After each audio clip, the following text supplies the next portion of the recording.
Tuesday virtually. Yeah, according to this week, we had employees working yesterday, Monday. Remember, for us, today is Monday. Yesterday it was off. Can we discuss it another time? Can we start, Madam Clerk? Yes, Mr. President, yeah, Mr. Lee said we're live, but can I begin, sir? Yes. Thank you. Good evening, everyone. Roll call for the Municipal Council regular meeting of October 13, 2020 at 7 p.m. Councilman Abdulaziz. Yes. Councilman Jahardi. Yes. Councilwoman Khan.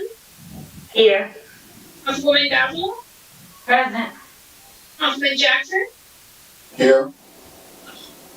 Councilman Mims. Here. Councilman Glass. Present, Madam Clerk. Mr. President. Here. The record reflect the third body statements. Mr. President and honorable council member, this evening we have with us to render the prayer Mr. Joel Ramirez from the Board of Education Commissioner, and also to lead us in the flag salute will be the Honorable Flavio Rivera, Council President. Everyone, please rise for the prayers. Thank you. Mr. Ramirez, you may begin when you're ready. Thank you, Madam Clerk. Thank you. Bow our heads and we pray. Dear Father, almighty and all-powerful God of our ancestor Abraham, Lord of all might, wisdom, and justice, through you, authority in the world is rightly administered. Laws are enacted and judgment is decreed.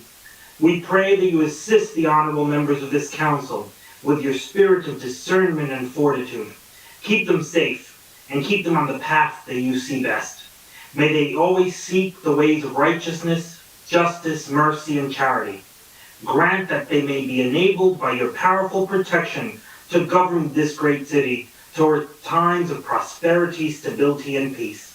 We pray that you also cover our men and women in uniform, our mayor, and all those who work to keep this city in motion. Keep them safe with your armor and in your daily grace. Lord, we ask and pray for all of this as your children in creation. Amen. Amen. Flag of our country salute. I pledge allegiance to the flag of the United States of America and to the republic for which it stands, one nation, under God, indivisible, with liberty and justice for all. Could we now have a moment of silence for our troops and those who have lost loved ones?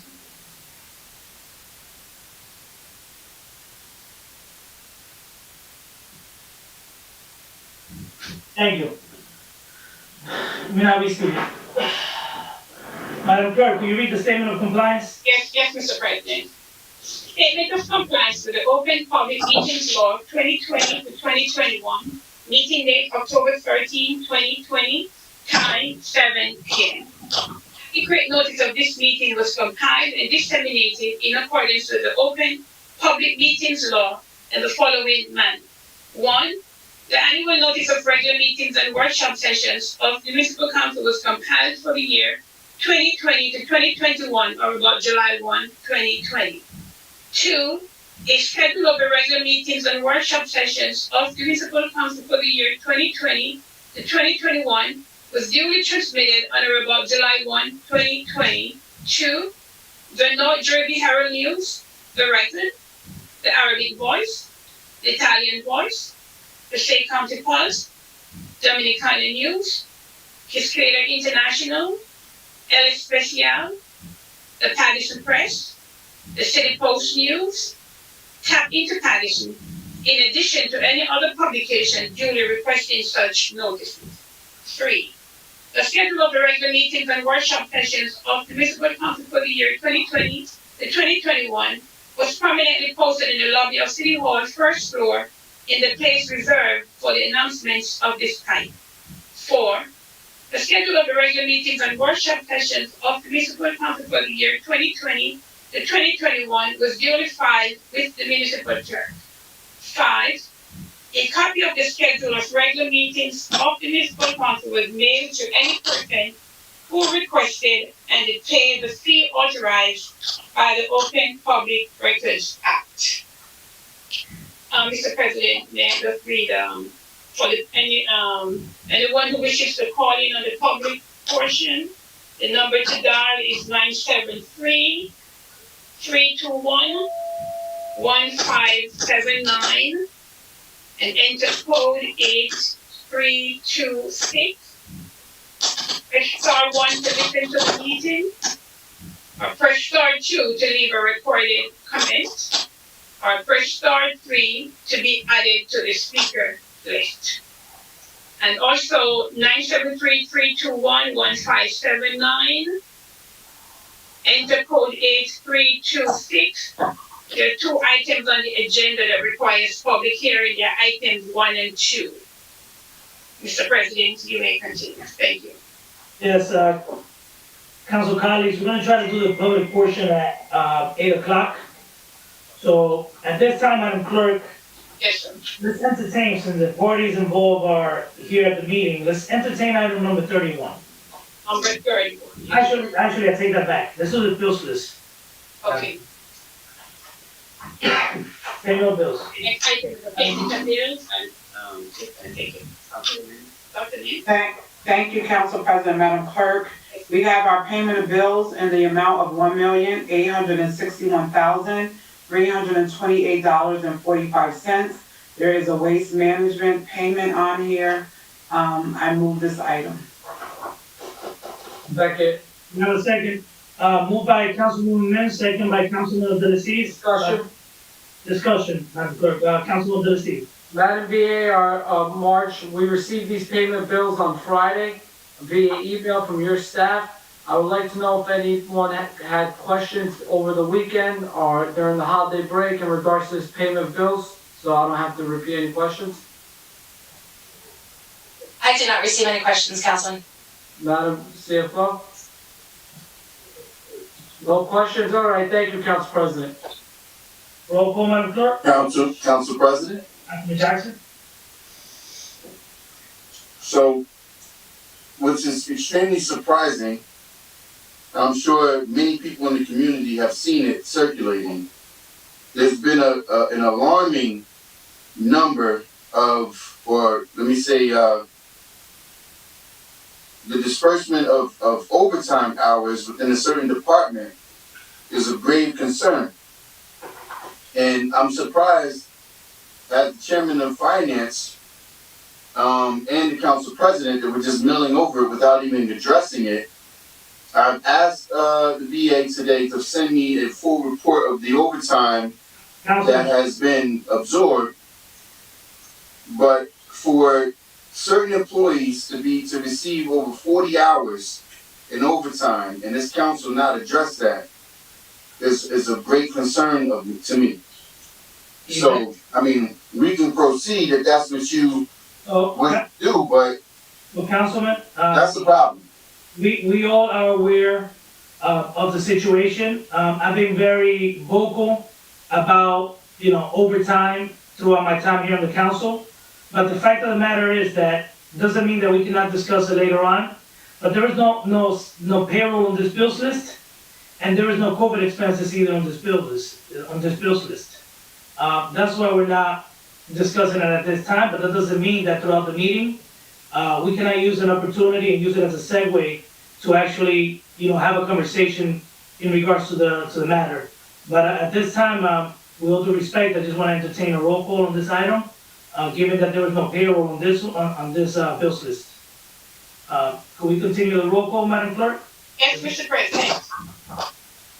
Roll call for payment of bills in the amount of $1,861,328.45. Councilman Abdelaziz. Yes. Councilman Chahardy. Yes. Councilwoman Khan. Clerk, can you pass, please? Councilwoman Dazzle. No, Madam Clerk. Councilman Jackson.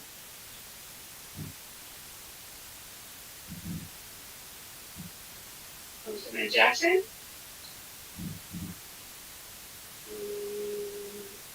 Maybe he's not there. We can't hear. Councilman Mims. Yes. Did you say yes? Yes, Madam Clerk. Thank you. Councilman Glass. Yes. Councilwoman Khan? No, Mr. President? no. Madam Clerk, Yes, Councilman Jackson? thank you. Okay. And I Your apologize. vote, I'm sorry, because I didn't hear you, sorry. Yes, I apologize. I'm mobile at the moment, so my door was open. I didn't want to answer Okay. with the background noise. But I find utterly amazing, as in the words of Council President just a moment ago, he's been extremely vocal when it comes to overtime. I recall the mayor, when Councilman Julio Tavares was here, the mayor conspired with Councilman Tavares consistently to raise the flag when it came to overtime infractions. But during that time, and even now, with this council's certain members of this council, there's only a concern when members of DPW are obtaining these ridiculous overtime hours. Here we have an obvious blatant disregard of what this administration has set in place. No overtime. We've seen departments overrun. We've watched the public. Madam Clerk, can you give me a minute, Councilman? You still get a chance to get your point across. But I just voted, right? I'm Council President. Oh, you did vote it already? Yes, I did. What was your vote, Mr. President? The vote was no. Okay, thank you. So can't, Councilman Jackson have the floor? I just voted on the item. That means it should be closed already. You're supposed to read the vote count, right? The discussion already ended previously. We already had the roll call. We finalized the roll call. I know he was having some technical difficulties, but shouldn't we move on to the next item? Didn't announce the vote, Mr. President. I understand, but the council president, I voted last. Should he have the floor? If you voted last, because he came back, because I had him as absent, because I didn't hear from him, but he came back and he apologized, and I didn't announce the vote yet. So Okay. I can give him a chance to No problem. Continue, Council. wrap up quickly and make his vote. Thank you. Councilman Jackson, continue.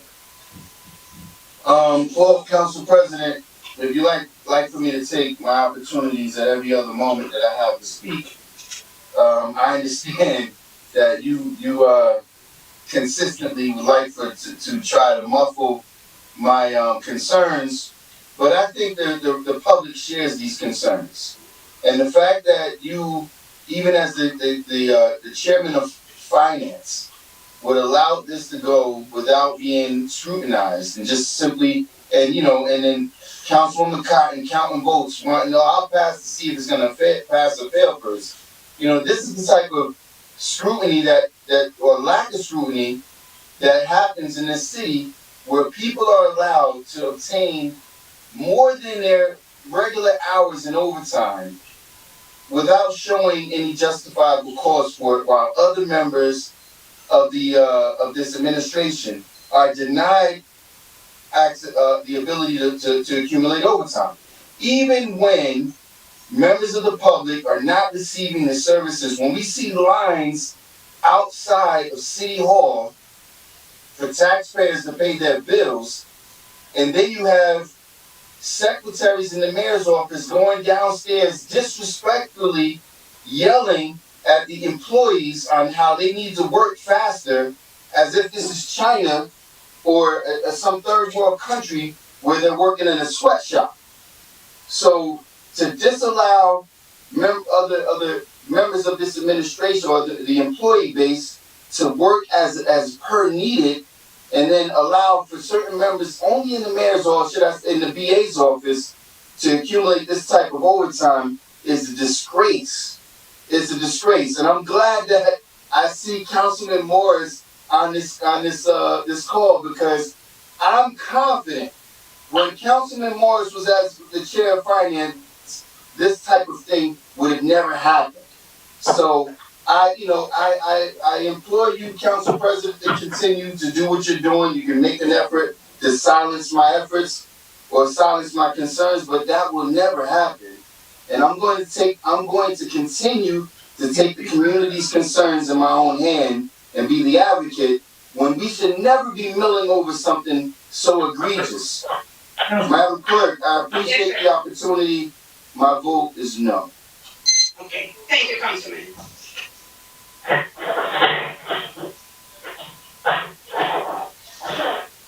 Vote 4 in favor, this the bill is gonna fail.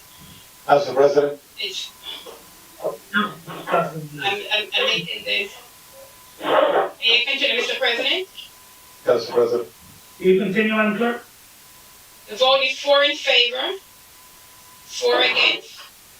Let the record reflect that the third one is vacant, the payment of bills is a tie vote, the payment of bills fail. Council President. Yes, Councilman Velez. My question is, we all know that this payment of bill do not include payroll, do not include other things.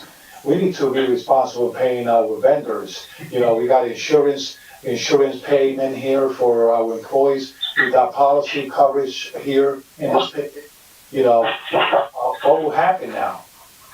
So Councilman, just so you know, I'm not trying to justify this failing. Bill's list normally never fails, but the administration have been instructed that they can make payments such as insurance payments and such payments, debt service, they could still make it and then present it to us later on for approval, just so you know. Okay, thank you. Council President, since this has failed, if we want to reconsider during the meeting, we can reconsider this item. We have a lot of items on, so let's continue on the agenda. And then if someone from the council wants to make a motion to reconsider payment of bills, do it. We can do it now, we don't need to wait. I make a motion to reconsider. Move. So, Second. by Councilman Delacies, Second. by Councilman Velez. Roll call, Madam Clerk. Yes, Mr. President. Roll call to reconsider the payments of bills, Councilman Abdulaziz, Yes. Councilman Chaherney, Yes. Councilwoman Cotton, Yes. Councilwoman Davila, No. Councilman Jackson, Thank you, Madam Clerk. I'm glad I can be a part of the comedy relief as we just play school here. We do things for the camera, the show. Certain council members want to pass and see if it's going to fail, and I'm going to vote no. To show that I'm going to vote no. Oh, yes. But I would appreciate the same amount of respect that I extend to everyone else and not talking when they're talking. I would appreciate, Council President, if you can at least make an effort to maintain decorum the same way you do when I'm hitting you over the head with factual content that's disrupting our city, and you're kicking me out of a meeting because I'm clearly only trying to make room for residents to be able to address the council. I only hope that you can maintain, or at least have the same vigor with maintaining decorum on all of your team members as well. Because this is an embarrassment. The administration can do what they want to.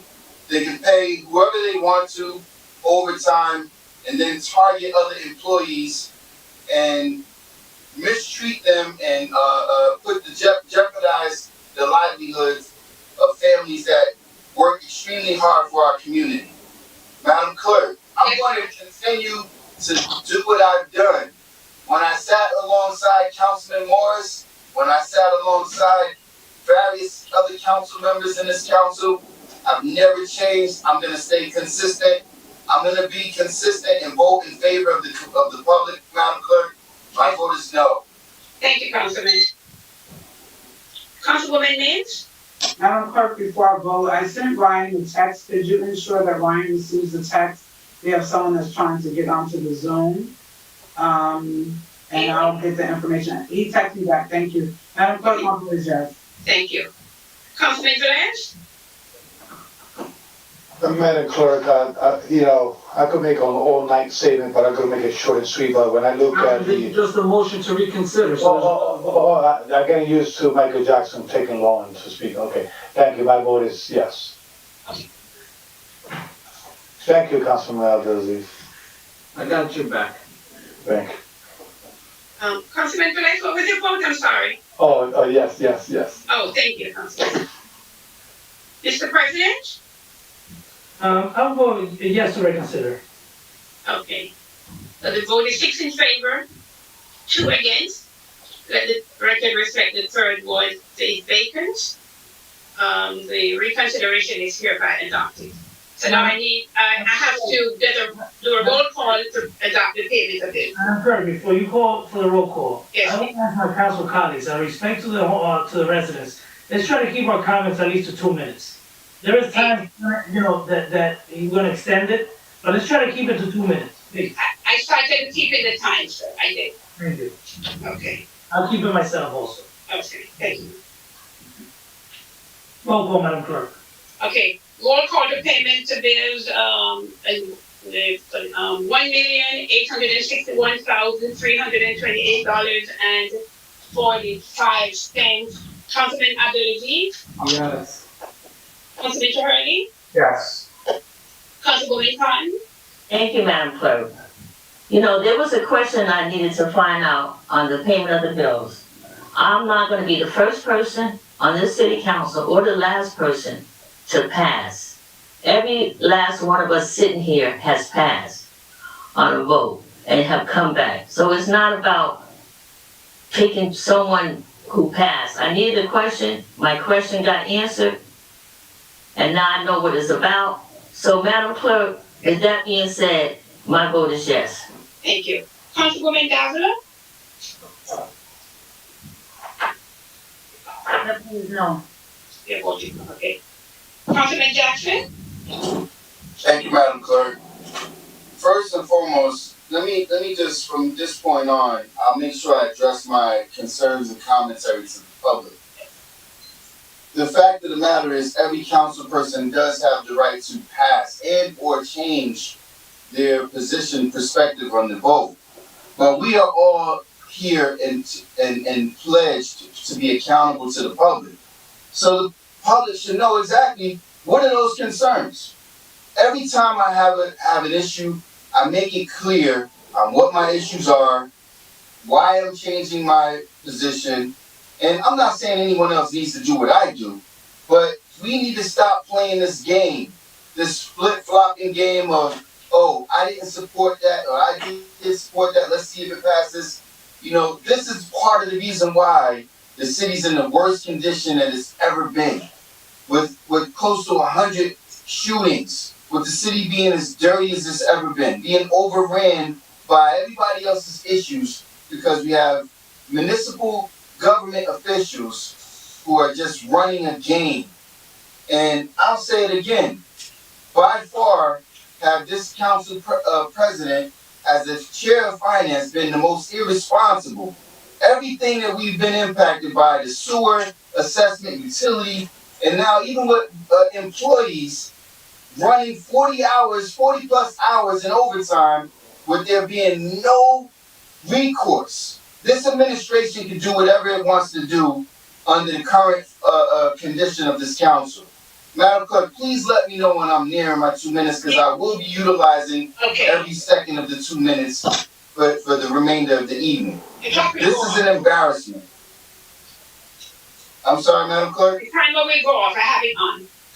The timer went off. I appreciate No, it. not yet. Okay. So once again, and I'm happy to have had the opportunity. Let me thank you while you're on the line, Councilman Morris, for setting a good example. I recall when other people came to the podium night after night to challenge some of those decisions, but those decisions were much more responsible than what we're witnessing now. Madam Clerk, my vote is no. Thank you, Councilman Jackson. Councilman Mims? Well, Paterson, I'm glad I have my Pepsi tonight. I was able to digest my food appropriately, because I think that it's probably gonna be an extended night. My vote is yes. Councilman Velez? I haven't drank my Diet Snapple yet. Let me say this, we have a fiscal responsibility in this city to move forward. I have noticed the payment of bills, and when I look at that, we have worker compensation payment, insurance payment, general liability payment, This is core service that we already received from vendors, and I believe some workers' compensation are also here. And I would think that our personal view should be involved in our responsibility. One thing that I will agree about Councilman Morris, I know he's here, he said, why they picking on me today? But one thing I learned from him, that if there was a discrepancy or there was something that it was not looking right, there was always a way to communicate in private, they always communicate in email, and also a professional, transparent communication in the council, that everybody will receive a clear message where he stands when it comes up to payment of bill. But he understood that it was a fiscal responsibility to make sure that the council do the proper and have the administration do the proper thing in the city. So my vote is yes. Okay, Councilman. Mr. President?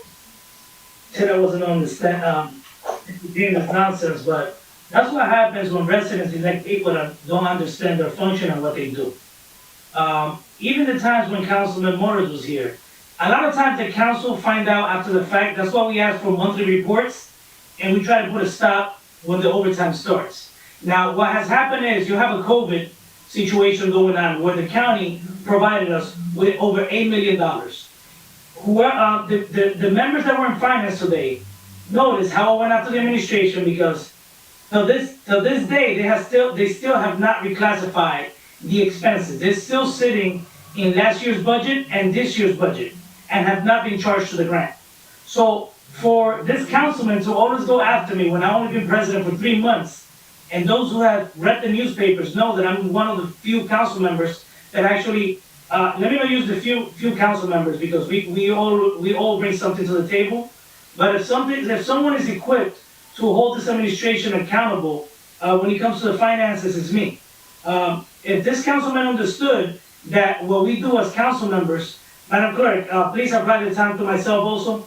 And that's sir. I don't take advantage of my position. But you know what? I'm not even going to continue, because this gentleman is going to continue all night misinforming the public of how government actually. And the bottom line is, he's just upset because he couldn't become president this year. I'm just going to put it like that. I've been holding off. But you know what? Instead of complaining, provide some solutions. I'm going to provide some solutions to the things that you've been complaining about for a long time. And I'm going to tell you, every time I bring it up, I'm going to let the public know, and I'm going to let you know that those same things that you have been complaining about, not just with overtime, things in general that you always complain about, I'm going to provide solutions. Because when I go after the administration, I also take the time to try to help them out. Because it's not that I don't want them to succeed like some other council members, it's that I want the city to move forward in the right direction. Madam Clerk, I'm going to vote yes right now. I'm not going to continue to entertain, but there's going to be times that I'm going to have to respond. Because the overtime has been an issue for a long time, even when all the council bodies was here. It's just the fact that you have to monitor it. Just like I monitored back, this overtime situation was an issue before the COVID started, and I came on the newspaper actually stated it. Back in February or March, you got to read an article where I stated that they were already exceeding the overtime allocation for some of the departments. And then COVID came in. But to blame the president for everything bad that's happening, it just doesn't make sense. I've only been here for 3 months.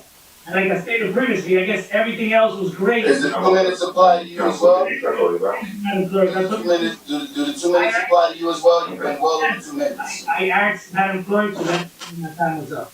My vote is yes, Madam Clerk. Thank you, Mr. President. The vote is 6 in favor, 2 against. Let the record reflect the third ward is vacant. Therefore, the payment of bills is hereby adopted. Mr. President. Council President. Councilman Velez, 1 second, please. Council President, if I may, can I just make a quick announcement about late night voter registration? Because I have people coming down and I would like others to know. Sure. Okay. The last night to register to vote is tonight, which is October 13th. The city clerk's office is now open until 9 p.m. tonight. Those who are not registered to vote for the election in November can come down. We're open. The front door is open. Security is there. Please come to the clerk's office and you can be registered. Tonight is the last day if you're not registered.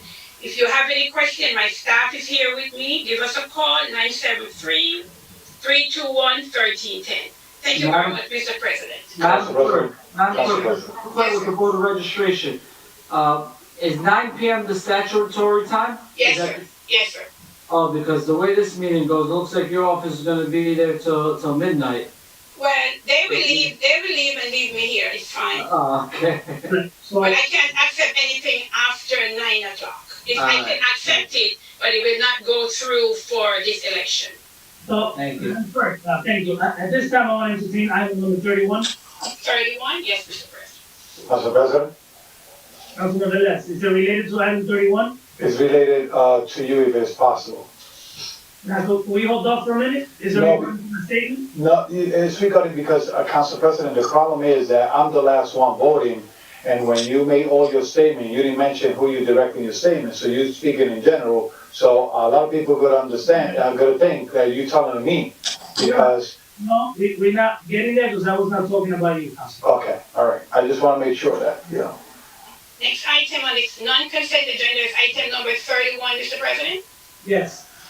Item number 31 reads, resolution authorizing a pilot tax abatement agreement pursuant to NJSA 55:14K-1 between the City of Paterson and Bartley Street Housing LLC for the project located at Block 5507, Lots 8-18, commonly known as 133-155 Bartley Street. And this is from Economic Development Resolution 2576. So move. By Councilman Jennings. Second. Second by, was that Mims. Councilman Z? Mims. Oh, Councilwoman Mims. Second by Yeah, I got it. I was actually first, but I'll give it to Velez. roll call, Madam Clerk, if there's no discussion on this? We're calling item number 31 for approval. Councilman Abdelaziz. Yes. Councilman Chahari.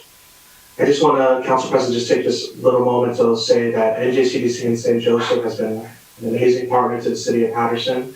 The amount of projects that NJCDC has led has really made a transformative impact around the Second Ward, around the Great Falls area. And I know this project will be another opportunity for the residents to receive the dignity and respect they deserve. Thank you, Bob. Thank you, Mr. Morris. My vote is yes. Thank you. Councilwoman Khan. Thank you, Madam Clerk. I just like to say too, with this project, and I'm quite sure all our council members sitting here are constantly being asked to, provide affordable housing for the residents here in the city. This is what this item is gonna be doing for us, and it's so badly needed. And with that being said, and I know that, NJCDC and the St. Joseph Hospital are gonna be partnering together, and as Councilman Morris has said last week, that it's gonna be state-of-the-art facilities for the residents. And I gotta have to agree with him when he says, when people live in decent housing, it changes them, it makes them feel good, it makes them, to me, it makes them get healthy, because I see what happens with people when they live in substandard housing, how their health fails so badly, constantly, I see it. So with that being said, I know this is an excellent project that we got, so with that being said, Madam Clerk, my vote is yes. Thank you, Councilwoman. Councilwoman Davila. I know that, everyone's mentioning, the great things that St. Joe's and NJCDC have done and continue to do for our city. But I'm gonna say that I'm not voting because it's St. Joe's or it's NJCDC. I'm voting because it's for the people. And this project is something that it's needed, and I don't think we've ever had such a project. So I'm looking forward, and I'm voting for the people of Paterson. So my vote is yes. Thank you, Councilwoman. Councilman Jackson. Thank you, Madam Clerk. You're welcome, sir.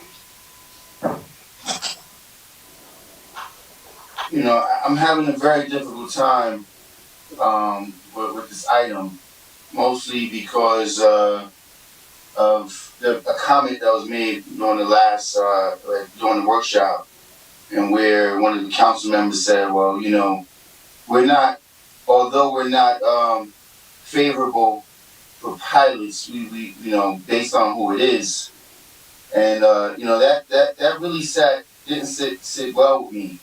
The fact that we're considering certain items based on certain relationships, and we're considering, that certain people are entitled, certain groups are entitled to certain things, while others are not. And while I'm raising concerns about overtime, where there's certain members of this who are employed by the city who struggle day to day to take care of their families, and yet we overlook them as if it's unimportant. And you're absolutely right. I apologize to the public, but I'm gonna use every moment to be as clear as possible in educating you on what's going on. I have no quarrel with anyone because I wasn't made council president. I'll address that further down the line. I don't want to have these individuals waiting for something, for more petty council nonsense. But at any rate, I want to say to the organizations, I cannot have a clear head with the way in which business is being conducted in this city, where certain individuals and groups are more privy to certain advantages than others. What is the message that this municipal council is sending?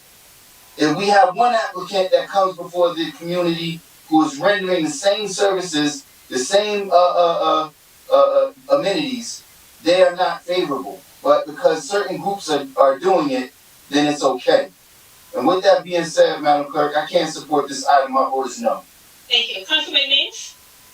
And so I have the awesome privilege as Economic Development Chair to sit and to hear this amazing project that took into consideration the residents of this great city of Paterson and the needs of our city, and to accommodate some of the housing facilities for some of our families that have children of special needs or have disabilities. And I want to thank St. Joseph Hospital, Councilman Morris, Bob Garashi, and JCDC for coming together, partnering for the greater good of the city of Paterson. Just going through the pilot, not tax abatement, pilot, Councilman Morris, I'm learning that we will get some income from the project. But even outside of the income that we'll receive, the blessing is that it benefits our residents.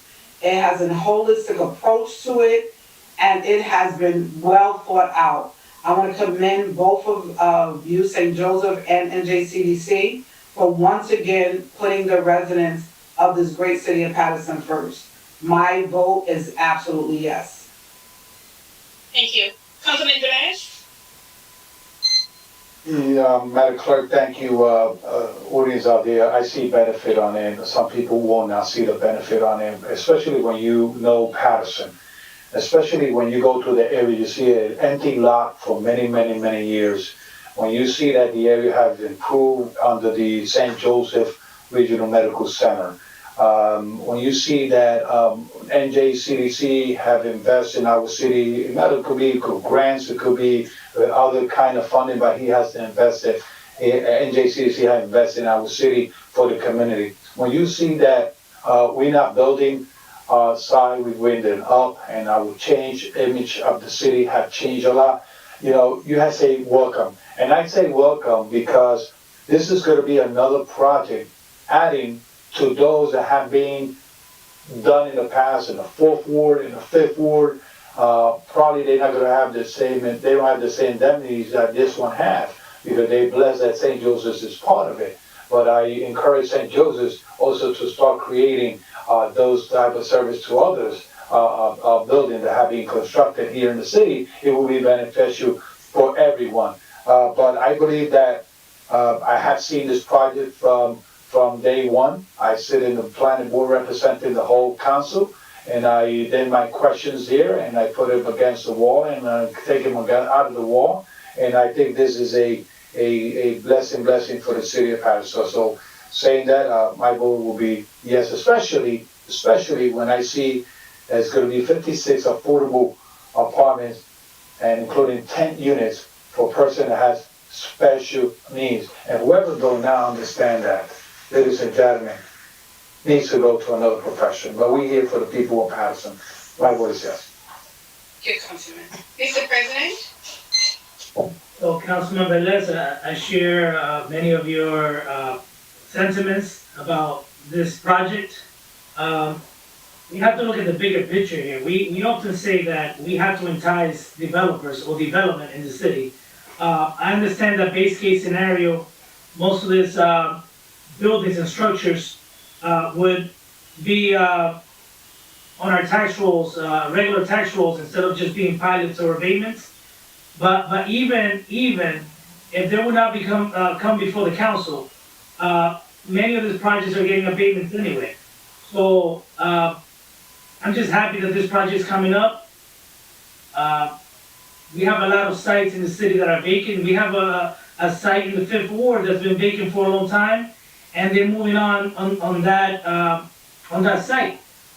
We have many discussions in the past, a site like, and I apologize for getting off topic a little, but Councilman Velez, given that you have some great points, I wanted to bring up even the armory, right? We had that there for maybe over 20 years, not generating $1 or any tax relief to the taxpayers.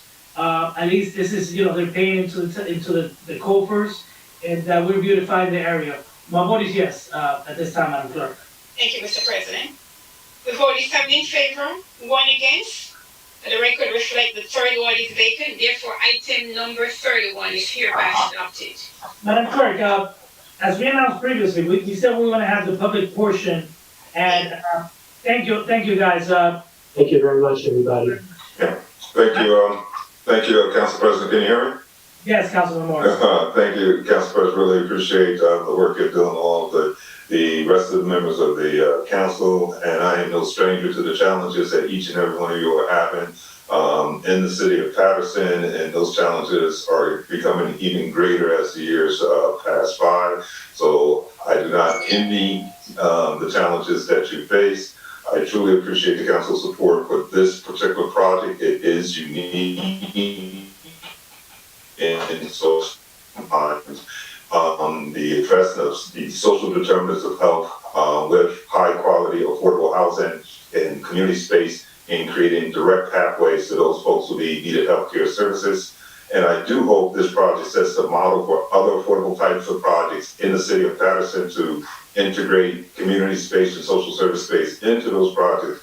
And St. Joseph's will be more than happy to partner with those folks to ensure that those services become a part of those projects also. So once again, thank you to the municipal council, the administration, and all that were involved in the success of this project. Thank you, Councilman Morris. Mr. Garachi, you want to express a few words, or?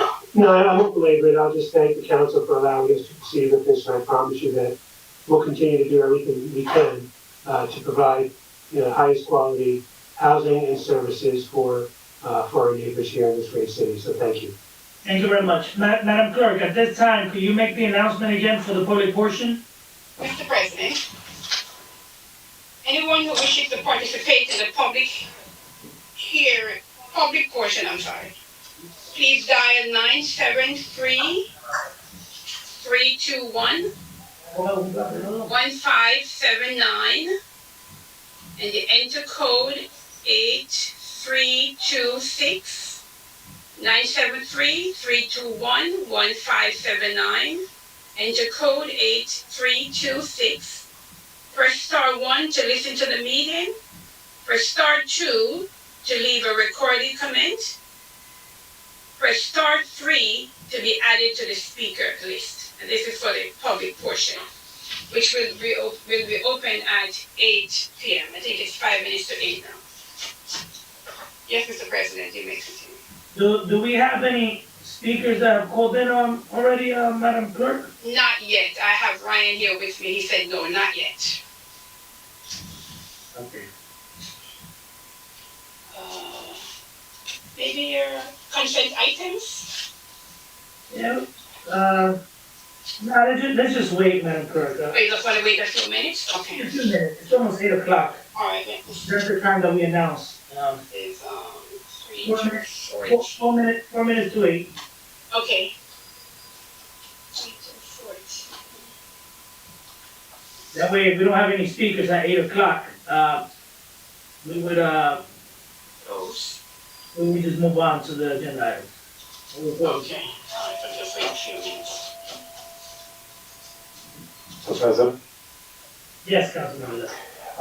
can I advise you of something? There's 3 types of abatement in the city of Paterson. 2 is application, you don't need to come to the council. When you go to 30 years abatement, then you have to come to the council. Correct.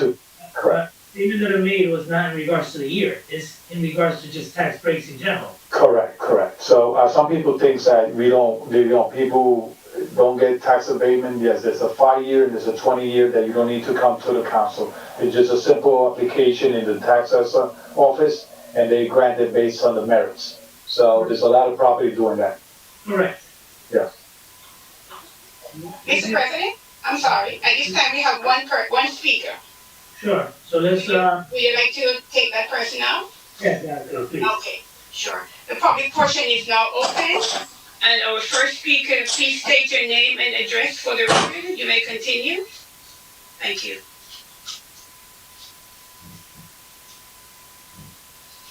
Just give them a couple seconds. Good evening, this is Ashley Bates from Paterson Habitat for Humanity at 146 North First Street. I just wanted to make my presence known in case there were any questions regarding our item on the agenda.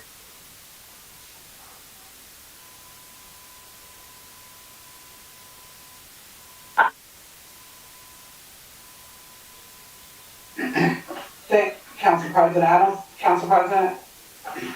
Thank you, Ashley. If your item has not been presented, the Council President is back. Council President? You were speaking, go ahead. Okay. So Ashley, your item has not come before us as of yet. If there are any questions, if you want to just linger, that would be great, but your item has not been presented as of yet. Thank you. Madam Clerk, are there any other speakers? Okay. Ryan, is there any other speaker at this time? Just give us a second, please.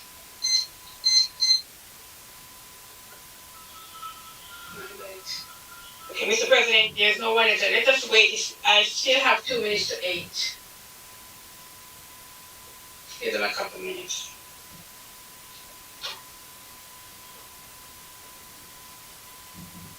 Madam Clerk, what's the number? 973-321-1579, and the enter code 8326. Then they press *1 if they want to listen to the meeting, *2 if they wish to leave a recorded comment. They can call in and leave their comment if they don't wish to wait, and or *3 to be added to the speaker list, which Ryan keeps that list. So there's one other speaker at this time, Mr. President. Proceed. Next speaker for the public portion, please state your name and address for the record, and thank you.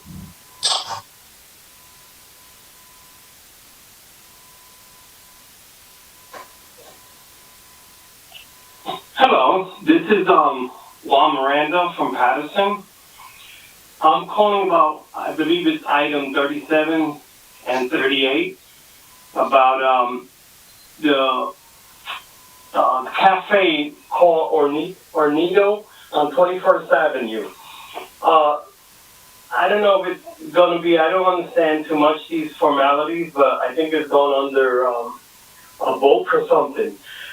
I have a problem, we have a problem, the neighbors, is that we don't want them not to have a business, but they have an outdoor cafe, which was due to the pandemic, but now now they have a DJ and the music is extremely loud almost every day to 2:30 in the morning. And we're tired of calling the police and no one is doing much about it. It's like, we're complaining that it's not fair to the homeowners around here. If you want to do business, but why do it has to affect us that we can't even have proper streets? I want to find out what can be done, and can the law, push the noise ordinance, because it applies to everybody, to business and to residents.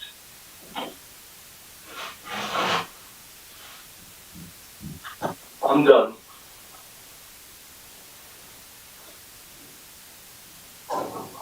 We'll address the public after. Hello? Yes, any other? Yes, Mr. President, there's another speaker. Please state your name and address for the record, please. Go ahead, sir. Council, this is Vincent Aronson, 317 East 41st Street. Two quick things. Do we have an ordinance against auto body shops parking cars in the street overnight? And if we do, it's definitely happening around town. I think it's very dangerous because there's sharp objects on those cars and somebody can cut themselves. And number two, is it possible to look into having more of a police presence on Breedland Ave down to 20? Cars are speeding down from Breedland down to 20. I moved over here many years ago. There used to be radar cars on 17th, 18th Ave, but now we don't have that anymore. If there's something if you could look into, Council President, I definitely appreciate it. Thank you. Thank you, Commissioner Arrington. Madam Clerk, are there any other speakers? Just give me a second, please, Madam President.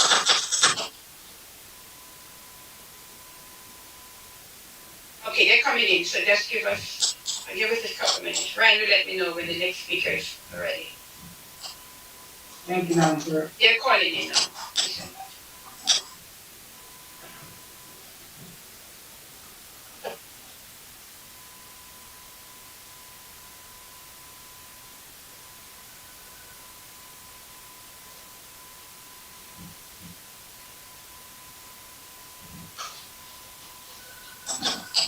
Ryan, you can put the next speaker through when you're ready.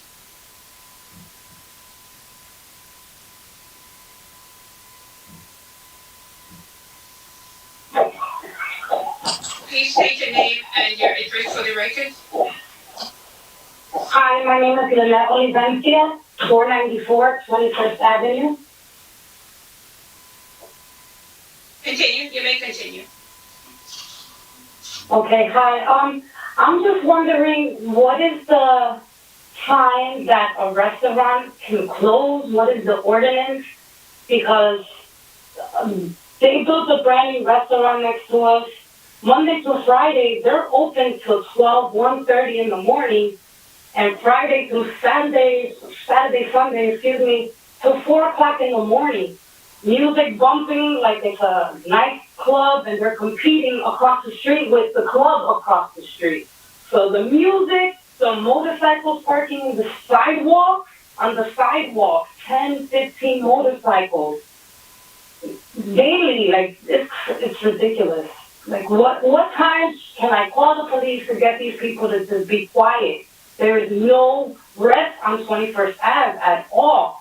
We've been complaining about this for more than 5-10 years now. Even when Syed was our, council, whatever guy, since then, all of us, all of the neighbors, it's unfair. I don't think people should come out and put cones just so that nobody will park in their handicap spot or in their driveway. It's really unfair what they're doing to us here. And I just found out about this meeting literally 10 minutes ago. We don't get no notices about community meetings. It's unfair.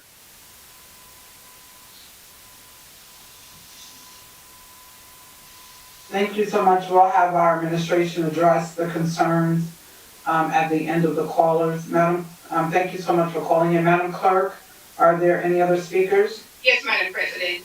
Ryan, go ahead and put through the other speaker.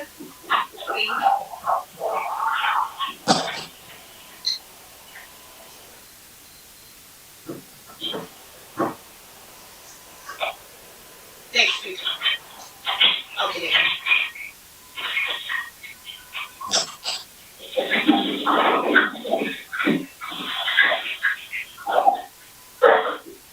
The next speaker there, please state your name and address for the record. And you may continue.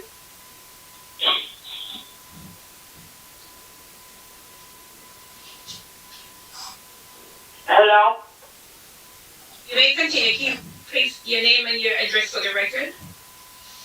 Michelle Tobias, Paterson, New Jersey. I also would like to ask that council, good evening again. The noise, we have the same thing over here with the cars. They'll come by our building and the noise is horrendous. They'll open the trunk of the car and play the music all night. So could you please look into that and see what could be done, like the other lady said, because it's real annoying. But I want to ask a question from what I asked last week as well. Can someone, I tried to get to the business administrator, but I couldn't reach out to her. I couldn't get her. Can someone tell me if I could get the answer to who owns my building where I live, and how could I find the insurance company?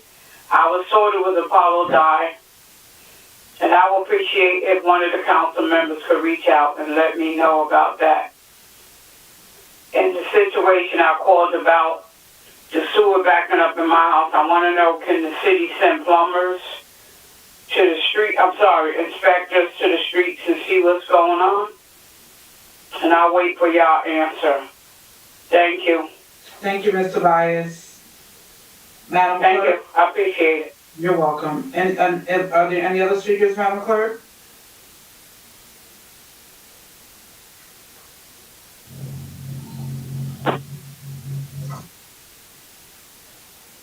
Madam Clerk?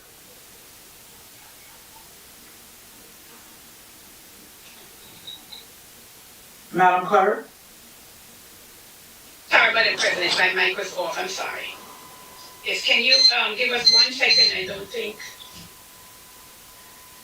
Let me just check with Ryan if there's any other.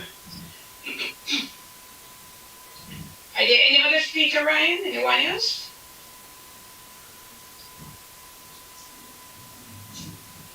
Okay, Madam President, there's no other speaker. Can have a motion to close. Move to close. Move to close by Councilman Abdelaziz. Is there a second? Second. Second by Councilwoman Cotton. Roll call, Madam Clerk. Madam President, roll call to close the public portion of the regular meeting of October 13, 2020. Councilman Abdelaziz. So the residents on 21st Avenue, People's Park section, 6364 area, I hear you loud and clear. I hope my council colleagues hear you loud and clear. I've been trying to get this establishment to play by the rules. And I'm sorry that you have to deal with that. I was out there this weekend. I was out there in front of your houses when you texted me. It's 40, 50 other residents that didn't want to come on because of translation things. They didn't want to say, I wanted you to come on here to my council colleagues. I want them to come on and speak Spanish. But they felt a little intimidated, right? But I hear you guys loud and clear. This establishment, I hosted a community meeting 2 years ago where it was so heated we almost had to break people up because it's at a boiling point for the neighbors. It's at a boiling point for the neighbors. I could talk about it more when we get that item, but please listen to my residents. This is been ongoing, right? Ongoing. When I first got been going on prior to my arrival on the council. But I'll discuss that when we discuss the items. My vote is yes. Thank you, Councilman. Councilman Chahurdy? One second, Madam Clerk. Director Fizial, can you just mute your phone, please? Sure, no problem. Thank you. Okay, Madam Clerk. Yes, next next person is Councilman Chahurdy. My vote is yes. Thank you. Councilwoman Khan?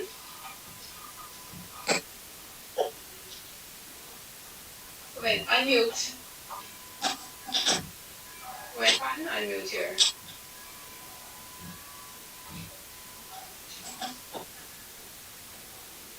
Can you hear me? I'm sorry, Madam Clerk. Okay. And, Closing the public portion. oh, this is what we're closing. Before I vote, Madam Clerk, I'm still working on that, issue for Mr. Bias, for the building, and so I should be getting the answer pretty soon. I will give her a call, but Madam Clerk, I'm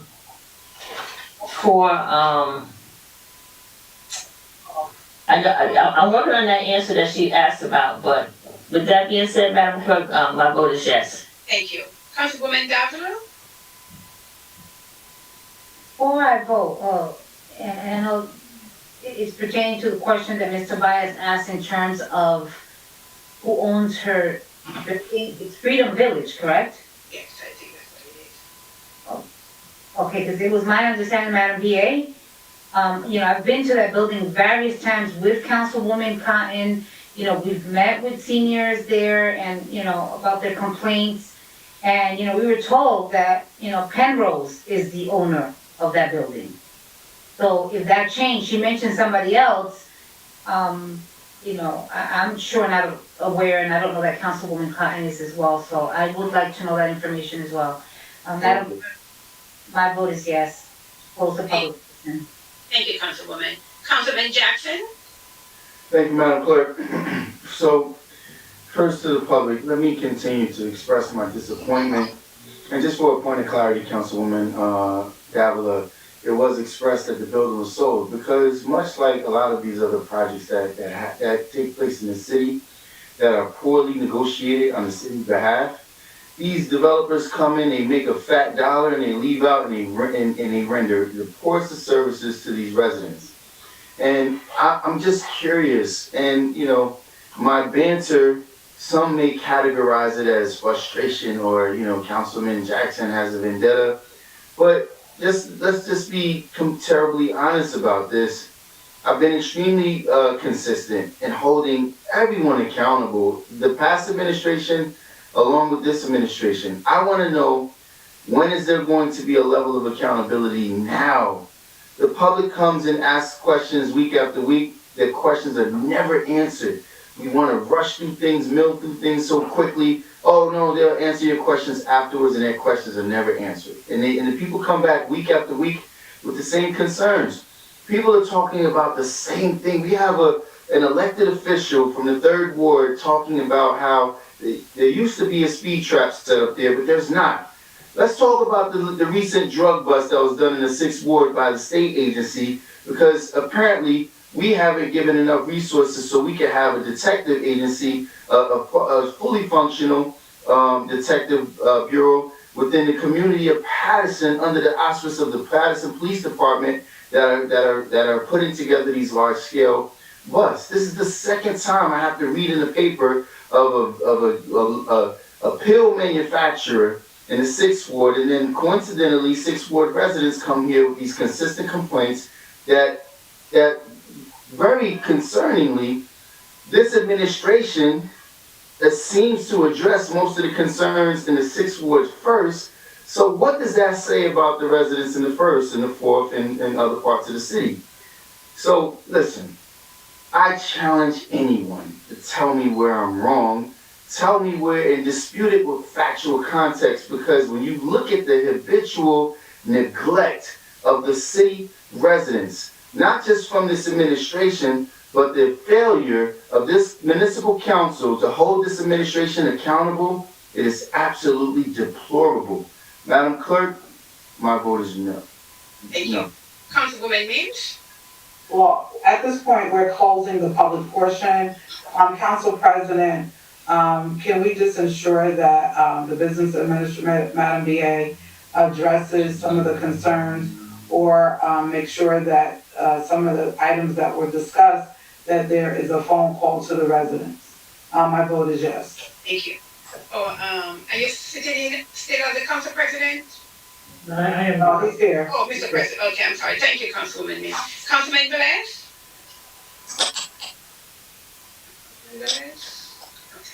Yes, Madam Clerk, before I vote for closing, The company that Freedom Village is Penrose, Councilwoman Davila just stated, and I get some information for Mrs.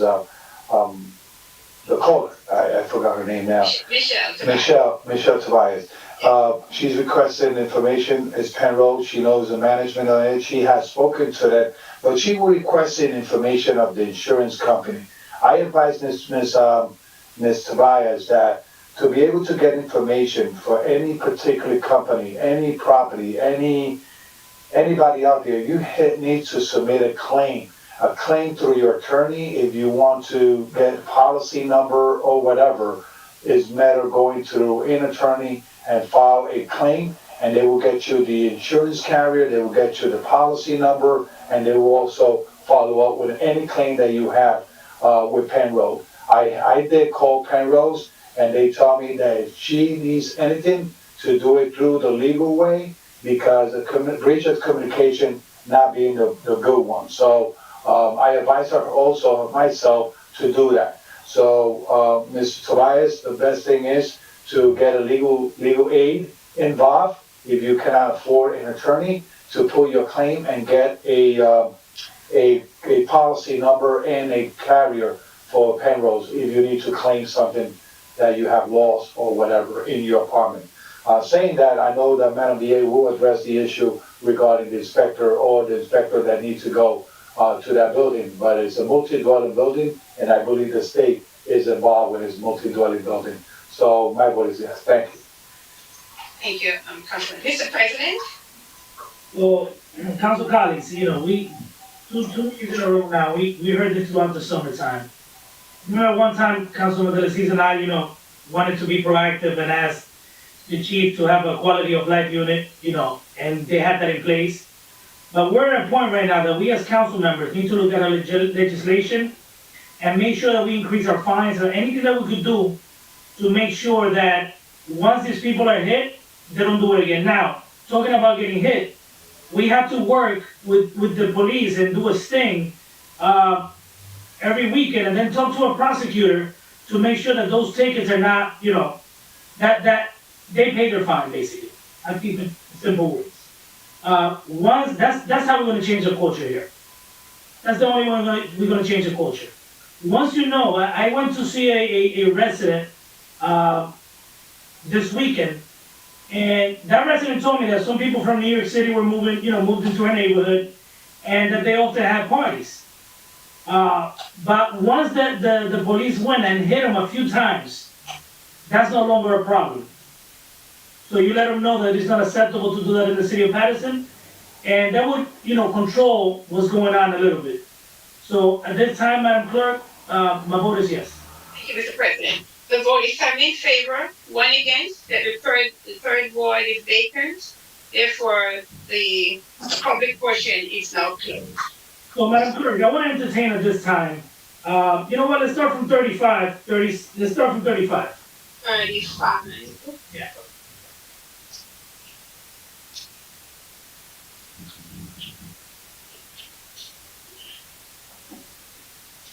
Okay. Next item is our item on our consent agenda, which is item non-consent agenda, number 35. Number 35 reads resolution addressing an entertainment show license renewal for Mambo Lounge, LFP, trading as La Chifalda, located at 62-64 Dover Street in the 5th Ward, Finance Resolution 2580. So moved. Second. Moved by Councilman Velez, second by Councilwoman Mims. Roll call, Madam Clerk. Yes, Mr. President. Roll call on item number 35 for approval, Councilman Abdelaziz. Yes. Councilman Charlie. Yes. Councilwoman Tan. Yes. Councilwoman Davila.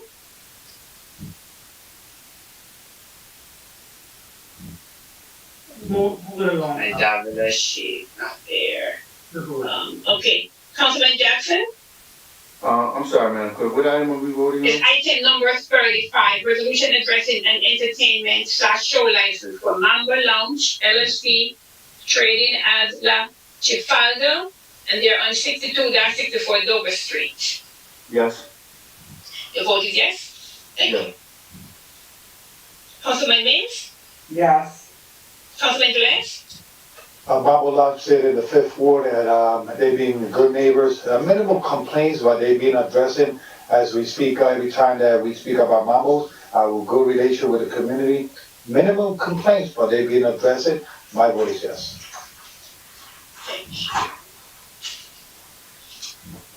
Mr. President, Yes. Madam Clerk? okay, Councilman Davila. Okay, Councilman Davila, we're voting on item number 35 for Mambo Lounge. Yes, my apologies, I had to go quickly to the ladies' room. My vote is yes, Madam Clerk. Thank you. The vote is 8 in favor, that the record reflect that the third ward is vacant. Therefore, item number 35 is hereby adopted. 36, Madam Clerk? 36. Next item is item number 36. Resolution addressing a renewal of the dance hall license for Mambo Lounge LLC, trading as La Chicalda, located 62-64 Dover Street in the 5th Ward, Finance Resolution 2581. So Moved by Councilman Velez, second by Councilwoman Mims. Roll call, Madam Clerk? Roll call. And item number 36 for approval, Councilman Abdulaziz. Yes.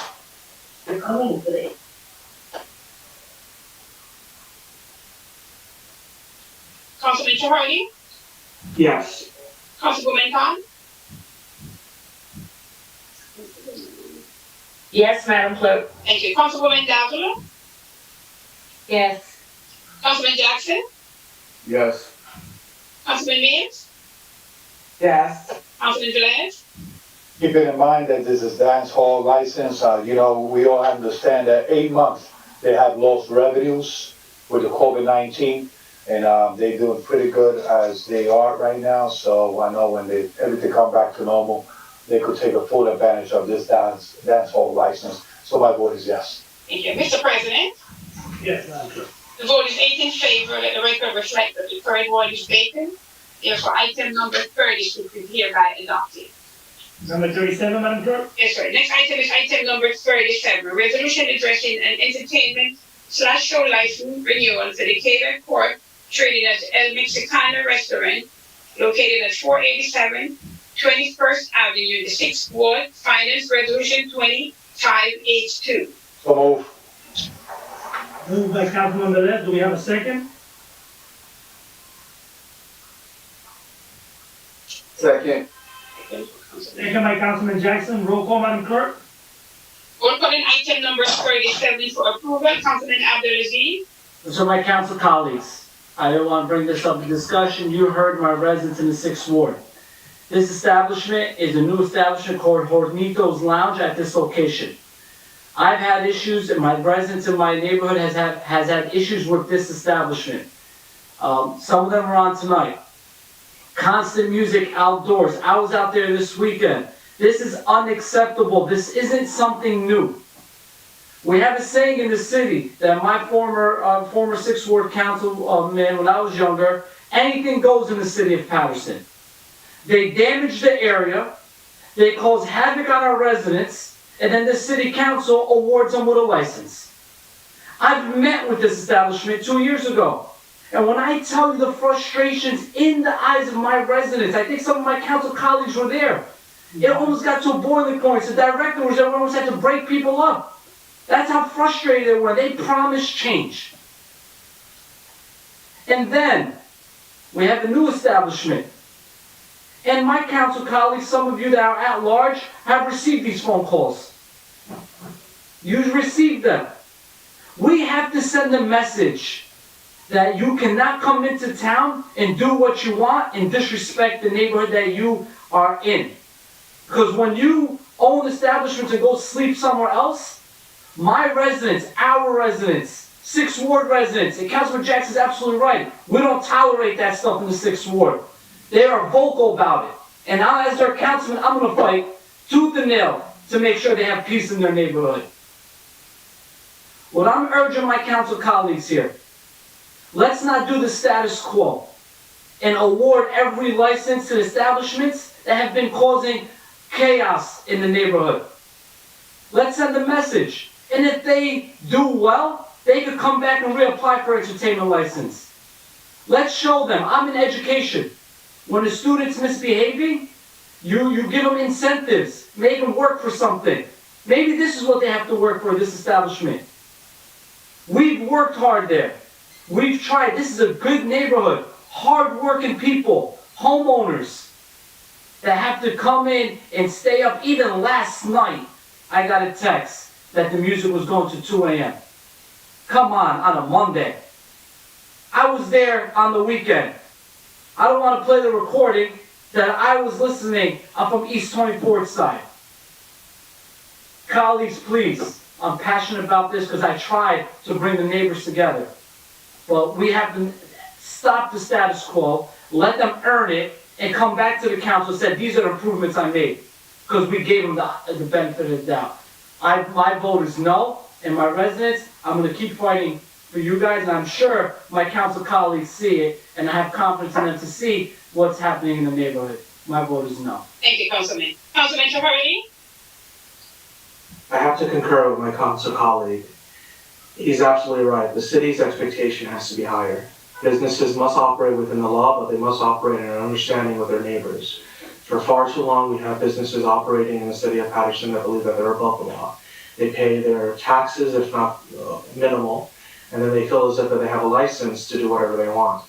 But I as well work for a school district. I'm an administrator, and it is correct. We must set standards.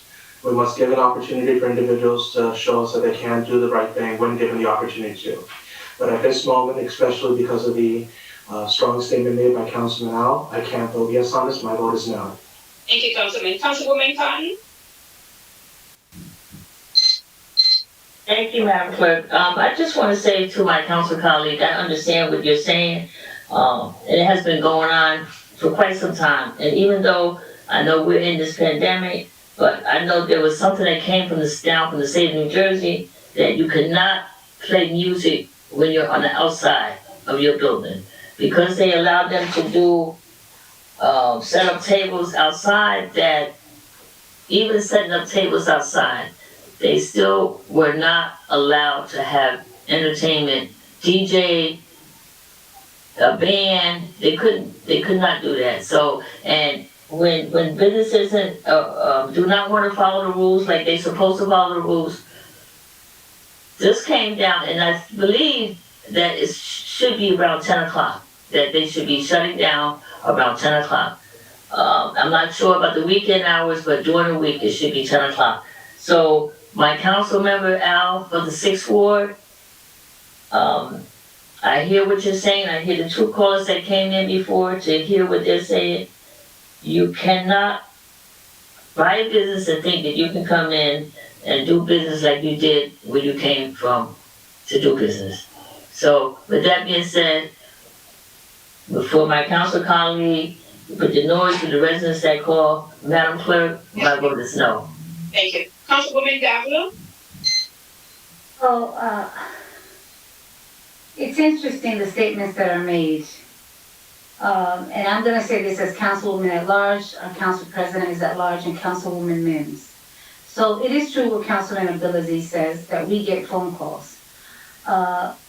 If the director's still on, which I don't see him, the chief, all weekend, I got complaints about a business in the 2nd Ward. I have the Ring videos. The person lives a block away. I personally got up, went to the end of where she lives, just to see if I can hear the music. Okay, I'm mentioning this to say that we need to do this across the board in the city of Paterson. Not because it's not tolerated in the 6th Ward, or the 5th Ward, or the 4th Ward. It is all 6 wards. This is going on throughout the entire city of Paterson. And we have the power to make that change. And you know what, Councilwoman Cotton made a statement about, the executive order. I think there should be a Paterson Municipal Council order that says that, guess what? We're not going to tolerate this, and we're going to rescind your license, and we're not going to give it back to you. This should not just be pick and choose which business. Let's do it across the board. Let's set an ordinance, and if we could, to Corporation Council, you know what? I challenge all of you that get these phone calls. I challenge all of you to support an ordinance to shut down all the businesses in the city of Paterson at 10 o'clock. We talk about quality of life. Let's talk about that. Let's make some changes that are gonna make sense. So, Madam Clerk, at this time, not just because of what Councilman Abdelaziz is saying, it is true. His constituency, there are many that know me, that call me as well and reach out. And, at this time, I just can't support, and I will no longer support any establishment whatsoever. I don't care if I know you or don't know you. The reality is this. We talk about quality of life. We talk about the issues going out throughout the city, and we know what businesses and where the hotspots are, but we continue to support these types. And it starts with these licenses. Because when you take away that entertainment license, when you take away the dance hall license, what do you have? All right, you have a nice food establishment. Let's sell some food. Maybe have, something on a speaker, but not have these huge, let me just leave it at that, and I'm not talking not one specific business, I'm talking across the board. So, Madam Clerk, at this time, I can't support this item, and the next one coming as well. I think we should take them all both together, but anyway, my vote is no. Thank you. Councilman Jackson?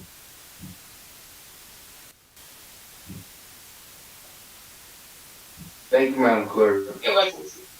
And, I guess I'm going to be the lone wolf all night because what's extremely alarming, you had the director of community improvements come before this council with 160 tickets and infractions of a business that was without a CO, that was without a liquor license, that was doing business in the city for the past 15 years illegally, and every person on this council, I won't say every because I don't even recall the vote, but I can tell you I didn't support it. This council passed an item to approve their dance hall license because the mayor had a function there.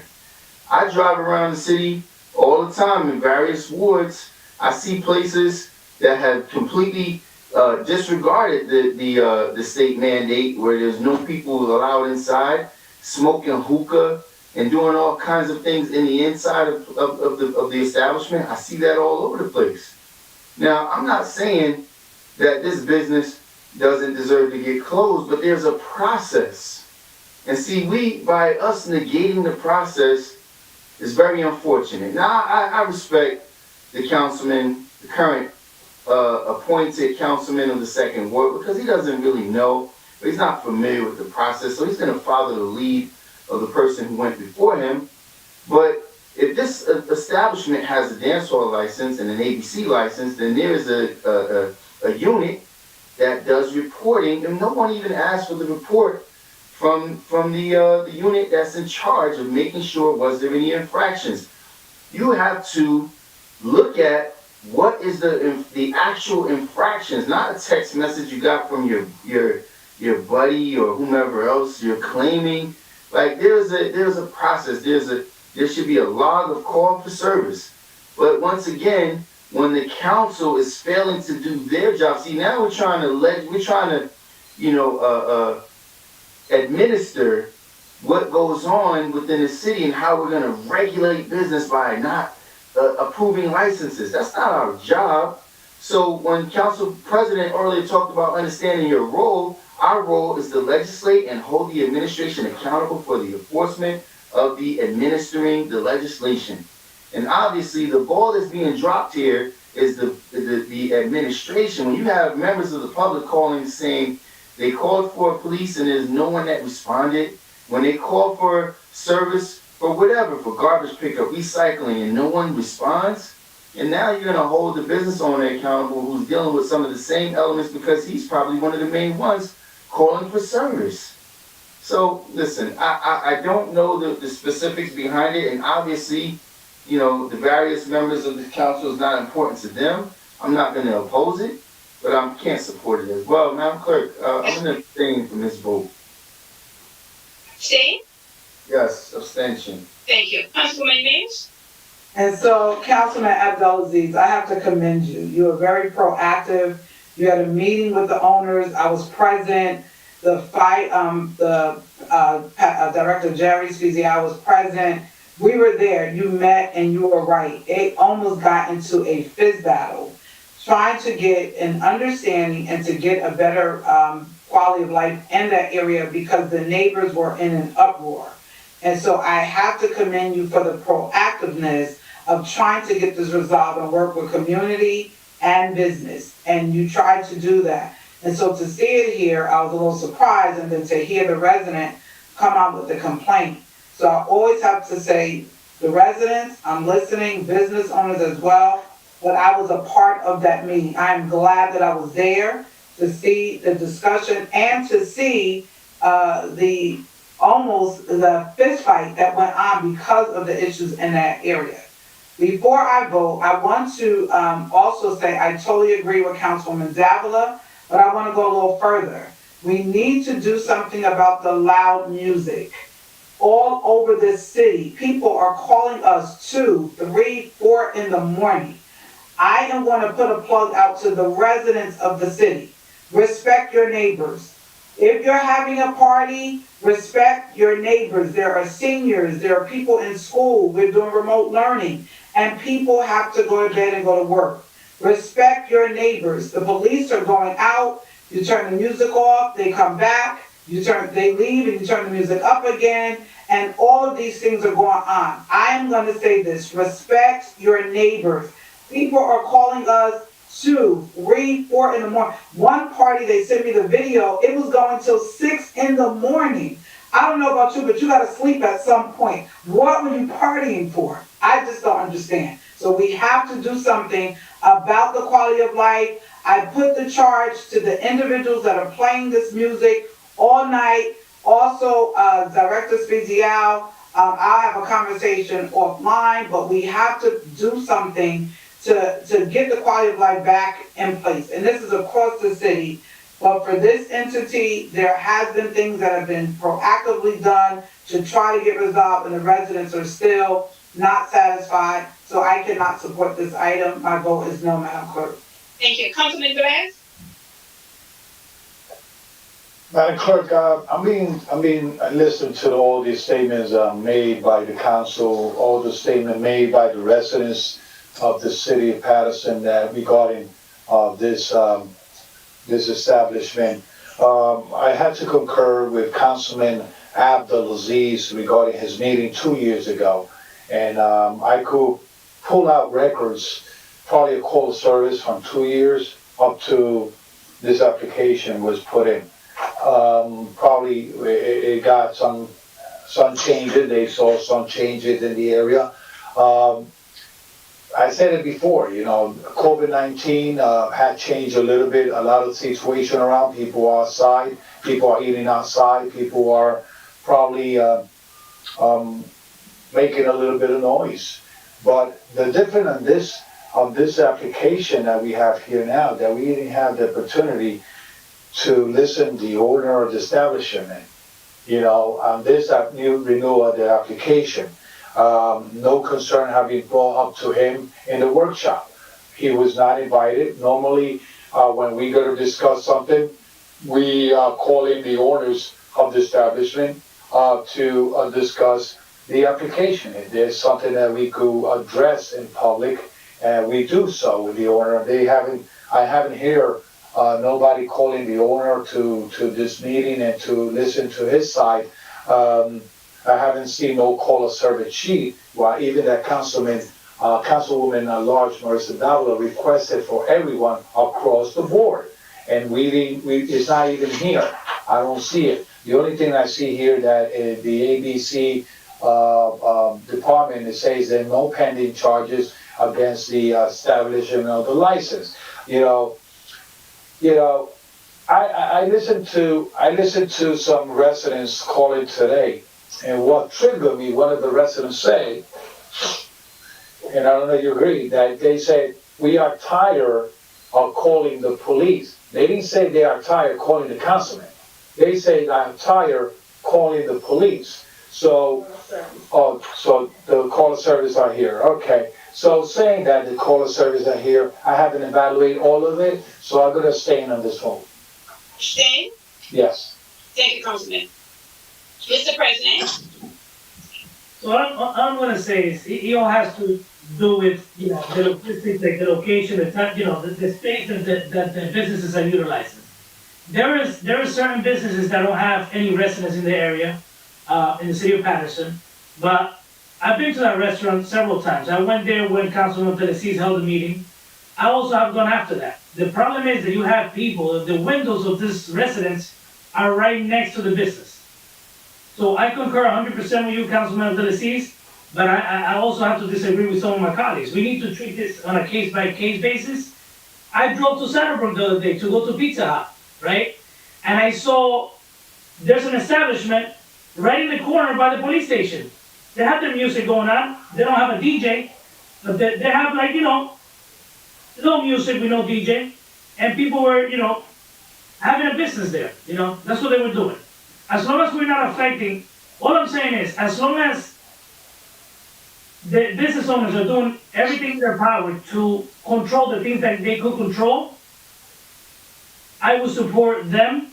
But I just don't see how this establishment, even without music, I just don't see how they could have people outside at a certain time, because even having conversations in a restaurant, the neighbors are not going to be able to sleep because they're all together. There is places like Mama Juana, for example, right? There's no homes in the area. That doesn't mean that they could have a DJ. I'm not suggesting that, but they could have environmental music, you know, like they put in the restaurants very low, so people could socialize, eat, you know, have a drink, things of that nature. But I think it has to be on a case-by-case basis. We can't just say we need to close everyone by 10 o'clock. The state didn't do that. Why should we? Now, I agree with my other colleagues also. We need to address the noise situation in the city, not just the businesses. We need to tackle, because Councilman Telesis in that area, it's not just the business, right? I know the business is on a daily basis, but you have a lot of party people in that you know, in that part of town. I got invited to a party one time, and when I showed up, they had a live band. I was like, what the hell's going on here? A live band. And the residents called me, Council President, It was unbearable to hear. Even the people that were there, I was like, how could they handle this noise? So all I'm saying, council colleagues, you know, we are sympathetic of the residents. We are going to do what we need to do to address these issues. But at the same time, we need to also work with the businesses to hold them accountable and make sure that they control the things that they could control. Now, regarding this business specifically, I just don't see, Councilman, I'm going to repeat it again. I just don't see how they could continue to serve food, you know, in the exterior, because I just don't know how what they could do to control the noise. Even without music, they should not be serving food outside. My vote is no on this one. Mr. President, 6 against, 2 abstain. Item number 37 failed. Number 38, Madam Clerk. This item is item number 38, resolution addressing a renewal of the dance hall license for Decatur Court, trading as El Mexicana Restaurant at 487 21st Avenue in the 6th Ward. Finance Resolution 2583. Do we have a motion? Okay. Do we have a motion? Okay. There's no motion, Mr. President. It fails for lack of motion for item number 38. I move it, Madam Clerk. I just want to entertain a comment. You moved it? I'm going to move it because there's two types of licenses, right? I just want to have a conversation on it. Okay. Is there a second? Now we can proceed. Is there a second? I got a second, because I would like to hear that conversation. Okay, Councilman Rivera, Councilman Velez, second. Okay. Discussion. So, I just have a question. Entertainment license basically allows them to have what? A DJ? DJ, any kind of music. Okay. And cover, and charge for cover. Yeah, thank you, Councilman Velez. Now, a dance hall license. You need music, charge your cover. Inside though, correct? Yes, Inside, not outside, that's right. right? And outside too. You could dance outside. No, that's the discussion. Listen, I just want to be acclimated with this. So with a dance hall license, they could operate outside actually? Yeah. I don't know, I'm here, Council President, this is the director, I was on mute. Yeah, Jack. But you know, we had discussed this, and I know Councilman Abdelaziz even discussed this. You know, with COVID, there were certain restrictions that were kind of like let happen. I don't know that they were relaxed in any way in any executive order. I don't know what the dance hall ordinance actually says because it's called a dance hall. And with what we dealt with last night, if you think about it, we thought it was an outdoor establishment, and yet we find out that it was outdoor, and then it became an indoor. So I don't know. I mean, it's something that's really a gray area for us. Council President. Based on that information, I would like. President. Hold on a minute, Councilman Abdelaziz. I have the actual ordinance in front of me from our E-code. But based on that comment, I would like to withdraw my motion, Madam Clerk. So can you finish the discussion first and then withdraw? There's no need, I withdraw my motion, so I don't want to entertain any more. So it's good to you because this one thing don't fit the other. We've been talking about, Just hear me out for a minute. Councilman, no one wanted to entertain it for a while. Just to educate myself, I wanted to have a discussion. Now, at the beginning of the discussion, I got the information that I needed to withdraw my motion. So there's no need to continue to discuss this because there's no motion in the floor. Council President, I understand that you're withdrawing. My question is, are you open a discussion? I believe you could withdraw the discussion because I had some question for corporate counsel. She came on board, she being here, so I had a discussion. We don't want to entertain a vote, right? So can you ask your question maybe later on as, corporation counsel in an email or something? Also, why it had to be in an email? You raised it on public. Because I withdraw my motion already, Council. Also, I withdraw my motion. Can I have a second to address the corporate counsel? We're not going to discuss this item anymore. I didn't give the floor to discuss. This is. All right, so we continue, Madam Clerk. I withdraw my motion. Who else had a motion? I did. Councilman Velez withdraw his, he did. Okay. So item number 38 failed for lack of motion. And Council President, just for, Yes. Madam Clerk, this item cannot be voted on tonight, correct? Is it voted on? In the later on in the meeting, this item can't be voted on, correct? It's off. No, it's on the agenda, but if it fails for lack of motion, it's there. All right, Council President, 30 seconds, please. I want to thank my council colleagues for understanding the severity of this issue in my ward. I appreciate your support. My residents appreciate it. They have contacted me. This is a small victory because, as my council colleagues have stated, enforcement needs to be also part of this. The council has taken their action. So to the director, if they have a DJ, that is illegal. They don't have their license now, so your officers have to enforce it. If they charge an admission, that is illegal. Your officers need to enforce it now. Please. Which one are we talking about? It's key, Director. Which one are we talking about, Councilman? 21st Avenue. Or Needles. You know what? I'll call you later when you're done. You can give me the location, and I'll make sure that we put an order out to all the members of the police department. I'll also let the ABC officer know.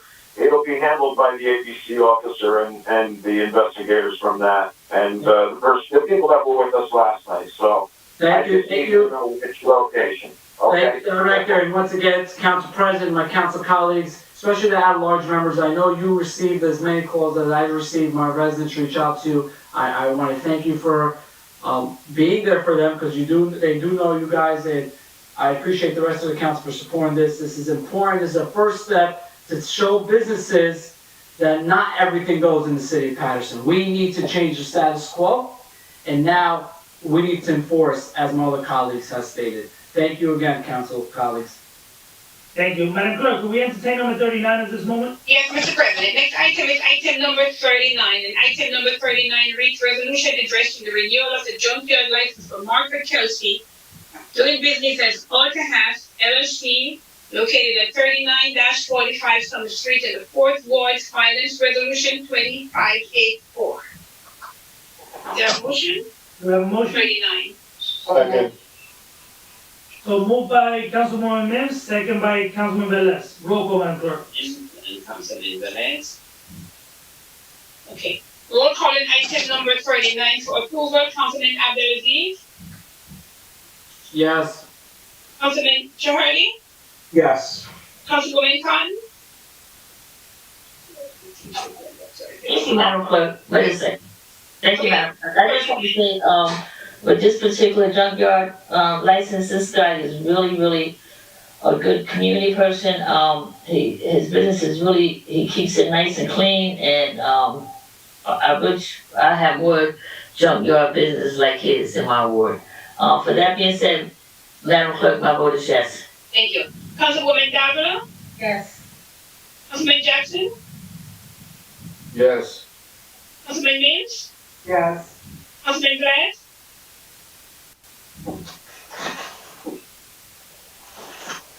Councilman Velez. Yes. Thank you. Mr. President, Yes. the vote is 8 in favor. Let the record reflect that the third ward is vacant, therefore item number 39 is hereby adopted.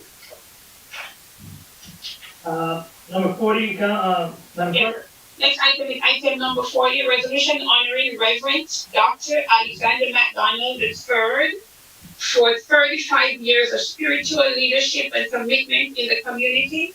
This is sponsored by Councilwoman Ruby N. Cotton and co-sponsored by Councilwoman Dr. Liliza Mims, City Council. Sorry. Resolution 2585. Move it. Second. Moved by Councilwoman Cotton, second by Councilwoman Velez. Roll call, Madam Clerk. Roll call on item number 40 for approval. Councilman Abdelaziz, Yes. Councilman Chahali, Yes. Councilwoman Khan. Thank you, Madam Clerk. I just want to say that it is truly an honor. Reverend Dr. McDonald has been there 35 years preaching. He's also going to be retiring, but he's also has been such a wonderful community person. He's going to be known as putting that complex together, Rising Dove on Cal Street, senior housing units, 50 units. So he's going to be truly missed. At Second Baptist Church, he was on the corner of Cal Street and 12th Avenue. He is an awesome person. I just have a couple changes, and I had asked Corporation Council. The changes are just some minor wording in there that if I could, we could still vote on with some of the changes that I would like to put in there. Is that okay, Corporation Council? As long as the changes don't change the substance of the resolution, that's fine. I can make the changes for you in the morning. Yeah. No, the only thing I really needed to do, Corporation Council, I just wanted to add in it, is also his celebrating his 35 years of pastoring and also his retirement from as pastoring of the Second Baptist Church. That, I mean, it was not included in there, and I wanted to add that in there. I can make that change. It doesn't change the substance of the resolution. Okay, thank you. Madam Clerk, that being said, my vote is yes. Thank you. Councilwoman Davila, Yes. Councilman Jackson, Yes. Councilman Mims, And so to Pastor McDonald, who I've known for a very, very long time, my former church and his church were like sister and brother church. And I want to commend him for the transformative work that he did in Second Baptist in the life of all the members there, but also in the neighborhood with all of the property, the Rising Dove Senior Center, the corner store, the site that used to be used for, I can't think of it, for the child care facility. So many things that he's done in the city of Paterson, and the humble nature of his wife. I commend him for the work. Paterson will definitely miss him, but I know that God's work will continue. So I want to say congratulations to Reverend Alexander McDonald III, and my vote is yes, Madam Clerk. thank you. Councilman Velez, Well, one thing I have to say, Reverend Dr. Alexander McDonald III, that when you're ordained to be a pastor, no matter if you retire, you're still going to be a pastor. He was ordained to be a pastor for life. And I have experienced that everybody that we have make a resolution to honor retirement, I get a report back that they work harder and they work more in retirement than when they are in sitting in the chair. So, but great things have happened in this church and not only in the church, in the hearts of the people in the community. So I commend every spiritual leader out there that have chosen that career and that call, spiritual of service, and that only comes from that one up there, the Lord. So thank you for your service and your prayers for the city of Paterson. My word is yes. Thank you. Mr. President, Yes. the vote is 8 in favor. The record reflects that the third ward is vacant. Therefore, item number 40 is hereby adopted. Number 41, Madam Clerk. Yes, sir. Next item is item number 41, resolution recognizing October 20, 2020 through October 26, 2020 as Domestic Violence Awareness Week in the city of Paterson. This resolution is sponsored by Councilwoman Dr. Lisa Mims and co-sponsored by Ruby N. Khan. City Council Resolution 2586. Second. Well, moved by Councilman Cotton and moved by Councilwoman Mims, second by Councilman Velez. Roll It call, was Councilwoman Cotton. And Ruby too. and Councilwoman Cotton.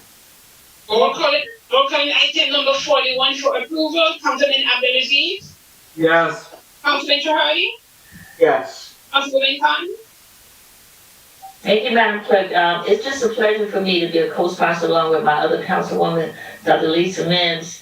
The domestic violence is truly a major problem, throughout this entire country. So with that being said, as we celebrate domestic violence for the month of October, Madam Clerk, my vote is yes. Thank you.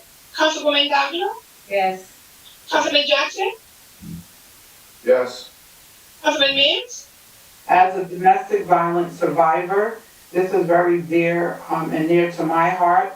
I want to commend the board of the Paterson Performing Arts Development Council, Denise Womack, Nellie Selly, Teresa Salmon, Carolyn Brown for the great work. I also want to announce their visual, domestic violence visual, that Councilman Cotton and myself, we attended yesterday. I was the keynote speaker. And it will be Thursday, October the 22nd at 5:30 at 77 Hamilton Street. So I extend this invitation to all to come out and to hear some of the testimonies and to be a support to people that have survived or are currently in situations of domestic violence. My vote is yes, Madam Clerk. Thank you. Councilman Velez. Madam Clerk, Corporate Counsel, I don't know if you noticed at the end of the resolution that now therefore it's saying that Violence Awareness Month in the city of Paterson, and the title is a week. So I will be more comfortable that it will be the whole entire month. I don't know if you noticed that. In the last. Because I didn't track that, so I'll have my staff change it. If I may, Mr. President. Yes. Corporation Council, and Councilman Velez, we had brought it to legal's attention already, and they said it was okay because it was done during the month of October.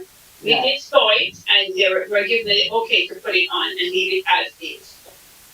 Okay, what I'm trying to say, I agree, will be the whole entire month. Even in national, we agreed is a month celebration and of awareness celebration. You know, there's some people that are vocal in domestic violence, and there are people that are silenced in domestic violence. So, and that goes to every gender in the whole entire world. So, when I move it second, and every year I do it, and I always want to be with the right side of the track. So my vote is yes. Okay. All right. Thank you. Mr. President. Yes. The vote is 8 in favor. The record reflects that the third ward is vacant. Therefore, item number 41 is hereby adopted. Thank you, Madam Clerk. Madam Clerk, Yes, sir. we're gonna take 21 and 22, and then we're gonna move. 21 and 22? Yes. No, let's do 21 first. Shall be separate. 21, yes, but I just, okay. Next item is on the non-consent agenda, item number 21. And item number 21 reads, resolution authorizing 21st Avenue between Madison Avenue and Lewis Street to be also known as Francisco A. Mantilla Way. This is sponsored by Councilman Al Abdelaziz, co-sponsored by Council President Flavia Rivera and Councilwoman Marissa Davila. City Council Resolution 2560. So moved. Second. Moved by Councilman Delacy, second by myself and Councilwoman Davila. Yes. Less and then, is the, yeah, that's it. Roll call, Madam Clerk. Roll calling item number 21 for approval, Councilman Abdelaziz. So before I vote, I know that the chief, as I call him, the chief, because he is the chief of 21st Avenue. I know Francisco Arturo Mantilla is watching right now. This man has gave his blood, sweat, and tears to that 21st Ave area. I know my council colleagues do not need an introduction for all the great things that he has done, all the great things his family has done. We all know his family. But one thing you ever know about Arturo, he's always behind the scenes. You never see him asking for the spotlight. You never see him asking for recognition. But what you do see him is always working hard for his community. And he sat with me. If you've been through the new 21st Ave reconfiguration, it's been a success. It looks great. The neighbors are happy. The businesses are happy.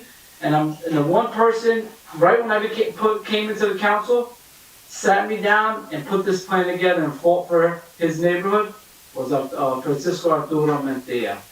And so one day when they were working on it, I came down and I was like, you know what? There's truly no other way to recognize this gentleman by honoring him and naming that stretch after him. And I'm going to use a sign like Councilwoman Dr. Lalisa Mims says. I may say it wrong. Let's give them their roses while they can smell it, right, Doctor? Is that the right way? That's how you say it. That's how you say it. So I'm proud to introduce this. It's well deserved. The family is a 6th Ward family, a staple in the community, and I'm proud to be able to represent him because he truly has enhanced this neighborhood. I look forward to the celebration. Felicidades, congratulations. My vote is yes. Thank you. Councilman Hardy? Yes. Councilwoman Khan? Sorry, Madam Clerk, what item are we on? Number 21. Oh, okay. Madam Clerk, my vote is yes. Thank you. Councilwoman Davila? So, a few days ago, we had the opportunity, I would say it was last weekend, right? We had the opportunity to actually go to the Mantilla's residence, and I thought we were just going for a quick conversation. It was definitely a family affair, as you know, Mr. Mantilla is not doing very well. He's a bit ill, and I know that we made his day. So when Councilman Abdelaziz said, we're having a committee meeting and meet me here, I'm like, we're having a committee meeting where? But long story short, I just want to say and commend the entire family. It's always been about a family affair. Obviously him being the head of everything, but he's had that backbone, what I call the neck, which is his wife, our Deputy Mayor Elsa Mantilla. But again, this is a family affair, and to have named, no one else deserves this more than this gentleman who's been working in the community for 40 plus years and continue to work. And I'm going to continue to say it's a family affair. So, this is to Arturo Mantilla, el señor Mantilla, Arturito, Doña Elsa, Esita y Rosita y a todos los Fazengas y a todos. Eso es para todos ustedes. Así que felicidades de parte de su concejal general, Maritza Davila. My vote is yes.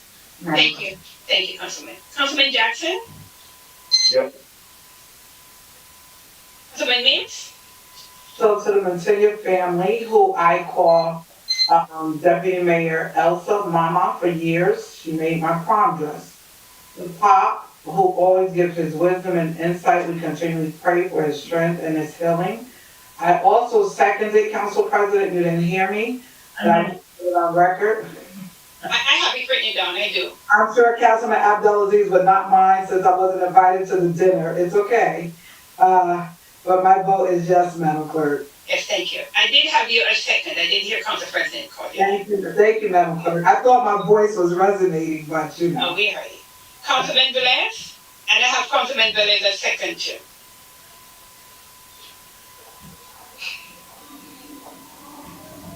Councilman Velez, it's your turn. Yes, I just was making some notes before I vote. You know, behind Mr.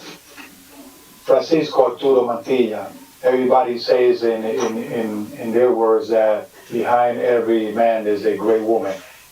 And Councilwoman Marisa Davila stated right. Could I add a little bit more? You have to have great daughters. You have to have great sons. You have to have great grandchilds. And you have to have great son-in-laws. And I say this from the bottom of my heart. Mr. Arturo Mantilla is a man that has seen his work. Even I don't have the opportunity probably to go close to him or probably express it to him, but I have the chance now to say it. Mr. Arturo Mantilla, you deserve this and more. You have opened the road for others to be here in the United States and do what they have to do. Mr. Arturo Mantilla, I will pray for you, for your health, for your recovery. I will pray for your family. I will pray for everyone that you touch, everyone that you talk to. Last but not least, de parte del niño malcriado, I want to vote yes. God bless you, Mr. Arturo Mantilla. Thank you, Councilman. Mr. President? So, when Councilman Abdelaziz, pertaining to this, basically the street naming, acknowledging Arturo Mantilla, I was actually honored when I received the call. But let me just tell you a little bit about him. I've been talking to Arturo now for about 10 or more years, probably more than that. And something that I noticed is that he never stopped asking for the issues to be addressed in his 21st Ave. And he's very patient. That's what's impressive. You know, he told Alan, Councilman Abdelaziz and I that there's been an issue for a while, the parking situation on 21st Ave. And Councilman Abdelaziz and I sat down and Councilman Abdelaziz had a great idea that, he suggested we partner with the parking authority to get this done. And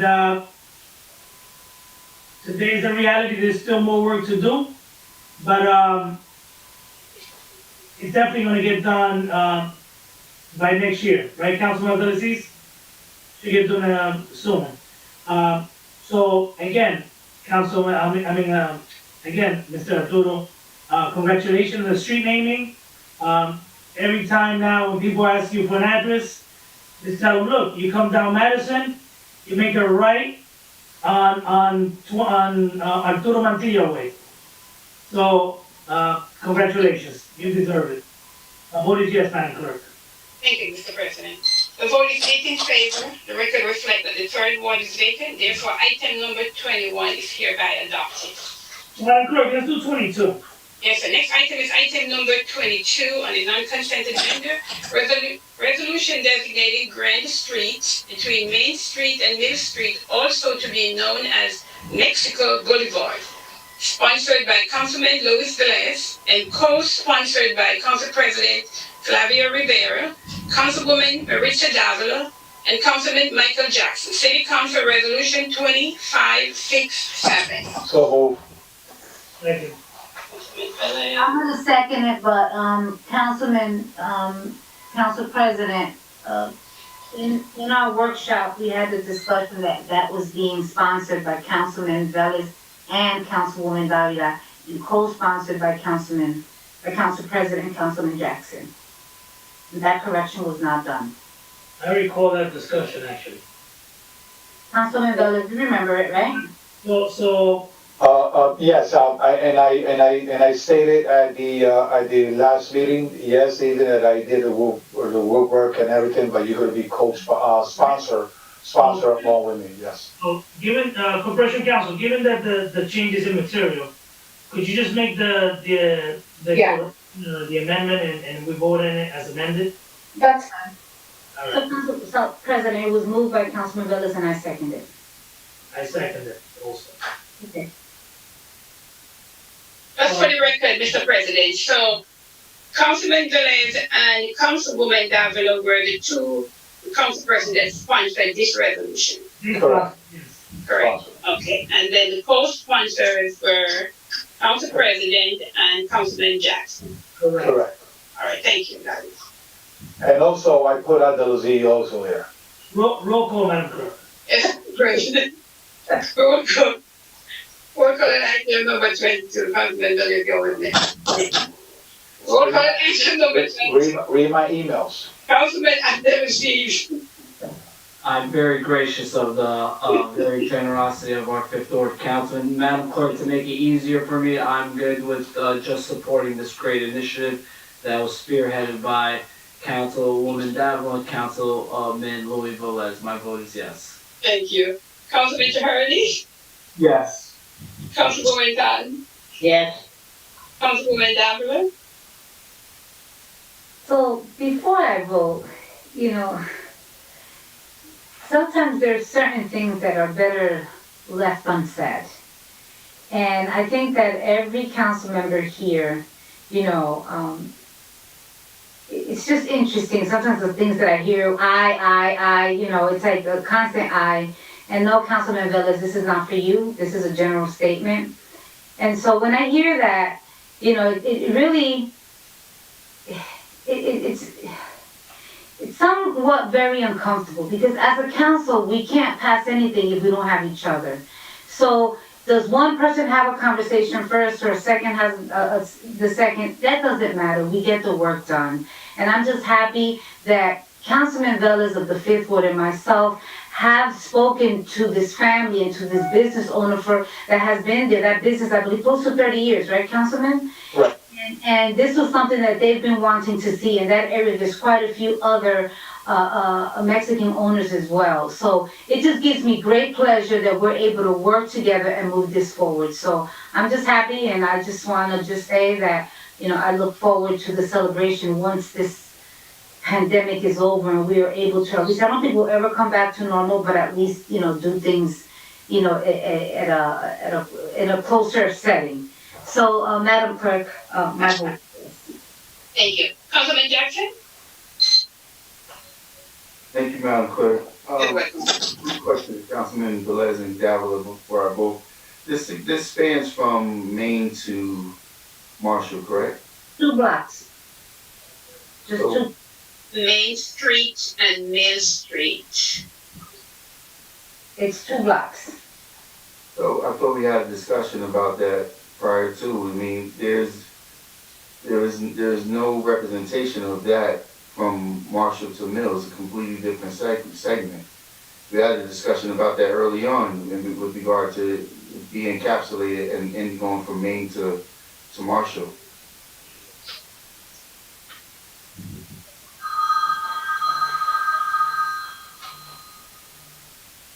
Do you want me to answer that, or are we involved? We're in the middle of roll call, but he has a valid point. We just, actually, he got the floor right now. We discussed. You gotta clarify this now.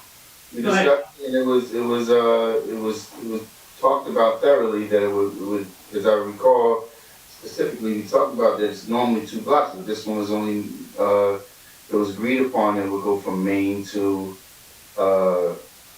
Marshall, not Mill. There's no representation behind. In fact, it's only at the corner.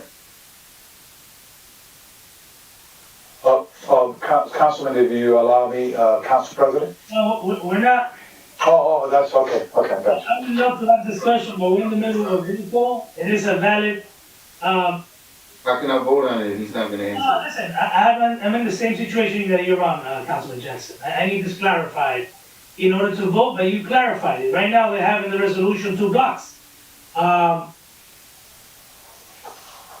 in the middle of roll call, I don't know if, Madam Clerk, what can we do to bring it, Councilman Velez, are you in objection to amend the reso?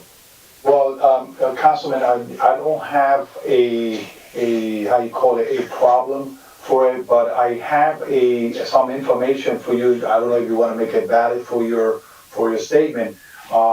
We just discussed it, based on the petition file. I have 117 signature from the 2 blocks. The businesses owners on those blocks from Grand Street all the way down, from Main Street all the way down to Mill Street, those 2 blocks. The ordinance say that we only got allowed to give, the decision of the committee for many, many years have been to only grant it 2 blocks across or 2 blocks straight after the other. Knowing that others residents in the area of 117 signatures, then we honor the 2 blocks. And this address is from the Mexican restaurants in the Marshall and Mills block, and also in other words, from Main Street all the way down to Mill Street, and those 2 blocks. All of them sign it. I could give you proof of it. 185 Mill Street, 330 Grand Street, 239, 104 Mill Street. All of them. I got 117 signatures of people requesting that to be honored, that street, Mexican Boulevard. So I don't know.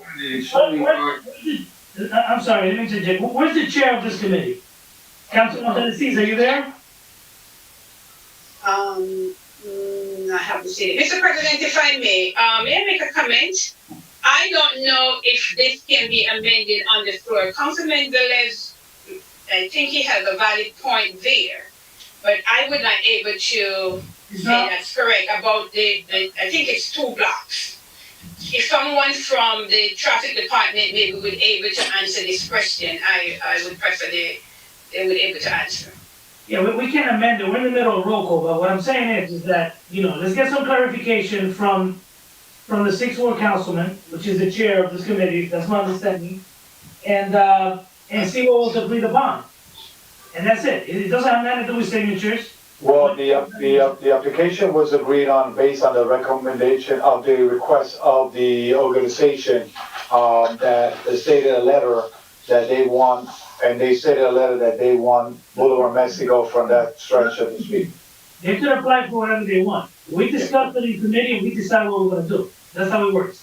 Hold on, I'm sorry, Councilman Jackson. Councilman, Abdelaziz. Councilman Jackson has the floor right now. If it's Councilman Jackson, I'm gonna pull up some stuff. We just wanted some clarification on what was decided pertaining to, this street naming. Is it 1 block or 2 blocks? Councilman Jackson have the floor, I'm picking up, I'm going through. I'm not in opposition.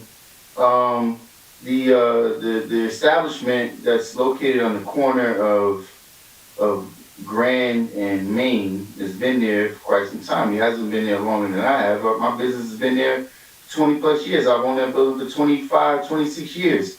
And the fact that there was a recent rental space of a Mexican smoothie place between Marshall and Mill doesn't mean that it's representative of that entire community. And I remember specifically us having a full discussion, and it wasn't in committee because I'm not on that committee. It was in workshop where we discussed that, it would only go from, we were going to make a provision for this one that would go from Main to Marshall. It wasn't discussed with me.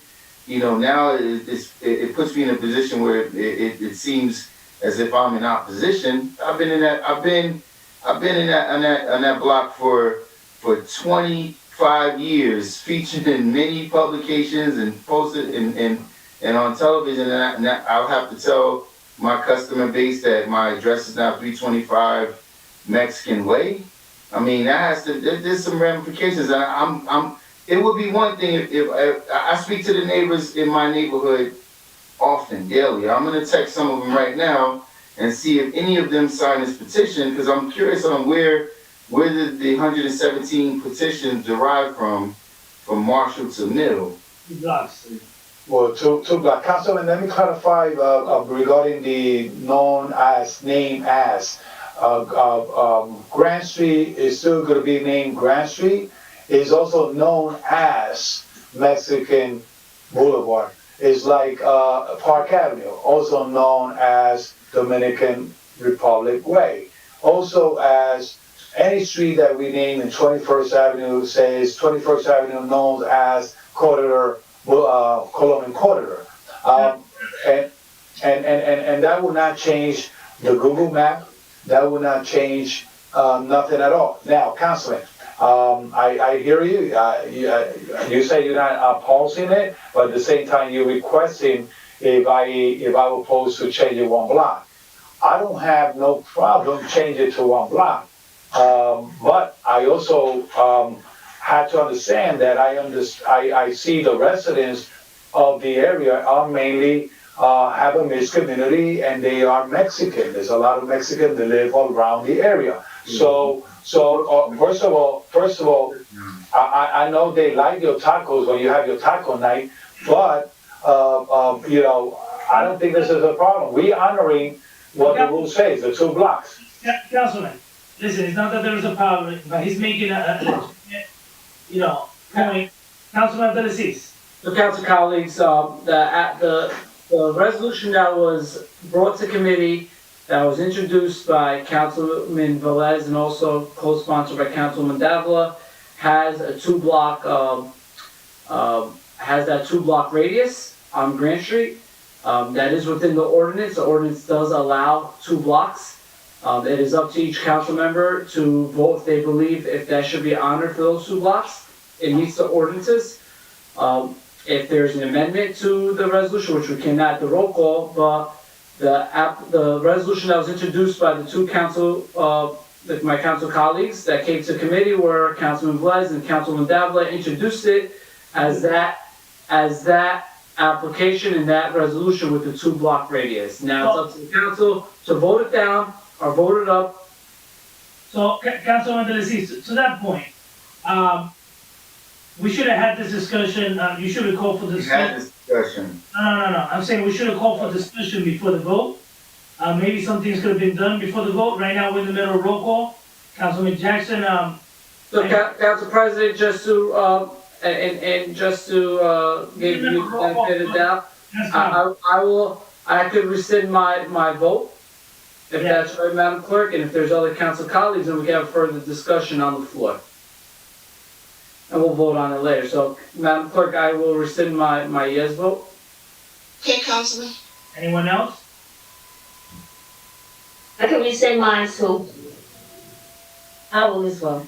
Councilwoman Davila, just for a sec, could you, and also withdraw your motion or your second? Yeah, I'll withdraw and I'm gonna do it for purposes because, and I will say this, and I think Councilman Jackson is confusing in terms of, we had this conversation. We did have this conversation, but it was last year, okay? When it first came up, there was a conversation in committee.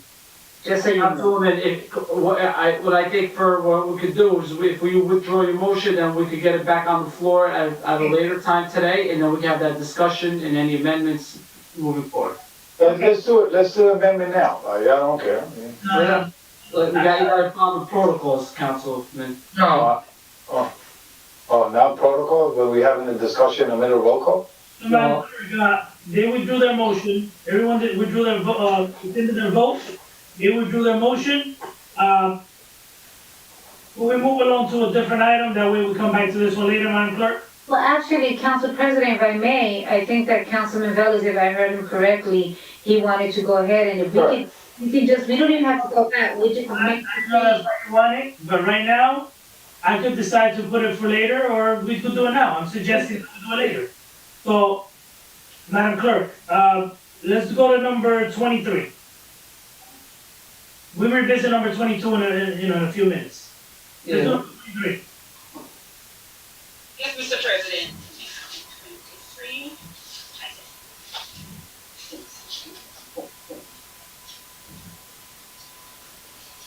Next item is item number 23. Resolution designating East 28th Street between Market Street and 20th Avenue, also to be known as Martinez Way, sponsored by Councilman Louis Velez and co-sponsored by Councilwoman Marisa Davila, Councilman Al Abdelaziz, and Council President Flavia Rivera. City Council Resolution 2568. Second. I wanted to second it. Moved by Councilman Velez, Second second by it too. I seconded. Councilman Davila, Councilwoman Cotton, and, Ow. Lambs. Oh,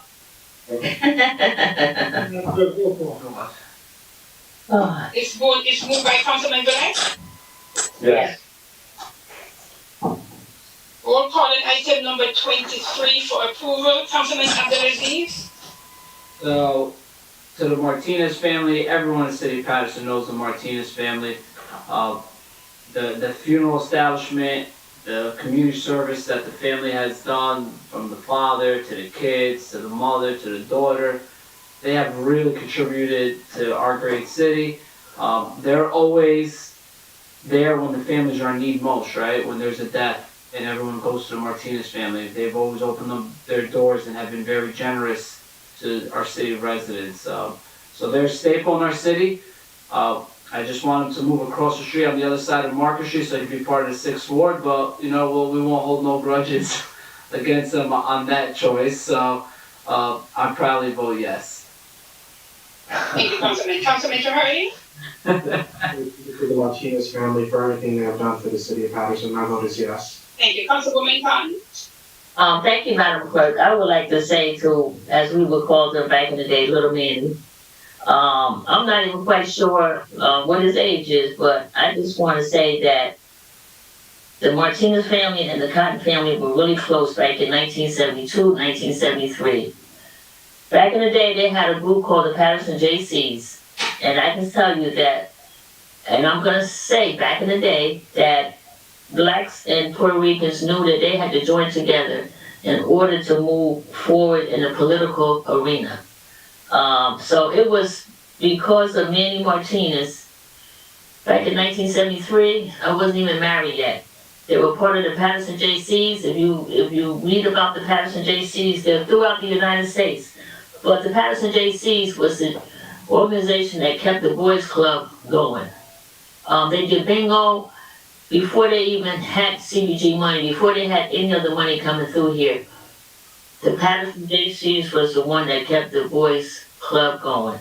And I want to say to you, Manny, it was just, you know, I don't believe you was even born yet then, but just the idea that your father and my husband has been friends since 1972, because you got together, you knew that in order to move forward, because of you, because of your dad, Little Manny, as we would say, for Eddie to be president of the Paterson JCs back in the day. So it is truly an honor for me to, and they're up there together now, looking down here on us. Both of them are up there together. And they're gonna say, wow. And you know, back in the day with Paterson JCs, it was basically all white, and Puerto Ricans and blacks started forming and coming together. So with that being said, it's truly an honor, Little Manny, to vote for Manny Martinez Way. It is truly an honor. Madam Clerk, my vote is yes. Thank you. Councilwoman Davila. Councilwoman Cotton, Puerto Rican and Black are still standing together. Just for the record. Ask Councilman Jackson. But on this resolution, I want to say that, you know, when Commissioner Martinez reached out just to say that, you know, he was requesting through the councilman of the 5th Ward, this street naming on behalf of his father and family, and in terms of, his passing away and the anniversary coming up, and I believe 50 years of the establishment. There was no doubt in my mind that, I would not support, such endeavor. And so to your mother, to your father in heaven, Commissioner Manny Martinez, your brother and your sister and your entire family, it gives me great pleasure to support this. Madam Clerk, my vote is yes. Thank you. Councilman Jackson? Well, at least in my house, I know it does. I know we do. But I'm very proud of the Martinez family. 50 years says a lot. Being in business in a city like Paterson can be tough and have its challenges at times. I'm very happy to be a part of this as well. So my vote is yes, Madam Clerk. Thank you, Councilman. Councilman Mims? Well deserved, great time to do it, my vote is yes. Thank you. Councilman Velez? Well, honoring the memory of Mr. Martinez in this way is the perfect things to do.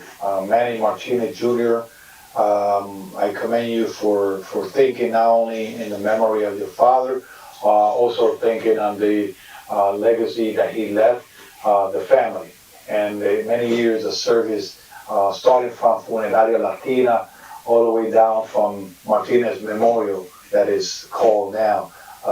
If you look at his bio, is a trustee at Passaic County Community College, being a commissioner of the youth, being a commissioner at ABC, holding a lot of positions. The first Puerto Rican funeral director in the state of New Jersey. Being a funeral director is not an easy piece of cake at this time. So you imagine that time. So there's a lot of legacy that he left. Derek, a great fireman in our city. Manny Martinez Jr., a great educator in our city. And not only that, Vera Martinez, a great friend, a great friend. We share sentiments. We share a lot to say about this great family. Her sister, a great artist. You have to see the artist, a great artist. Manny Martinez's sister is a great artist. She do a lot of portraits, and would you guys have the opportunity to see that art? So, yes, Councilman Abdelaziz, when they noted that the 6th Ward was on the other side, they say no, they want to stay in the 5th Ward because they see the bright and the other great things in the other side. So, thank you, Dan, for investing in the 5th Ward and not even thinking on the 6th and this time. So my vote is yes. Thank you. Mr. President? Well, the Martinez name and business have become stable in the community. And the last name, Martinez, will continue to leave a footprint on the city. And now you have a name to show for it. At this time, our vote is yes, Madam Clerk. Thank you, Mr. President. The vote is 8 in favor. The record reflects that the 3rd Ward is vacant. Therefore, item number 23 is hereby adopted. Council President, I just want to let you know that soon you're going to receive the invitation for Martinez Way grand inauguration. So hope all the councilmen will be in that inauguration. Thank you, Councilwoman Min. I want the council to entertain at this moment number 15. I will have to step away. It cannot be part of the discussion. So proceed with number 15, please. Thank you, Council President. Item number 15, Madam Clerk. Yes, Madam President. Next item is item number 15, resolution requesting the city administration to explore an agreement with Passaic County to include East Side and West Side parks in the county park system, sponsored by Councilman Abdelaziz, co-sponsored by Dr. Elisa Mims, Councilman Chihardi, Councilwoman Cotton. Administration Resolution 2560. So moved. Second. Moved by Councilman Abdelaziz, second by Councilwoman Mims and Cotton. Roll call, Madam Clerk. Roll call on item number 15 for approval. Councilman Abdelaziz.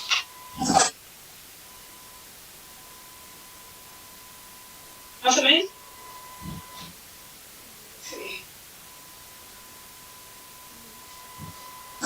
Councilman Abdelaziz? You could come back to him, Madam Clerk. He was just there. Yeah, Councilman Trahadi? I just want to take this opportunity to reiterate the fact that we have a great opportunity to provide a high-level field, a high-level park for the individuals that are living in that area. Again, to Councilwoman Davila's point, it's important that we make sure that as the administration is having the conversation regarding priority usage, which teams, which residents will get to use it first, that's important to make sure that we have a transparent debate, a conversation about that to make sure that Patersonians get first right usage for that field. But at the same time, we have to also make sure that while we're having a conversation about all the merits of the park, at the end of the day, the residents are not going to know if it's a county park or city park. But as council members, I'm sure everyone here is going to do their due diligence to make sure that Patersonians get the best deal out of it. So I know it's going to be a net gain for the city. It's going to increase our opportunities in the city. And I really do look forward to being able to go to a park where we'll have sheriff officers, park attendants, and most of all Patersonians using the field. So my vote is yes. Thank you. Councilwoman Cotton? Thank you, Madam Clerk. With this, request that we're asking about, to explore an agreement, I know there's gonna be things in there that we're gonna look for, and as, Councilman Chowdy said, that to make sure Patterson residents are, has first choice, first for things to be happening in the park. But, and I know that, our city needs to be doing more, patrolling in our park. And as of now, I think that we should look for, just to see what kind of agreement they're gonna come back with. And we may like it, and then again, we may not like it. So with that being said, we need to just at least start the conversation. And that's all it is starting the conversation. With that being said, Madam Clerk, my vote is yes. Thank you. Councilwoman Davila? As I stated before, and I understand, I know how to read, I know what the resolution is. I wish I would have been part of the conversation, even in the beginning, being that, you know, being here for 6 years and having been on 4 years with Passaic County Parks as the chair, it would have been great. Even prior to me being a councilwoman at large, I was sitting and speaking and having conversations like this with our freeholders. So the administration knows, and my council colleagues as well have known this. So do I want to block this? Absolutely not. I just want more information, and I would like to be sitting at the table to see exactly what it is that is being proposed. And I just want to make sure that Paterson is always put forth first. When I look at what was done with the with Hinchley Stadium, and understood that, you know, that was the school board, not the council, but the school board decided, and, you know, they were okay with that 180-day usage of the stadium. You know, I had a problem with that as well. But again, you know, that was not in our jurisdiction, but this is, all right? And so, you know, Councilman Abdelaziz, you know, continues to say, oh, well, you know, that's what the discussion is about. But the reality is, that's the first thing that I want to hear coming out of anybody's mouth is Paterson is always going to be first, you know. And I know that when Hawthorne, you know, was being fixed, you know, and it obviously is a Passaic County Park, I know all of the monies that went in, but, and I don't know what their agreement is, but I've always seen that Hawthorne has always been Hawthorne first. And so, you know, I hope that, you know, in those conversations, Madam BA, okay, that Paterson is not gonna be put second. You know, we have a lot of teams here, a lot of sports here, and, you know, to have it open now, it be a Passaic County Park, now it's open to everyone. So, you know, that's where I'm a little iffy with this. But I also understand that, you know, we haven't done a good job keeping up with our parks neither. And that they're in dire need of many things, and that this city does not have the means to do so right now. And so, you know, I'm in between. So, you know, at this time, I'm just gonna abstain from this vote.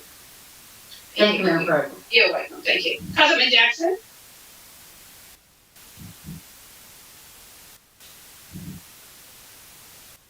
Unmute your, okay. Yes.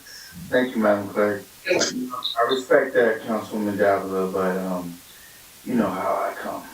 I keep it 100% straight all the time. 780 plus employees with the Passaic County Sheriff's Department. Less than 24 of them are African American. Less than 50 are Latino American. When you talk about the demographic of the city of Paterson, it's much different than in Hawthorne. And I've gone to Hawthorne in many occasions and received less than desirable treatment there. But even bigger than that, what this says, this is a clear message of the incompetency of Paterson. See, we continuously pass the buck. We say, well, we can't even control our parks. We can't even take care of our parks. We can't control our streets. We can't, you know, there's so many different things that we're just incapable of doing. We're allowing everything to be outsourced. You know, there was a discussion about publicizing the parking authority and making a move to outsource it to a third-party entity. There was discussion, I mean, in fact, now, if you follow the trend of the Housing Commission, everything that housing is owned that used to provide employment, that used to provide opportunities for the community, recreational resources, which these third-party companies like Penrose, who we hear all these complaints about from the residents that live in these facilities, are not providing. And we allow for the opportunity for us to regulate those situations to be taken from our hand. This is a terrible idea.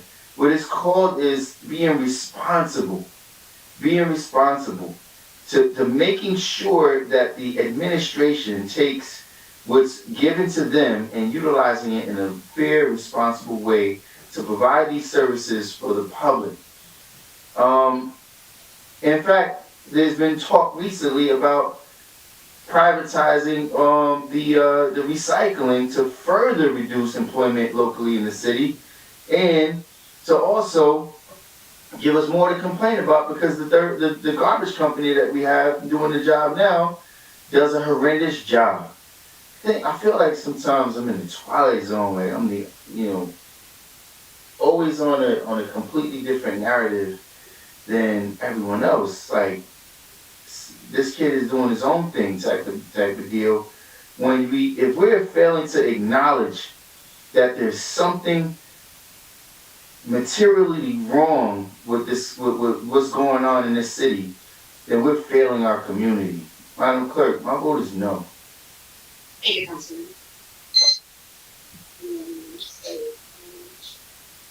Let the record reflect that Council President Rivera had recused himself for item number 15. So now it's Councilman Velez. You know, let me say this, you know,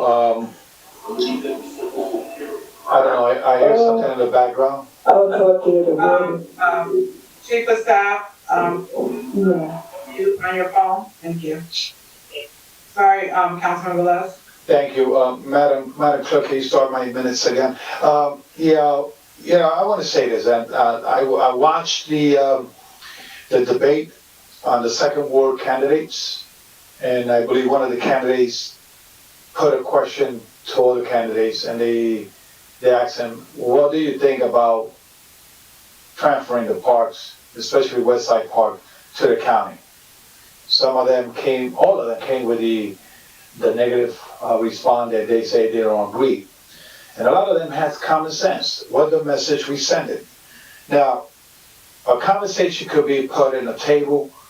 I don't know why they need the blessing of the council to tell the administration, listen, do this, explore this, let's do this. And once again, if you go to the city, the final report of Paterson Transition Team report, it mentioned about parks, how to improve it, how grants should come in to fix our park, how many equipment they need to fix our park, the the amount of employee they should have in DPW to fix our park, our roads and everything. So, what is the message that we send it out here? Now, what's gonna happen probably is that the study comes in, the agreement comes in, the council vote for a chair agreement, when we still waiting for a chair agreement with the Board of Ed that came due 4 years ago in the administration of Joy Torres, and we still haven't sit down with the Board of Ed to get a final chair agreement with them. And what I'm afraid is that when this agreement comes down, or the idea comes in, get voted in, the chair agreement, then they come and say, oh, now we have to reduce the employees of DPW because we overstaffing DPW because we don't need those type of employees in the parks because now the county has the responsibility to it. And not only that, we have to look also at the fee for using the parks. The county, at every park that they administer, they put a fee. There's no such thing a resident has a free will to go. And, there's a lot of things that have to be in conversation. Councilwoman Davila say that she want to be part of the conversation. Me as the chair of DPW, I found out about this initiative about forcing or telling the administration to go to some kind of a study to make sure our parks are okay and send it to the county. So, this raises a great cloud in what they should do, not to do. So for now, they don't need my blessing to explore what is good for the city of Paterson. Just bring it to the table and see if it's good or not. So I'm going to stay in this vote. Okay, abstain. Councilman Abdelaziz? Thank you, Madam Clerk. Okay, you're back. Good. So, as many of you know, I'm very passionate when it comes about parks, and I sit here and I listen to my council colleagues that are either voting no, and I'm going to address some of the things that they stated, and I heard some of the comments. But before I start, I want to also acknowledge all the residents that have probably reached out saying it's about time. Some of my colleagues are abstaining, are voted no, are the same council members that have been sitting on the council for the longest, that have served with multiple administrations, have seen the parks degrade, deteriorate. It's on if we're on this council not thinking of how we could better provide services, then we're doing a disservice to our residents. Of course, Paterson is going to be first in these agreements. I have full faith that an agreement that comes from this council that puts Paterson second will get voted down. Now I did my homework. I researched agreements from other towns. Guess what? In our neighboring town, very close to the first ward in Hawthorne, they have a county park. Hawthorne has first dibs. It's called a right to refuse. That's a simple research of an agreement that the county already has. I don't hear any issues from Hawthorne saying that they're not getting the fields. But you know what? The residents of Hawthorne have benefited. Right? When you look around to our other counties, I'm going to go to the city of Newark. A little bigger than us.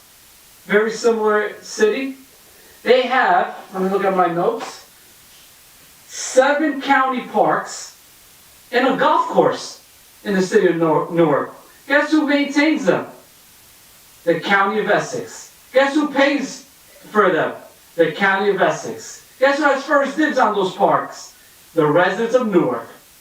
So when you hear irresponsible, I say this is smart.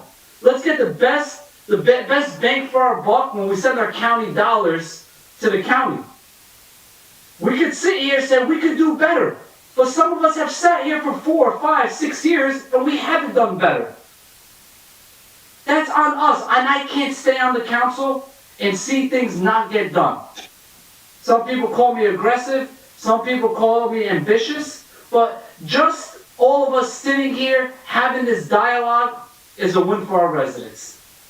Because if we don't request for more, or we don't have the dialogue, we don't get the resources.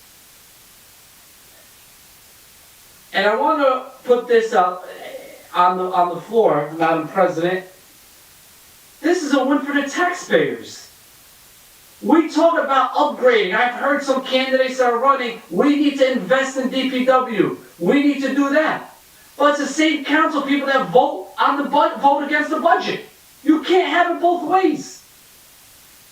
If the county comes in and says, you know what, we're going to invest $1 million on employees to clean the park, to maintain the park, that's $1 million to the savings of the Paterson taxpayers.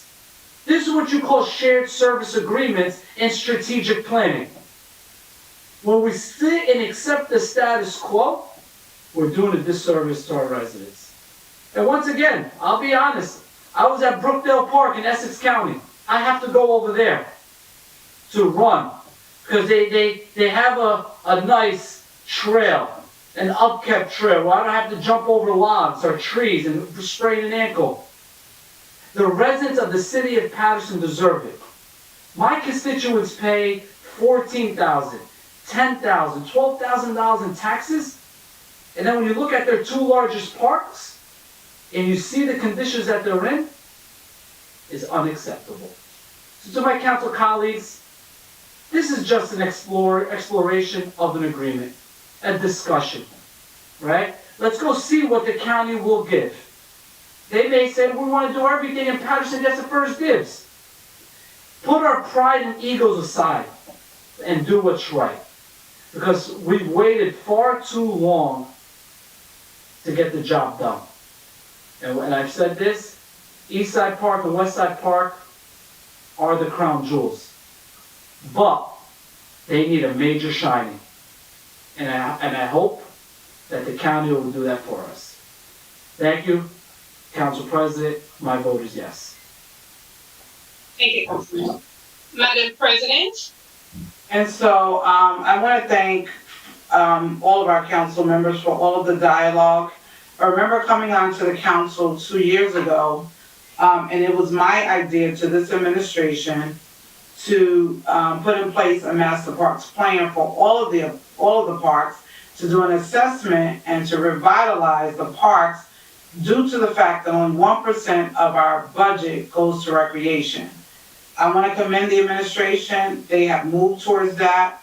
We were able to be provided with a grant to go to Chattanooga, whereas we learned the parks. We saw some that were not done. We saw parks that were revitalized and so many things. And from the grant that we were awarded, we now have Mr. Andy Stone, who has put in place a vision plan for all of the parks. And when you go through his plan, which I'm going through line by line because it's a lot, Madam BA, and I know I owe it to you to give it back, but I just want to make sure with what he has stated that I still go around and do an assessment of what is outlined throughout the information that's been provided. I want to say that even in looking into the exploration of an agreement, there is approximately in population in Passaic County 502,542 people that are in Passaic County. There are 16 municipalities. And so some of the concerns that have been raised by various council members, I share the same concern. Priority, making sure the agreement prioritizes Paterson. We're the largest municipality in Passaic County. I want to make sure that we don't lose our rights.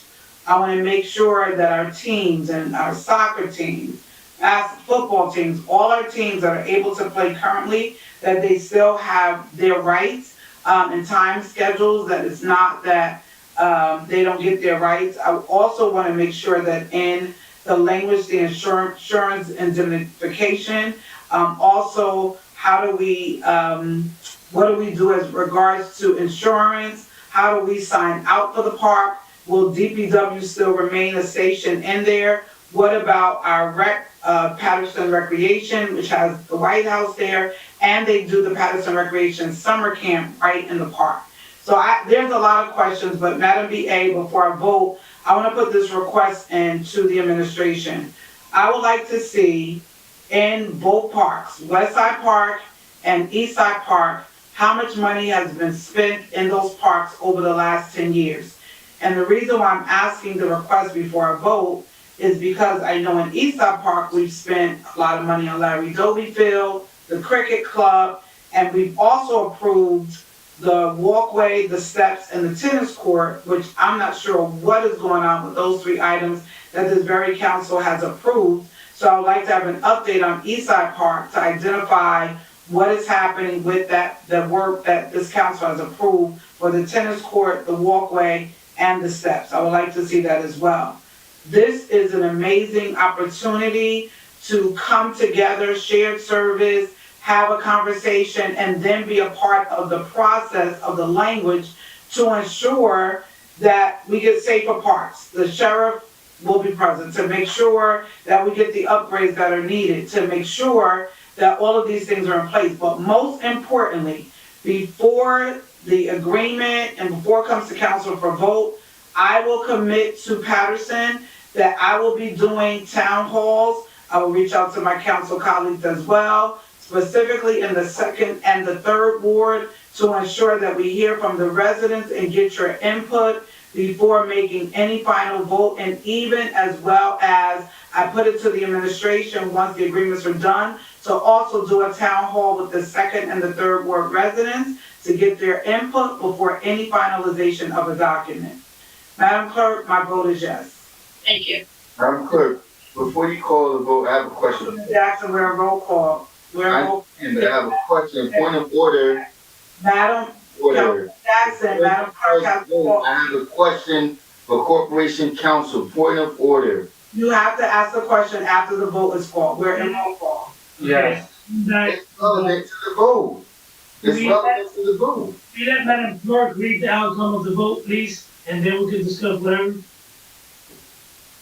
The vote for item number 15 is 4 in favor, 1 against, 2 abstain. Let the record reflect that Councilman Rivera had recused himself from item number 15. And for the record, the 3rd ward is taken. Therefore, item number 15 is hereby adopted. Councilman Jackson. Thank you. Madam Clerk, who moved that item? Councilman Abdelaziz. Corporation Counsel, Councilman Abdelaziz is employed by Passaic County. And that doesn't, what are you laughing at, dude? Because you don't know your levels of government. I'm employed by the Board of Education, which is a separate entity of the county government. Of course you don't know your levels of government. You just talk idiotic things. I work for the Board of Education of the Passaic County Vocational School District, not the Passaic County government. I'll answer that for you. Learn your governance. Thank you, Madam Clerk. Okay, first of all, Council President, if I have to ask for the floor and you're gonna consistently allow for the disrespect to take place, when are we going back to the chambers? When are we going back to the chambers? As I mean, this is absolutely ridiculous. I have Corporation Counsel. I have a question for a point of clarity, and if I'm wrong, then I have no issue with that.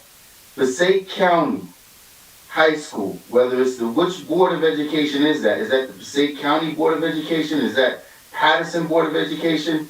I don't know. I'm asking a simple question. They have their own separate. They have. All right, the question was addressed to Corporation Counsel, is my understanding. Just like Councilwoman Marisa Davila works for Passaic County. Thank you. College. The 2 entities have different tax IDs. I understand there might be some, affiliation when it comes to the resources and things of that nature, but they're they're separate entities. So why is it when we discuss issues that pertain to the county, Councilwoman Davila refrains from the discussion and she recuses herself as well? Mr. President, if I may, and I'll just say this, because, obviously the freeholders are,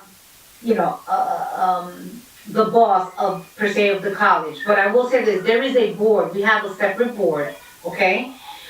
So the same thing goes with Passaic County Tech, there is a separate board. There is a board. Who are their checks issued by? Who cuts the checks? Do the freeholders sign? Council President. all right, so Councilman Jackson, so you have brought your concerns to the floor.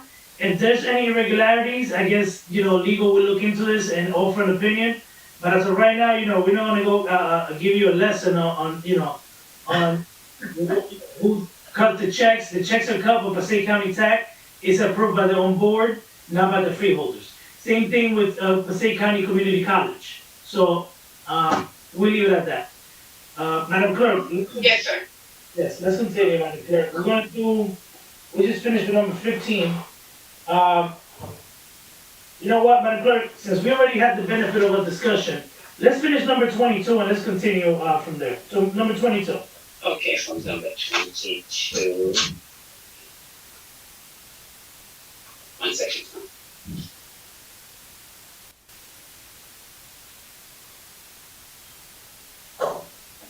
We're going back to number 22. Yes, we are, Madam Clerk. Okay. Item number 22, resolution designating Grand Street between Main Street and Mill Street, also to be known as Mexico Boulevard, sponsored by Councilman Velez and Councilwoman Davila, and co-sponsored by Council President Rivera and Councilman Jackson. City Council Resolution 2567. So move. That's moved by Councilman Velez. Second. Second by Councilwoman Davila. Discussion. Discussion, Councilman Velez. I believe in the beginning of this, Councilman Jackson had a request. I just want to honor his request to move back one block, to have it from Grand Street up to Marshall Street, and we will honor one block. Even that the ordinance established 2 blocks, but knowing the concern of my colleague, Councilman Jackson, and the tenure that he has in that street, I want to respect his will too. Also keep him as a sponsor too. Co-sponsor, sorry. I want to amend that on the floor to amend resolution on 22 to designate Grand Street between Main Street and Marshall Street, to be known as Mexican Boulevard, as possible myself and co-sponsored by the council. Council President, with that amendment, with, Councilman Velez just made, do we have to vote on the amendment? I mean, it's just a slight change. I mean, it's something, isn't it somewhat the same as? That's why I was calling on Corporation Council to, use her tea. Corporation Council? Yes, ma'am. So on this is actually, it's not immaterial. This is actually in the substance of the resolution. It's the actual name streets. It's not just adding a name or something like that. So what I would suggest is a motion to amend. Second, you vote on the amendment, and then you just vote on the amended resolution. To amend. Move to amend. Actually, you, hold on. We just had a motion to vote on it as is, so we gotta remove the motions. No, we keep that. No, Mr. President, I'm sorry. Well, the motion is stayed on the floor, so now we'll have a motion on the amendment. Move on the amendment. Second. That's Councilman Velez, the amendment, and Councilwoman Davila? Yes. Yes. Okay, so the amendment is Grand Street between Main and, did you say Main and? Main and Marshall. Main and Marshall Street. Correct. To be designated Mexico Boulevard. Okay, that's the amendment, okay. Roll call on the amendment, Councilman Abdulaziz, Yes.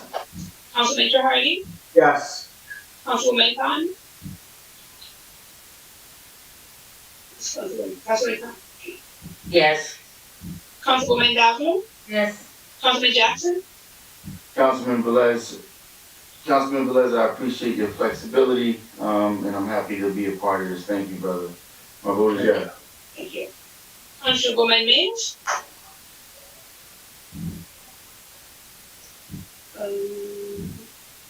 Dr. Mims. Yes. Councilman Velez. Yes, for amendment. Mr. President, Yes. the vote is 8 in favor. Let the record reflect the third ward is vacant.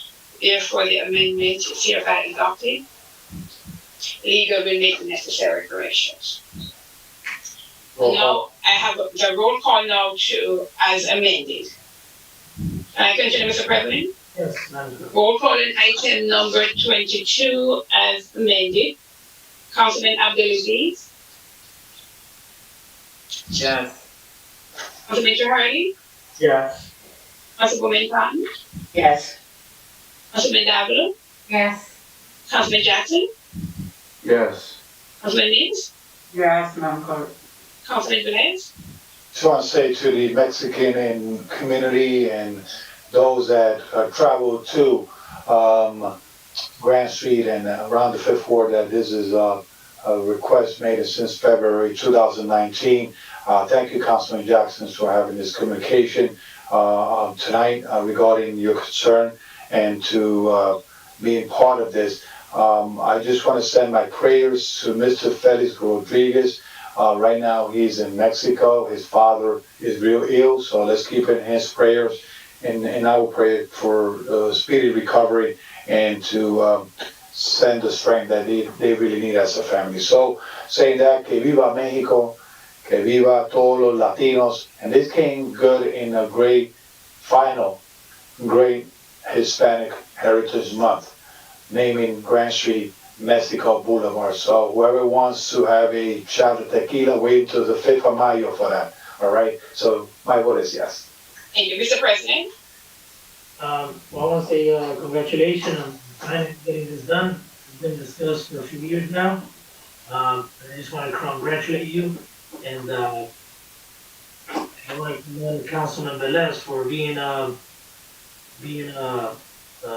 able to work as a team with this council to make things work. Madam Clerk, my vote is yes on this. Thank you. The vote is 8 in favor. The record reflect the third ward is vacant.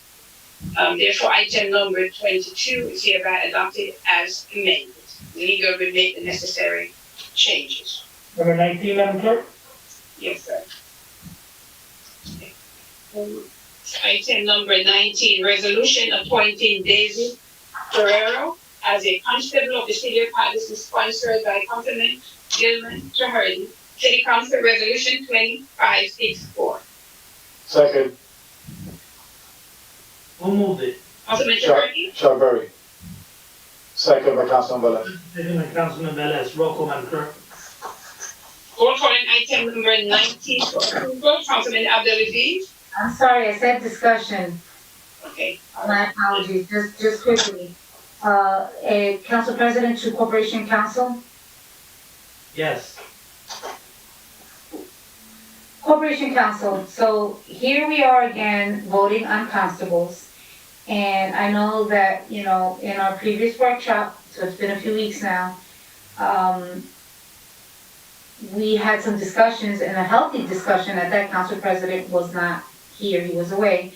And so I want to know where we are with those amendments, which I think are very important. I know that Councilman Velez has been working closely with you. I've also expressed some of the things that I wanted to see in its amendment. And I know that Councilman Abdelaziz also chimed in as well in terms of, jurisdiction, who's responsible for what are the roles, and, I have yet to have that. So we continue to vote more constables in. I know there was a question about reporting and that the chief is supposed to be getting the reports, but that wasn't happening. So again, I have quite a few, I don't know any of the individuals that are on here, so it's not about any one individual, but about the actual office itself. So can you just, before we move on to roll call, Council President, if I can get some clarification on where we are with those amendments? Sure, so as I stated last time, we're waiting for the state of New Jersey to give us the state's investigatory report. We have not yet got that report. We have called continuously. Councilman Velez has spoke with them as well, and we've yet to receive it. So we can't make the amendments until the state provides us the report, so we're within the state guidelines in our ordinances. That's what we're waiting for. But Councilman Velez had the conversation as well, so we keep pushing so we can get that investigatory report. And Council President, may I? So council members, I'm going to suggest, given that you people that are being considered to be constables, have already gone through the process. I suggest that going forward, until we address all those issues that are pending, that no one presents any other constable in the meantime. So, but we got to make sure that we. Thank you, Council President. Councilman Velez. Well, that's what I was gonna say. There's a general requirement to be a constable on the city of Paterson. There's some amendment that we are going to do that we are going to do with corporate counsel on the recommendation of the state.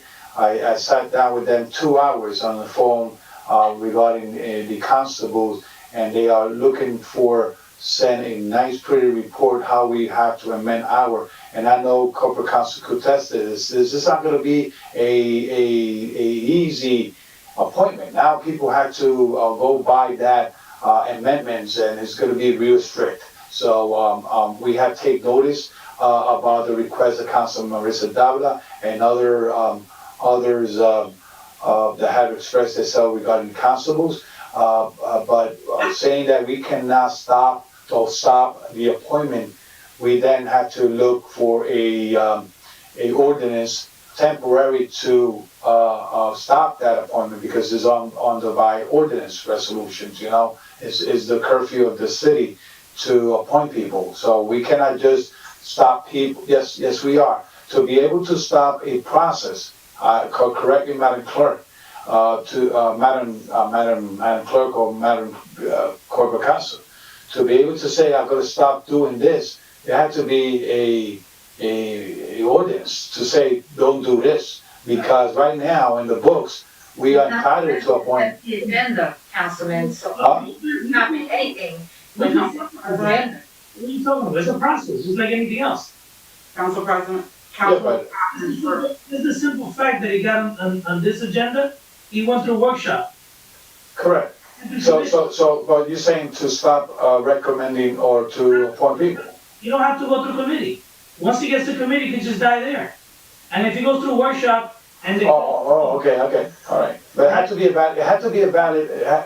a valid denial to.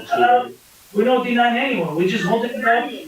We're just holding it off until the concerns of the council are met. That's it. Okay, all right. That's it. All right. Councilwoman Mims. Mr. President, okay. Councilwoman Khan was first, and then I'll go after her. No, Council President, you said that you won't bring forward no council appointment. But if I have a council that's been 6 years, you telling me I can't bring forth his appointment? He's been here 6 years? That's what I'm trying to understand. That's what you said. Councilwoman, right now, a request for information was asked from our corporation council. Right, okay, but what about those people that's getting ready to expire? When do they expire, Councilwoman? I have one coming up pretty soon. Okay, when it comes to that point, then we just have that discussion there. How about that? Because, right, I can see new people in general, because this is how this all got started. But you have constables that's been constable for 4 years, 5 years, 6 years. What about those people? How are we gonna stop them? That's what I'm trying to say to you. Councilwoman, something that I made was a suggestion. Okay. I'm not gonna do this. I'll talk to my council colleagues to see, what you guys think. But it was just a suggestion, and we'll go from there. If you have people that are expiring, then that's a whole different situation. They shouldn't be penalized because we're in the process of obtaining some information or gathering information. Councilwoman Mims. So, Council President, I know, and I think we should do it on a case-by-case basis if we're gonna do that. I have a guy that's getting ready to come forward to the council. He's a member of Street Keepers and Police, Operation Ceasefire. They pay about approximately $1,000. He's at the end of his process. It is about to come to the council. I would really regret all the hard work that he helps doing in this community that we will not put him forward. So I will definitely reach out to you.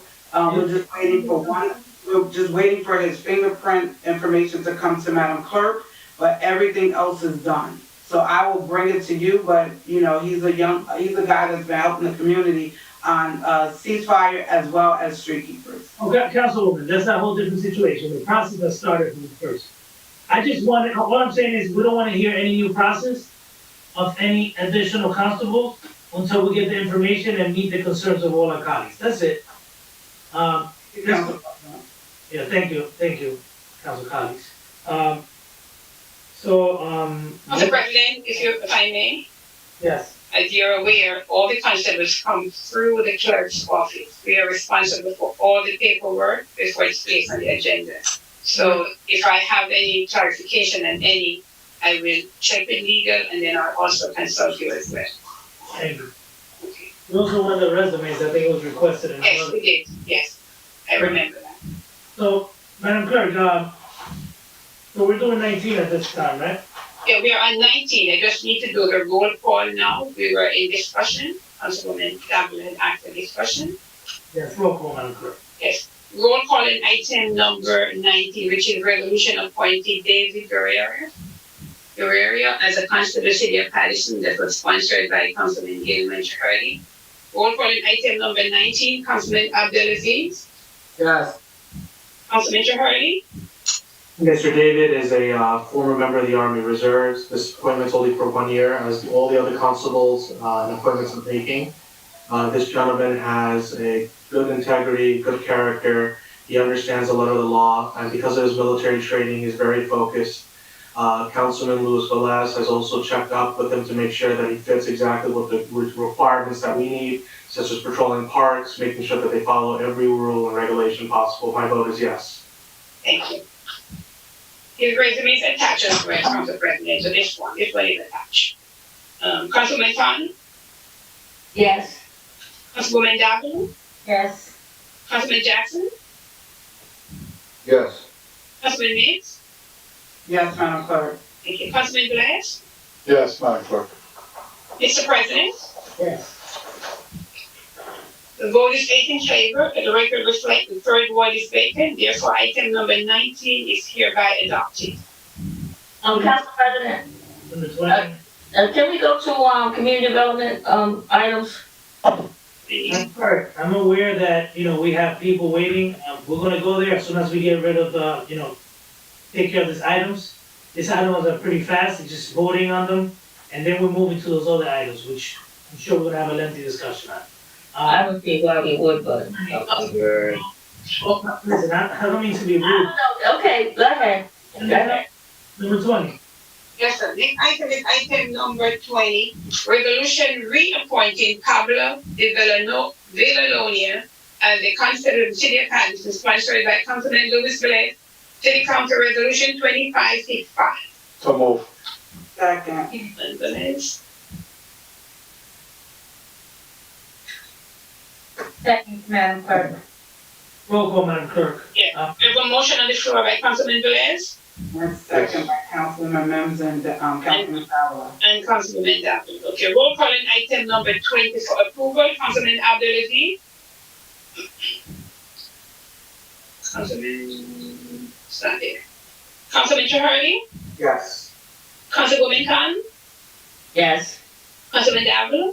Yes. Councilman Jackson. Yes. Councilman Mix. Yes. Councilman Velez. See, this is one of those perfect examples. Some constables are appointed for 3 years. This individual started for 3 years. I decided to put in 1 more year to see how he's going to fulfill his job. So as a constable and responsibility as a constable. So my vote is yes. Thank you. Mr. President, Yes. the vote is 7 in favor, 1 absent, that the record reflects the third ward is vacant. Therefore, item number 20 is hereby adopted. Madam Clerk, let's do, 18, 17 and 18. 16, 17, and 18? Okay, so we'll do 16 now. Correct? Yes. Next item is item number 16, resolution reappointing Cleve Locksley Sterling as a constable of the city of Paterson, sponsored by Mayor Andre Shea, Administration Resolution 2561. So move. Second. Councilman Velez. Councilman Means. Mr. President, Roll call, Madam Clerk. there's a motion by Councilman Velez and second by Councilman Means. Roll call in item number 16. Councilman Abdelaziz. Councilman Chicardi. Yes. Councilman Cotton. Yes. Councilman Dabbler. Yes. Councilman Jackson. Yes. Councilman Mims. Yes. Councilman Velez. Yes. Mr. President, Yes. vote is 7 in favor, 1 absent. The record reflects that the third ward is vacant. Therefore, item number 16 is hereby adopted. Number 17, Madam Clerk. Next item is item number 17, Resolution appointing Ms. Olga Vargas to the Board of Directors to the City of Paterson Task Force for Community Action, sponsored by Councilman Louis Velez, City Council Resolution 2562. Second. Moved by Velez, second by Councilwoman Davila, roll. Give me one, you got some up there? Yeah. Okay, Well, yeah. Let me get two. Roll call on item number 17, Mr. President. Continue, sir. yes. Roll call on item number 17 for approval. Councilman Abdelaziz. I think he's here. Councilman Hurd, are you there, Councilman? Yes. Oh, no. Councilman Abdelaziz is not here, right? I don't see him. Councilman Chahari? Yes. Thank you. Councilwoman Khan? Yes. Councilwoman Davila? Yes. Councilman Jackson? Did you say yes, Councilman? Yes. Thank you. Councilman Mears? Congratulations, Commissioner Olga. My vote is yes. Councilman Velez?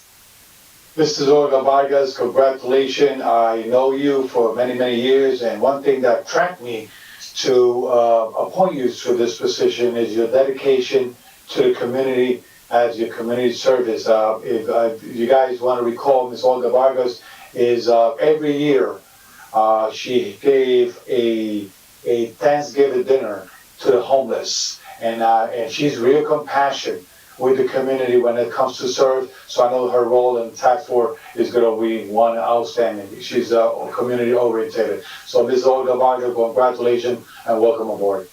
Commissioner Vargas, my vote is yes. Thank you. Mr. President? Yes. The vote is 7 in favor, 1 absent. For the record reflect, the third one is vacant. Therefore, item number 17 is hereby adopted. 18, Madam Clerk? Next item is item number 18, resolution appointing Maximo Montesino as the constable of the City of Paterson, sponsored by Council President Flavio Rivera, City Council Resolution 2563. Second. Moved by myself, second by Councilman Velez and Councilwoman Mims. Roll call, Madam Clerk? Yes, sir. Roll call on item number 18 for approval. Councilman Abdelaziz. Councilman Chahari. Yes.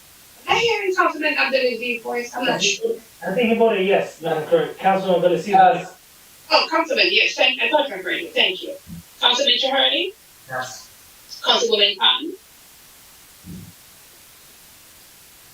Councilwoman. Councilwoman Cotton? Unmute. We're on, Madam Clerk, we're on 18? Maximum Montesino. Yes. My vote is yes, Madam Clerk. Thank you. Councilwoman Davila. Yes. Councilman Jackson. Yes. Councilman Mims. Congratulations, Maximo, well deserved. My vote is yes. Councilman Velez. This is the last constable appointed for tonight. I just want to say that before I vote, that there's a constable that are being appointed. Even that before getting appointed, they are getting an extensive and a strict training with a former police officer, Steve Olimpio. And they're going to be graduating soon. So soon as they graduate from this extensive training, protocol and public safety, you're going to see a total different aspect of constables. And I want to say this, they even get trained. The first day of training, all of them got removed of their handcuff, all of them got removed of their baton, all of them got removed from those utility belts because they are constable. They're getting trained by the law and the proper way. So you're going to see a total different constable out there working with the community. So I'm proud to say that anybody that wants to join being constable in the city of Paterson, just keep your nose clean, your head up, and let us do the work. That I guarantee you that you're going to have a Passaic County constable from Paterson. You know, Council President, they even removed, with this training, they even removed the word police out of the uniform. That's how trained they are getting. They are Passaic County Constable Paterson, New Jersey. The logo that they had police in the back and this and that, they are even removing because they understand the office of constable. And hopefully in the future, everybody's going to be proud of the constable office. Thank you, Councilman. So you want my vote, or you want me to say something else? My vote is yes. Thank you, Councilman. Thank Mr. President? Yes. The vote is 8 in favor. Record reflect the third ward is vacant, therefore item number 18 is hereby adopted. Clerk, let's do 32 and 33. 32 and 33. 32. Next item is item number 32. Item number 32, read resolution authorizing an amendment of existing contract to engineering and land planning for engineering services in connection with the Quarry Lawn and Riverwalk site improvements project. Economic Development, Resolution 2577. Second. Close in case anyone has a question. Who? Second. Moved by Councilman Mims, second by Councilman Velez. Any discussion? Move to vote. Roll call. For item number 32 for approval, Councilman Abdelaziz.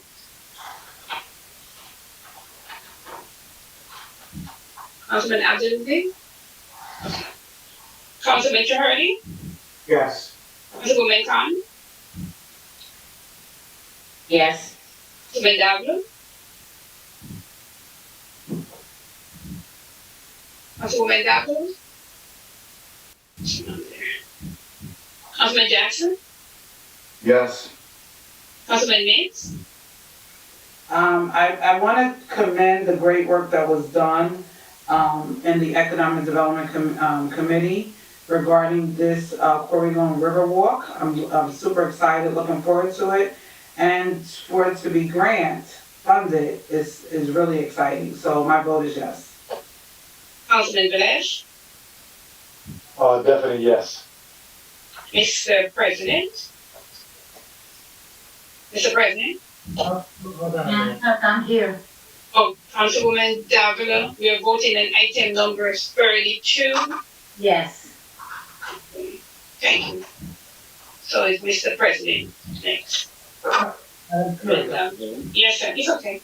going forward, listen, I know that in the body of the resolution, and again, they have passed new laws, with new local finance notices where it allows you to actually put the certification of funds in the body of the resolution. But I have to have some indication here from the chief financial officer that, you know, these funds are available. I know we discussed this before, and I had the same question on this one. But remember, this is a public record. We need to have it attached at all times. Let's make sure we attach it. That way, whenever the public requests it, they're able to have it as an attachment. My vote is yes, Madam Clerk. Okay, I'll just make a note so that, okay, thank you, sir. The vote is 7 in favor, 1 absent. Let the record also reflect the third one is vacant. Therefore, item number 32 is hereby adopted. Next item is item number 33. Resolution authorizing the solicitation of bids for the Quarry Lawn Park improvements. Project bid number 21.12. The Department of Economic Development. Economic Development, Resolution 2578. Second. Who moved the, Mims and me. and second by Councilman Velez. Roll call, Madam Clerk. Roll call on item number 33, Councilman Abdelaziz. Councilman Curry. He's ignoring. I'm here. I think I got thrown out of the meeting. Council President, you threw me out? Oh. Yes, I'm sorry. I was not in the meeting. And the camera on, sir. I'm having technical, I think you threw me out, Council President. I was thrown out of the meeting. Okay, we're voting on item number 33. Were you able to hear me, Councilman? Yeah, I had on my thing, yes. Okay, so you're yes for this. Okay, thank you. Councilman Chahurdy? Yes. Councilwoman Khan? Oh, Councilman Al, are you back there, you shutting it off to go to sleep or what? Councilman Khan, I'm here, Council President's throwing people out of these meetings again. You were still there. I saw your name. I saw the 6th ward there. My screen went totally off and I was pressing join meeting. Okay. My vote is yes, Madam Clerk. Yeah, thank you. Councilwoman Davila? Councilman Abdelaziz, your little block never left. You were there, so you probably just froze, but we thought you were still there. If Council President threw you out, you wouldn't be able to come back in as Jackson. Jackson knows. He's on this too. I tried coming back in a couple times. It wasn't letting me in, Councilwoman. All right, Madam Clerk, my vote is yes. Thank you. Councilman Jackson? Madam Clerk, set my clock, please. Okay, sir, I do. So I'm glad it's entertaining for some, and I know some are making light of it, but the fact of the matter is, the night that Council President took the liberty to throw me out the meeting, I was in the block with over 20 plus residents, including Mr. Fiscaldo, who does not have cable, who has not had access to the council meeting, who has not been here since, who calls me every Tuesday. In fact, we took a trip to the firing range last week where Mr. Fiscaldo and I had a challenge that he was challenging me to a duel at the firing range. So when obstructions are done like this, it's not me. Like, I had an early night. You know, I didn't have to listen to a lot of the banter and foolishness that goes on here. But in fact, my residents were, again, disenfranchised. So I'm wondering, when is the return? We spent thousands of dollars. I'm waiting to see the budget for that we spent, potentially $8 million on the plastic shields protecting the council chambers, and we still not there. Lastly, with regard to Councilman Abdelaziz's last comment, it's very concerning to me. Like, when I have issues and concerns of my constituents and the people who I know and feel dear to, the fact of the matter is, Tashelle Jackson was shot 5 times in point-blank range when a sheriff's officer sat less than 15 feet and watched her get shot and didn't do anything, and we see it on video. This sheriff lives in Brick County. So when we have discussions with regard to turning over a park and I have a concern, now I'm quoting off idiotic or uneducated gestures. But when I have concerns, I didn't hear not one of you raise concern when Tashelle, who called me the other day, who's still suffering from lifelong injuries, and she was watched, she had to pick herself up off the ground, carry herself to an officer to ask for help. You know item we're on, right, Councilman?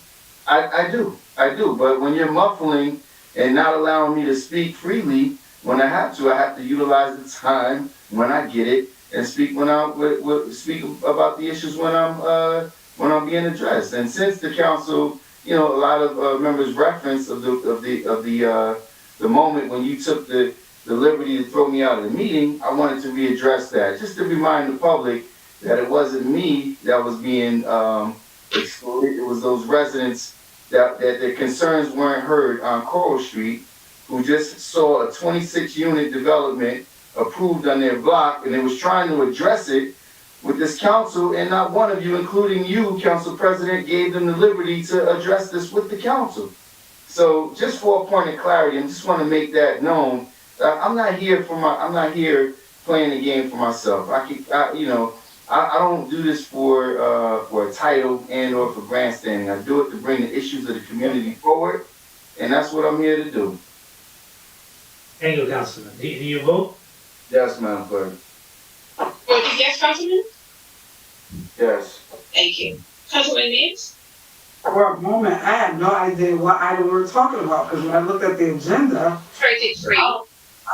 Madam Clerk, I know I have it right in front of me, but I was a little confused by the dialogue. My vote is yes, Madam Clerk. Thank you. Councilman Velez? Councilman Velez? I am here myself, sorry. This is getting worse than the Republican and Democrat fighting in Washington, ladies and gentlemen. If you look at yourself in these videos and the comments back and forth, We need to do better. When we come into the council, probably this is gonna be controlled a little bit of, my vote is yes. Thank you. Mr. President? Councilman Velez, I commend you. We have been on our best behavior. Just like some of us say that the members of the ward have been disenfranchised, I could also say that some people have been deprived from having or taking part in a professional environment where we handle important business, city business. So the thing is, I don't take pride in the actions that I had to take when I first became president, but I got many congratulatory messages for taking the action that I did. Not one person, reached out to me. They might have posted things on Facebook, but I don't follow that. So that being said, my vote is yes, Madam Clerk. Thank you, Mr. President. The vote is 8 in favor. Let the record reflect the third ward is vacant. Therefore, item number 33 is hereby adopted. Madam Clerk, I want to take item, let's go back again to item 24.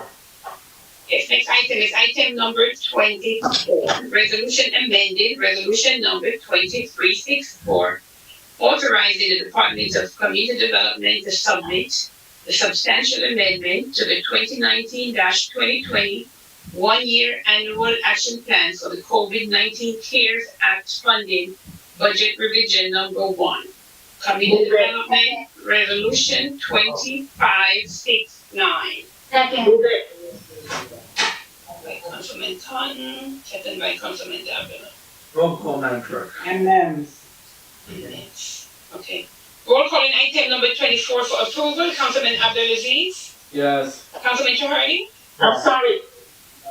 I'm sorry, Madam Clerk, I have to, recuse myself on this particular one.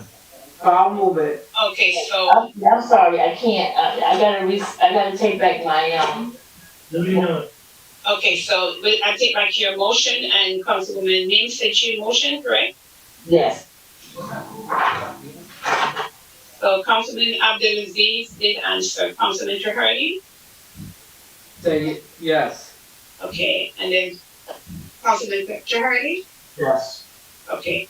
The record reflect that Councilwoman Cotton had recused herself from item number 24. Councilwoman Davila.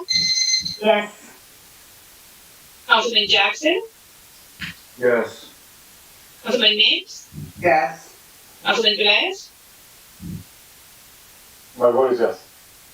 Mr. President. No.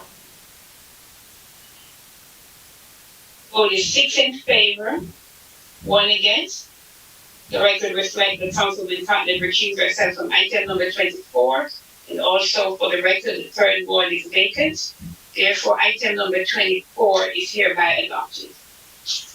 25, Madam Clerk? This item is item number 25, resolution amending resolution number 2364, authorizing the Department of Community Development to submit substantial amendment to the 2019-2020 one-year annual action plan for the COVID-19 CARES Act funding budget revision number 2. Community Development Resolution 2570. Move it. Second. Moved by Councilwoman Davila, second by Councilman. Councilwoman. Councilwoman Cotton, second by Councilwoman Mims. And me too. And Councilwoman Davila. And Councilman Velez. And Velez. That's what happens when I'm reading while you guys are speaking. All right. Oh, that's what it is. Okay. I didn't get full motion. So it was Councilwoman Cotton and second by Councilwoman Davila on the list. No, it was Mims, Davila, and Velez. Roll call, as she stated, as Councilwoman stated, Councilwoman. Okay, I have to make my note. Okay, I got it, Council President. Roll call in item number 25 for approval. Councilman Abdulaziz. Yes. Councilman Chahardy. Yes. Councilwoman Cotton. Yes. Councilwoman Davila. Yes. Councilman Jackson. I'm sorry, Madam Clerk, can you read the title again? 25, item number 25, resolution amending resolution number 2364, authorizing the Department of Community Development to submit a substantial amendment to the 2019-2020 one-year annual action plan for the COVID-19 CARES Act funding, budget revision number 2, and that's Community Development and Resolution 2570. Yes. Okay, thank you. Councilman Mims? Yes, Madam Clerk. Councilman Glass? Yes, Madam Clerk. Mr. President? Yes. The vote is 8 in favor. The record reflects that third one is vacant. Therefore, item number 25. Council President? Yes, Councilman Velez. I have a question. This arises today regarding COVID-19. I don't know if the administration could answer it. If it's true or not. If it's true that the hazard pay for the employees of the city of Paterson are managed by the county and they release the fund, as soon as they release the fund, the city employee will get the whoever is qualified for hazard pay? Council President? Item BA. If we're talking about the county CARES dollars, that funding is managed by the county. That is something distinct that we submit reimbursements for, spending that we have that falls within their categories, and then we get reimbursed for that. We have asked about hazard pay, specifically using the CARES dollars for hazard pay, and have been told that we cannot use it across the board. And that's what we would like to be using it for those who worked during the pandemic, and that pay in particular cannot, or that funding cannot be used to support that. Yeah, but you just stated those that work in the pandemic. Those individuals are also in the rating rule. Those individuals also in the Department of Health, because some people in the Department of Health had to obligate work because they need to issue death certificate, and they was called in to work. So when you say those that are entitled to work in a pandemic, there was a lot of individuals to be able to the police respond, to the EMS respond. We had individuals working and risking their life and getting exposed with COVID-19. Now, do you have a record of individuals across the county that have gone hazard pay? We don't know. We're in the middle. We're in the middle. I thought you had one question, but now you open a line of questioning to something that's not on the agenda. All right, so I'm talking about something that is ring a bell with hazard pay. We bring it up every meeting, every workshop, every meeting. It is an important subject.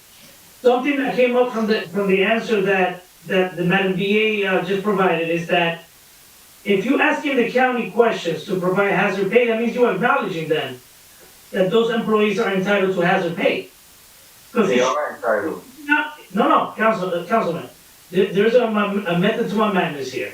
Because you cannot deny them just because COVID doesn't want to pay. If you're acknowledging that they're entitled to it, if you're reaching out to the county to see if COVID will cover them, that means that you're acknowledging that they're entitled. If they're entitled and COVID doesn't want to pay, then you gotta find some other funding sources. You gotta be how you answer. No, that's, Council President, I don't want to misconstrue here. I think what I wanted to clarify is that we asked the county in particular if this could be used as hazard pay funding. And that was our answer. That's a different. Council President. So could we entertain this discussion after we continue to move with the other items on the agenda? We can always bring it up at any time. Yeah, you could do that. Just continue, please. Yes, Mr. President, it's next, it's up to you which other item. We just completed item number 25. Item number 26. 26. Next item is item number 26. Resolution to amend resolution number 19545. Authorizing budget revision number 1 to the Hopwork program for program year 2019 to 2020 for the reallocation of Hopwork funds. Community Development Resolution 2570. So moved. Council President. Second. Discussion. Moved by Councilwoman Davila. Second by Councilman Velez. Second by Councilman Mims and Velez. Council President. Yes, this is a odd, I think this is gonna try to get run down through the back door of a different committee. What you mean, one back door? Councilwoman Cotton, this was brought up to help, Councilwoman Cotton, this was brought up to the Health and Human Service Committee because they're the one that administers this grant. Right, but let the lady come on that oversee it. Councilwoman Cotton. No, they don't have to come up. The one Can I that just give the backdrop to the rest of the council? Okay, I can give a backdrop too. Councilwoman Cotton, you're on Health and Human Service with me. It's not about committees. I'm just going to try to address what happened. You're on the Health and Human Service with me. So we had the representative that works for HOP, or that does the HOP grant, and this was supposed to give 1.6 million to Straight and Narrow, so they brought it to committee, and we stated, is there a representative from Straight and Narrow that's going to tell us their plan and how they're going to implement it for Bergen and Passaic County? And there's a lot of discussion in committee, and I said, this is a lot of money, and sometimes we become the hub for many outside entities, right? For other areas, they come here. So we moved it out of committee. No, we didn't move it out of committee. We said, let the Straight and Narrow representative come here. Council President was in that meeting. And now I see it on here for a vote, and they took it out of my committee and went through community development without telling us how they're going to administer this stuff. This grant, you know, No, Matt, let me answer that, Council President. No, see, I wasn't in that committee meeting either when, with Health and Human Services, with the Straight and Narrow, because I had the same type of issue, even in our committee meeting with Councilwoman Davila and Councilwoman Mims, because, I wanted to say, and both my colleagues said, you know, we know that, the other program they haven't, they're not doing such a good job with it at all. And that's what my concern was. Now, what are they gonna be able to do with this, this is the HIV. This is not. Which is run by Human Services. Right, it's two different programs, but, as you said, Councilman, Al, that, you know, how are you gonna run this program when you're not doing a good job with your other program? So now, if the lady is there, I'm not quite sure if she is, who's in charge of HOPA. HOPA is for HIV, patients. I didn't even know, we didn't move it from Human Services. This program is mainly is actually administered by Human Services, not Community Development. So. No, but you asking me how it got there? No, you're not asking me, I don't know how it got it. As Councilman, it got there. It's community development money. No, Councilman, it got there because it came to Human Services. Right. And we asked some tough questions in Human Services, and I'll give you guys some of the questions I asked, right? This is $1.6 million that's been given to Straight and Narrow. So this is Bergen and Passaic.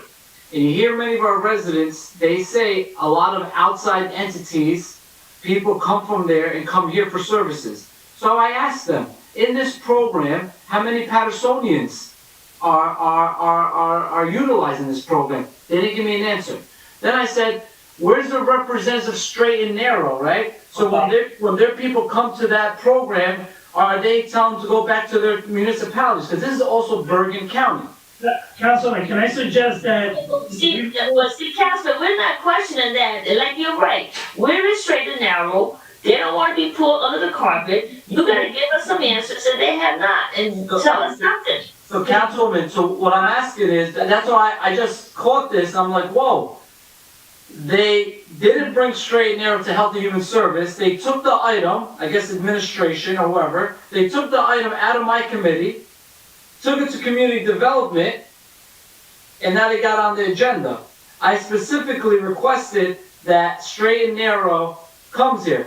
So, the council, there's a motion and a second. You guys want to vote on this?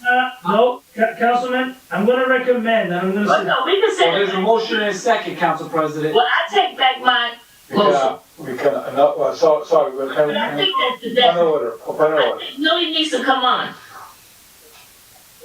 What is that, Councilwoman Cotton? Hey, that Millie is sitting up here, she needs to come on, because that was one of my concerns when it was in, committee meeting. You need to follow process. No, I didn't know it was in Health and Human Services, because I wasn't at the Health and Human Services. Can I say something? Yes. Hi, this is Millie. So what happened was, it wasn't that it was put through, Health and Human Services to the back end or to the front end. What happened was, at the time that the resolution was gonna go, to the committee, if I'm not mistaken, Councilwoman Cotton was going away. So Barbara, which is the Director of Community Development, asked if we could just go ahead and put it through our committee to see if they could move it, because this item had been on hold for so long, we're trying to go back and forth. So in reality, nobody really tried to put it through this one or the other one. It was just the fact that Councilwoman Cotton wasn't there, and we needed to go ahead and have this put up to the council. Billy, can I ask you a question? Who administers this grant? Well, we do. Health and Human Services administers the grant, but the funds come in through HUD. So in reality, what? Listen, the funds come in through HUD, but it comes to you. So the funds. Meow, Millie, because I used to work with. The ones that are equipped to answer questions pertaining to this program is Human Services, not Community Development, not Barbara McLennan. Correct. So that Council colleagues, that summarizes everything right there. This was brought to Human Services because this is a Human Services grant. And questions were not answered. We had the ball, we had the director, and it didn't go anywhere. So it should never gotten to the agenda. Councilman Delacis. Yes. Okay, now, but just give me a second, because I did all the questions that you had asked. I sent Director O'Sheen the information that you requested on the number of clients that were being seen in Paterson and Bergen County. And that was the one question you said. Then I sent that to Director. I actually have it in front of me, because I did send that to Director O'Sheen so she could forward to you guys.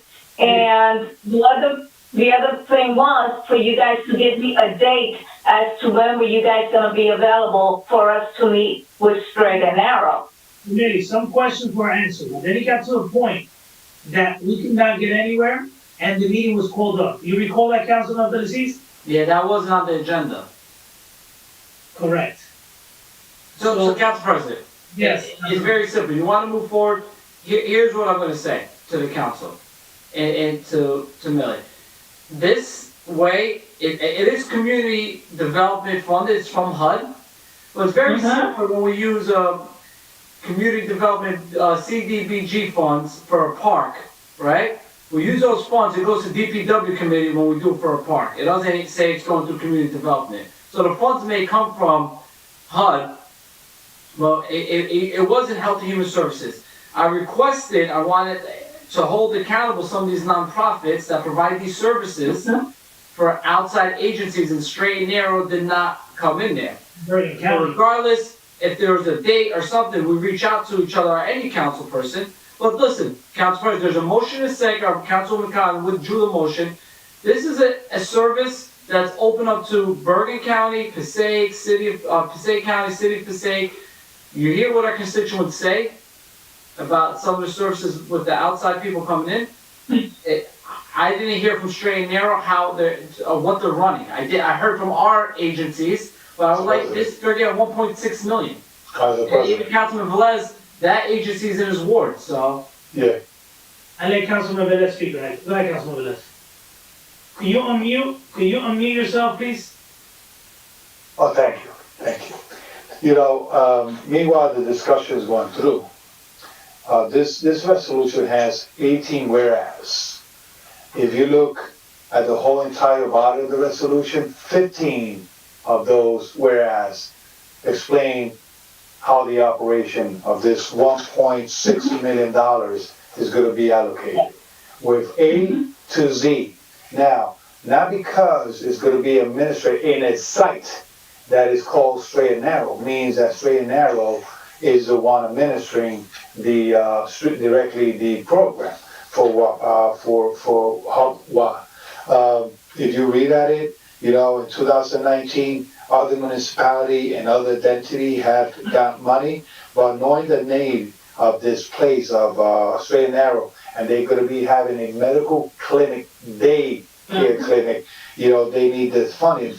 And it says right there, from the fourth whereas all the way down to the end, it has the scope of work, it has the service gonna be handled, and I understand the concern about the residents. I get those concerns too, but mainly the concern of the resident is the brigands, the homeless people down in the street that come from other towns, that they're not doing nothing for them, and they give other addresses from Wayne, from Clifton, from Passaic, and they just come to the city. But this service is going directly for patient that needs sheltering, rent assistance, medical assistance, and for, if you read it, you could read it, it's real detailed, and it's all directed to HIV patient. And we need to be a little bit more compassionate about this individual that has a sentence to death, because right now, no HIV solution have come out to preserve the life. Nelly, I have a question, Nelly. What happened, all these agencies, how come the funds were taken away from them? Well, okay, we only have 6 agencies, okay? And one of the problems that we have, which is what I mentioned to you guys before, is the fact that we are behind within the 2-year gap. So in order for the city of Paterson not to lose the funds for that 2019, what HUD recommended was for us to put out an RFP and see if we could have this funds used otherwise. So what we do was... Really? So you have, for example, Paterson Housing Authority. Originally, have budgeted $582,000 for them. Then now, what happened there? They didn't utilize the funding? So what happened? Well, because they had lost a lot of people passed on. So when they died, it's not easy to fill those units back again. So that created a gap, and what happens is, if you don't use the funds within a 2-year gap, then the city will lose the funds. They're saying to us, the HUD is saying to us, why would you want to lose the funds when you could use the funds to do this clinic there to help the people that we're funding you for? I understand the concept, but now I have... How many Patersonians? Hold on a minute, Nelly. Go ahead. So you have Bergen County Housing Authority, Buddies of New Jersey, they're also in the Bergen County. Now all those clients, all those people from Bergen County that were going into this agency, they're going to come straight in Narrow now? No. The people in Bergen County are basically going to stay in Bergen County. People in Bergen County are housed at Bergen County Housing, and they're, I want to say 99.9% are being seen at Hackensack or Buddies of New Jersey. They don't basically want to come into Paterson. The ones that will be going into Straight and Narrow, and keep in mind that Straight and Narrow has 2 buildings that houses people with HIV and AIDS. The problem with the stigma is having these people go out into other St. Joseph's and those places because they feel that, they don't want to be seen. So the fact that if they could do that clinic there, there will be more of the same people here that we have that are HIV and AIDS positive. Nelly, listen. I want to bring the only reason I'm asking the line of question is because I noticed the amendment. You have $445,000 for Bergen County Housing, and you allocated 200 for Buddies, and now the money was transferred into Straight and Narrow. That's the only reason I'm asking the question. The same concern. If you're going to have people going to this meeting, I know through this COVID money funding, you could have bought laptops for people to be able to work from home. I would appreciate if the people that are going to, attend the meetings, that they could call it in, because sometimes over the phone, it's hard to communicate. Talking over one another often. we need to, have them log in at least, Well, I don't mind having them log in. I also submitted for you guys the scope of work and everything that we're gonna do, the plan that they have, the abstract and everything. Really, I understand, you guys can submit whatever you want, but when we meet in Human Service Committee, that's where things need to be discussed. What Councilman Abdelaziz said was, he needed to go from Human Services to the council, and he didn't go that way. He went from Human Services, he never went through Human Services, he never finished there, he went to Community Development. Although the funding comes from HUD, Community Development don't have nothing to do with this grant. But that's not 100% true, Flavio. Wait, let me just finish, okay? You know very well, when you were doing this, okay, the fact was that even though it was coming up from Health and Human Services, okay, that all the drawdowns and everything was being done based on community development. So we can't say that they don't have any saying, okay? Mary, do we still have that consultant that does the drug now? What consultant? The one that you used to use, from Pennsylvania. You still use her? We don't have any consultants from Pennsylvania. Okay, so the drug downs are done in a department, but the actual services are being monitored. Even the award of funds, isn't it being done by your department? Yes. That's my point. Just because Hey,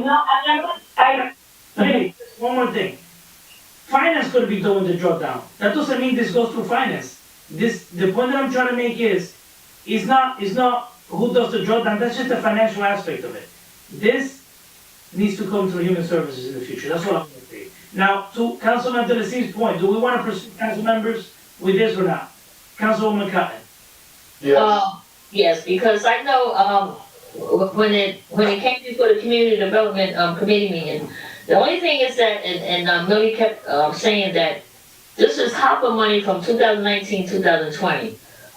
We have until 2022, Millie, to have this money spent.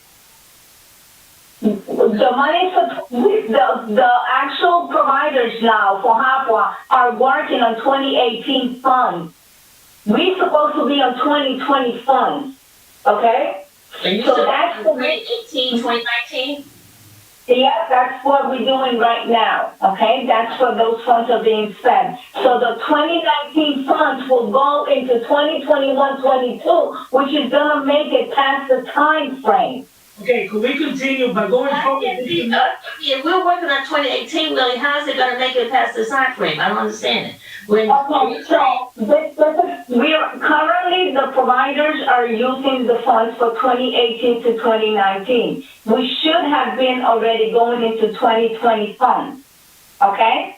Right. We already have the 2020 funds, which will tap right in once the providers finish with the 2018, which they're almost finished. Most of them will be finished within the next couple of months, okay? So if we keep them to use the money for 2019, 2019 is not going to be finished until 2021, 2022. Why is that? And then, Why will it not? You could discuss that in the future. I don't know. But I'm trying to make her understand. She's telling us. Because when we originally got the grants from community development, and council president could attest to this, those grants were back 4 years, okay?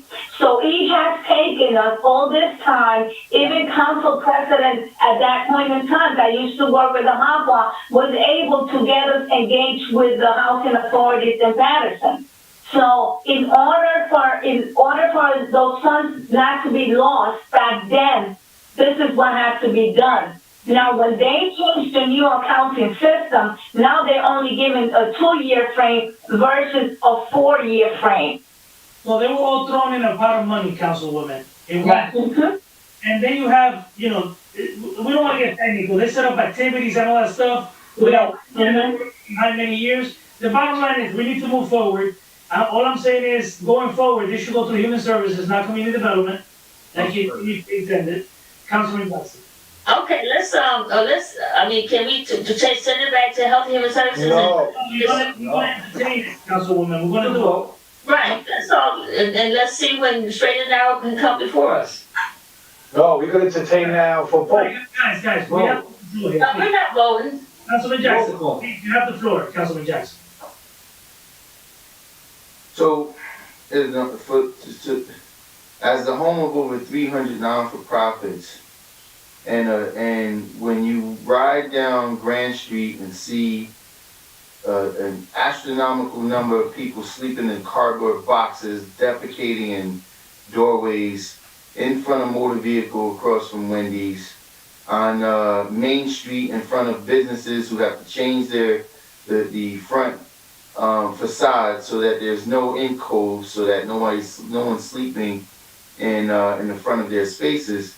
I mean, we have to acknowledge that these entities, these non-profits that are supposedly servicing the city, I have a family member who is a director at Straight and Narrow, and there's only 3 to 6 beds designated for the city of Paterson out of several hundred at Straight and Narrow. So the fact that there wasn't a push when there was actually a call, and for them to show up at the committee meeting, I think this actually needs to be done at a workshop, because these entities that's coming in here receiving in excess of $1 million, and obviously are not rendering the services, and we continue to allow this whole thing of, well, if we don't do it, we're going to lose it. They should have been more responsible to come before the council and provide to us the numbers of the people and the breakdown of their program. And this is just again a more irresponsible, with more irresponsibility with no oversight. It's our job to oversee how these grants are being administered and ran through the city, because our residents are the ones who are impacted, not Bergen County. Bergen County, they want to send all of their derelict people here. It's a consensus around the community. So for the council not to be willing to push back, just more embarrassment. Thank you, Councilman Cook. And do we have a first? I just want to say that we got to keep in mind that we're not talking about the homeless population. I think they're confusing these two things, okay? And this is what really needs to be kept in the mind. We're not talking about, wait, just let me just say this. Because I can hear you. It's relevant though. We have some concerns because of services that we provide surrounding towns. That's even if this is not related to homelessness. It still relates. It's people coming out of town to get the services to come to our city, and it's a concern that we have. Not necessarily. The one thing that no matter how I say it, no matter what, you guys have in mindset that this is something that how could I put it, that we're gonna have people from Bergen County, and we're gonna have people from all sorts of places. We're gonna have those no matter what. Billy, listen to me. You have to understand also. The reason we're having this extended discussion is because we couldn't get anywhere in human services. And that's what happens when you go, I'm not saying it was done intentionally, but that's what happens when the administration goes and goes to another committee. No. We didn't try to go through another committee. Let me just clear that out, because I think this is all getting all confused. Whether we like it or not. Fabio, just hear me out for a minute. Let me ask you a question. Did it go through Human Service Committee? But I just said that at the beginning. When it was gonna go on, when they wanted to Health and Human Services, Barbara asked to put it through our committee because Councilwoman Cotton was not gonna be there. And because Is it relevant the reason why? The chair of Human Services is Councilman Abdelaziz. I'm a member there also. So in the future, we don't go. If it's a grant that you handle, it goes through Human Services, not Community Development. Councilman Abdelaziz. Okay, so then that has to be put somewhere because. Oh my God, to be here. Councilman Abdelaziz. Just unmute yourself. Unmute yourself, Councilman Abdelaziz. All right, thank you. So, this is, I gotta agree with Councilman Jackson, right? This is where, and Millie, I don't know who you are, but I know you're advocating for this. But when you look at the chart, and this is where I call the system is working against the city of Paterson, right? Why can't we give the 1.6 million to Bergen County and say, you know what, residents go to Bergen County, get housing in Bergen County? Why is it why is it Paterson getting 1.6? Why doesn't the other entity, other cities, city of Passaic? Why? Right? I haven't, you know, because those towns are saying, no, we don't want it. Give it all to Paterson, we'll send our people to Paterson. That is the system. That's everything, right? It's our rehab centers. Anyone that wants to go there. Why is it not in other towns? Not saying this is a bad program. Not saying it's a bad program at all. Well, the council president stated, right? We're taking $445,000 from Bergen County Housing Authority, reallocating it from Bergen County Housing to straight and narrow. $200,000 from Buddies of New Jersey to straight and narrow. $173,000 from the city of Passaic. Why are those cities saying we'll take it? Millie, why? Because they're doing it anyway. They're actually doing that. They're actually serving this client, okay? And while they're not giving their funds away, in essence, what it is just so those funds won't be taken away from putting them into Paterson and getting something positive out of it. Elaborate on that, please. Okay. So right now, we're still funding these people to do those services in Bergen and Passaic County. And I'm talking about Hackensack and I'm talking City of Passaic. Those funds are not being taken away from them. What we did was take this pot of funds, because we have the 2020 funds that we have to go into, and just put those into a clinic that will serve those people that are housed within straight and narrow, and those within Paterson, okay? That's basically what we're doing. But we're not taking people, it's not that we're bringing in homeless people and we're going to be seeing people that there's never seen before. That's not the way it works. And we cannot even go out of our county because we are not allowed to fund or pay for anybody's services unless they're in our MOA. How many Paterson residents? We have at least 1,200 of the HIV clients that we serve are Paterson. Our total is in the 1,700. So what we have out of Bergen County, okay, is very small. So when we get the funds for the Ryan White Part A, which is not HAPLA, we have the biggest population of HIV versus Bergen County. Bergen County doesn't even come to the number that we have. Okay, thank you. Let's vote. Vote to vote. Right, Madam Clerk. Yes, Mr. President. There was a motion on the floor. Was it right, Councilwoman Khan? Councilor Velez.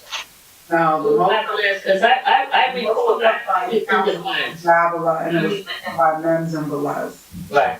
Yes, right. Okay, so it was by Councilwoman Davila. That's what I had originally. And then By Mims and Velez. by Councilman Velez and Councilwoman. Okay. Roll call, Mr. President. May I continue? Yes, Madam Clerk. Roll call in item number 26 for approval. Councilman Abdelaziz. So this program helps out people that are in need, right?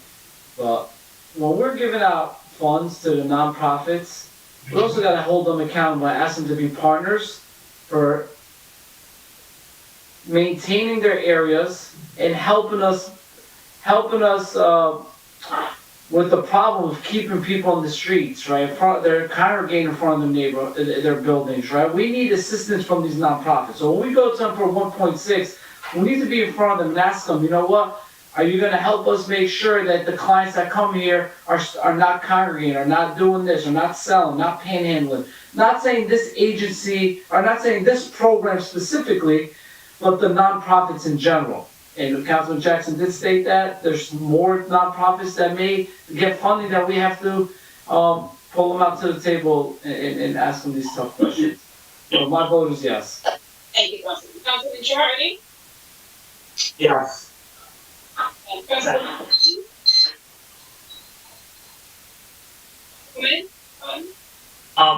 Thank you, Madam Clerk, but I want to say too,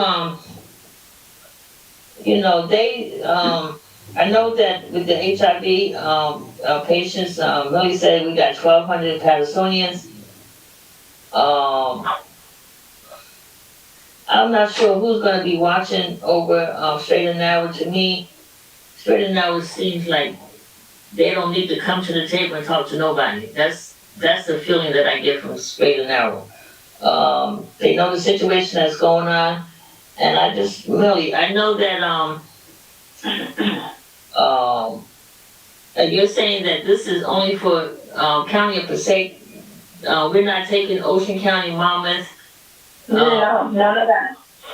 I mean, we're not taking any of those, patients from them other counties. No.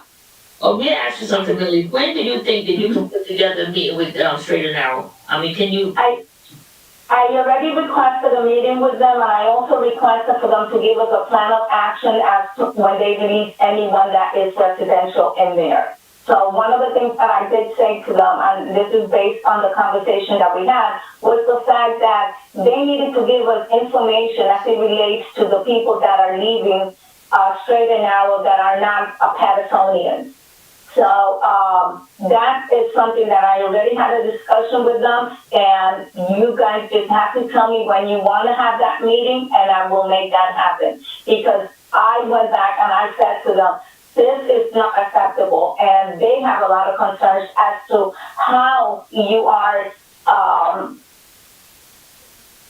bringing back everyone to their own county, whether it means that they have to provide that person with the transportation and take them back home where they belong, then that's what needs to be done. But that needs to be documented, and that needs to be told to us as we requested, so we know that they're doing their share of what needs to be done to maintain the city of Paterson.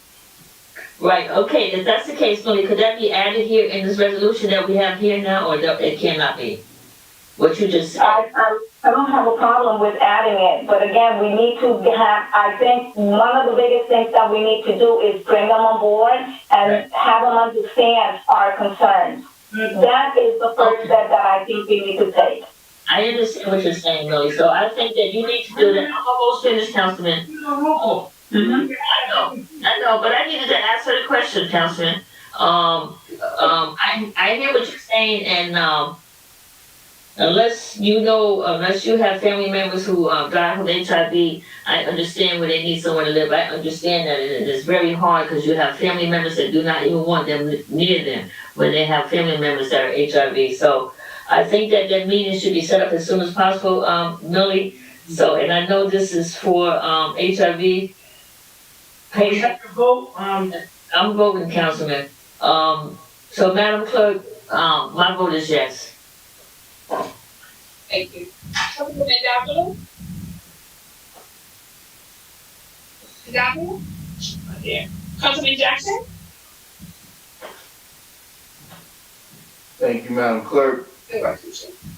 There is a saying, to do the same thing day in and day out and expect a different outcome. There's an expression that's made for, designed for that, and I won't go into that greatly, but if we're going to continue to do the same thing over and over and not hold people accountable, then why would they be accountable? And with all due respect to Millie, I understand she's doing her part. We're trying to make sure that these individuals in our community are being serviced. I've lost a number of family members to HIV. Especially back in the late 80s and 90s, my family was impacted greatly by this virus. And it doesn't negate the fact that the level of services that are need to be provided. You know, these patients deserve a certain level of service, and those who are left in the community, any entity that receives $1 million+, that receives more than $100,000, should have an obligation to come before this council and to lay out their program design and ensure that they're rendering service at a certain level to this community. And they don't do it because they're not held accountable, and I cannot do that. I will, every single measure, every vote that I take, I must hold people accountable. And I can't support this knowing that the services that are being rendered in a subpar fashion. And if it's not, they have an obligation, they were given an opportunity to come before a committee and spell that out, and they failed to do so because they don't take this council serious. They don't take the city of Paterson serious. They've been able to make deals possibly with this administration and previous administrations as well. And it's not acceptable. My vote is no, Madam Clerk. Thank you, Councilman. Councilman Mims? Yes, Madam Clerk. Councilman Velez? Madam Clerk, can you, time me, please? I just want to bring some words. Millie, thank you. Thank you, because Councilwoman just stated that until you don't lose somebody or know somebody that have lost with HIV, sometimes some things is not understandable. And I see how passionate you defend this program, because you live day and out serving these people. And I commend you for being here today in the council. But, you know, and in this resolution, in the whereas number 11, it says the FSC to place and maintaining client. And Councilwoman is here in the resolution. What you asking is in the resolution. Client to medical care with other medical service provide, including transportation, supporting the ability to maintain regular access to medical care. Straight and narrow will work closely with the clients on a daily basis to ensure that each client attend the MDCC maintenance outside appointment with medical, dental, social service, and mental health and legal agency and treatment plans, and adhere to the realization of tonight's health and wellness may be achieved.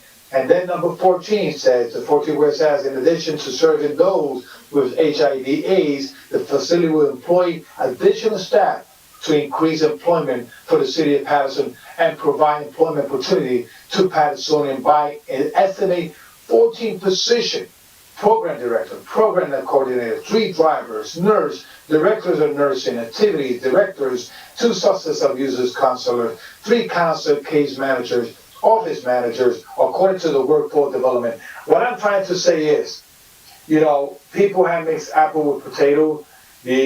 The situation with the homeless that even village feed them every day, and they don't have probably a plan to rehab them or to put them in a place to rehab them. You got people bringing food to them to Broadway, and they don't have a plan to rehab it. At least this money is going to work for people that have a death sentence in their life, and at least we serve them in this way. So my vote is yes. Thank you. Mr. President? As I stated previously, this was presented originally to Health and Human Services. It didn't answer the questions that needed to be answered. That's the reason why administration have to come to us before we approve for a grant and accept the grant. Not every grant, I'm not stating that this is not, something that is needed, but discussions need to be had in order for us to make an informed decision. And we didn't get the opportunity. My vote is no. Thank you, Mr. President. The vote is 5 in favor, 2 against, 1 absent. And the record reflects the third ward is vacant. Therefore, item number 26 is hereby adopted. Madam Clerk. Yes, sir. Number 27. Next item is item number 27, resolution to amend resolution number 19 545, authorizing budget revision number 4 to the housing program for fiscal year 2019 to 2020 for the reallocation of home funds. Community Development Resolution 2572. Move it. Move. Discussion. Discussion? And then Councilman Velez. Yes. Discussion? So, this resolution here, I'm concerned about because we're taking money that could be used for other services and we're increasing our administrative portion. You went from 10% to trying to get 20-something% now, according to the resolution. So, why are we doing that, Madam DA? After the,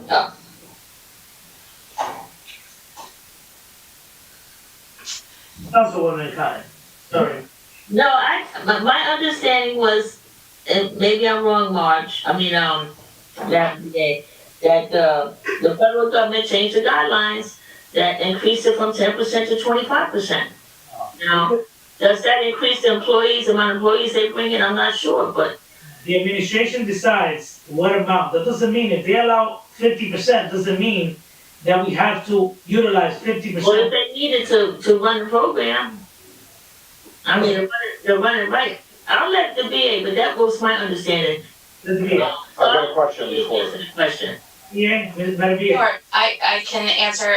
As Barbara has talked about this, and as this line item has increased over the years, it is because for exactly that. I think a lot of, the conversations with HUD and the HUD regional team have recognized that there is administrative costs connected to these grants, and there's kind of more allowing it to be well functioning, and that includes the ability to be able to have consultants on certain projects, consultants for to review specific areas like this in particular is home funds. So we are following the guidelines, but it does allow, we have a small staff. By increasing the administration costs, it does allow for, the proper oversight. It does. Well, my concern is that we should be utilizing those funds also to provide additional services to the community. Just like we took and we criticized, and we already talked about this $140,000 that's supposed to go to first-time home buyer program that we didn't utilize. Again, I stated previously that maybe we should have done a better job of advertising this. We're a city in need, and I'm sure some people would have taken advantage of this $140,000, or some of it. You don't give them, some of it to purchase homes, to allow a few people in the community, not just one, a few people become homeowners. So, I just have some concerns. We shouldn't be thinking, we shouldn't have that mindset that because the feds allow us to get up to 25%, that we automatically gonna go and try to get the 25%. Yes. Yeah, Council President, I thought that we was gonna put more fund into the first time home buyer program as your request. I heard Barbara the last time. If it's that? Okay. If it is or not? I don't see it here in this one. Okay, so Council President. It's not in this resolution, but it's in another resolution. Tonight? I believe it is. Council President, is tonight? Yeah, it might be in a different one. It might be in 20. But let's continue to discuss this one. We need to do a better job of taking into account the needs of the community, and by just taking advantage of an adjustment in the administrative portion doesn't mean that we have to try to allocate funding for administrative costs. That's what I'm saying. And Council President, that's where I was gonna go. So in other words, you are taking housing construction funding and taking out of that to put it in administration, in other words? Different areas. Yeah, different areas. And what the administration include? Employees or what it includes? Yeah. Madam BA, that's new hiring that we have in that division? Sure. I don't know exactly if I believe on the home side, and maybe Councilwoman Cotton can share this, but I believe on the home side, this is an area that has been sorely, our oversight has been very spotty, just because people are balancing portfolios that include both home and CDBG and some other programs. So this would be something that I believe the director wants to have a consultant that does the oversight of home and outside consultant. And so that would be some of the funds there would be used for that, as well as some of the internal staff who still do have responsibilities for that. Council President, that's okay. Council President, I heard the word, the director wants to have somebody there to do this and do that. I think if we move funding for benefit of the community, I will be more pleased. Council President, I want to remove my motion. I know I move it, please. We send this to Councilman Velez, remove his motion. Yeah. Well, was the council kind? No, I'm not removing my motion, no, I'm not. Councilman Velez was one of the first second. No, because this is to help build new homes in the fourth ward, to be the same. No, Councilwoman. No, you need to explain, Councilman, you don't have to explain. I know. This is. But you don't need to explain. I'm saying to you out there in the community, this is to build homes in the fourth ward. And that's what it is now. And you know what? If you look at some of the homes that are being built, you will see from the construction and you have the person that, the 25% is gonna help them to bring on someone who understands the construction, then that's what the government is allowing them to do. They're not doing something that the government is not allowing them to do. They're, allow them to go to 25%, and it's 1, 2, 3, 4. With all due respect, I'm not moving it. If it passes, it passes. If it doesn't, it doesn't. We'll do that then, but I was gonna suggest. Okay, come on, that's it. All right, go ahead, Councilman. We please have some control here, because, listen. No, I'm ready. Could we have, so, do we have a second on this? Okay, Mr. President, this is what I had originally. Councilwoman Cotton motioned, and there was 2 seconds on the floor by Councilman Velez and Councilwoman Mims. Councilman Velez stating that he is withdrawing his motion. Right. You still have 2. You still have Councilwoman Mims and Cotton. The issue that I have here is that we should not be doing business this way. You know what? My thing is, we should send this one back, because we have not been provided with an answer. We asked the BA, what is this additional administrative money gonna be used for? If it's gonna be used for new hires, we need to know all these details. Yeah, but it's for Council President, this is Councilwoman, you're right, Council. We ask for the floor, please. I asked for the floor. Yeah, but I have to give you the floor, Councilman. You can't speak in the middle of the conversation with someone else. Oh, I'm sorry for that, but I thought it was mute. Sorry. Council President. Yes, sir. Go ahead. Okay. Councilwoman, to the chair, Councilwoman, I agree that the intention is for a good cause, to build homes, but what threw me off a little bit is that increase of percent. What about that increase of percent could be invested in the home instead of putting a person there? You know, everything is going to salary and other things. And probably you could do more with that 10% going back to the homeowners, you know what I'm saying? It's not that we don't want to do the houses, nothing like that. If we're going to justify, Councilwoman, if we're going to justify everything that we're going to do here with a new hiring, what are we doing? We just... Councilman, hold on. See, you're thinking that this 25... We asked for the flooring. We give the opportunity to Madam BA to answer the question. Sure, thank you, Council President. I did just want to highlight that the other 2 increases I think are really important to note, that we're close to $500,000 or $500,000, that it's about $475 that are going into construction with these changes, that they are specifically going into this homes project and the PHA veterans project. And that, we have to find that balance. I agree, Council President, that sometimes, we try our best to try to get a balance between the oversight and get as many dollars into the programs themselves. And I think that speaks for these changes, that really you're seeing that $475,000 going into projects. So Madam Mayor, the issue that I have, the other day we grab a lot of money that's supposed to go into affordable housing and other entities, and we give it to the people from Hinchcliffe Stadium, right? It was over close to $1 million. Now all of a sudden, instead of throwing more money into Habitat for Humanity or another area where you're gonna build affordable housing, we're throwing it into the administrative, into your administration. You went from $93,000 your budget to $205.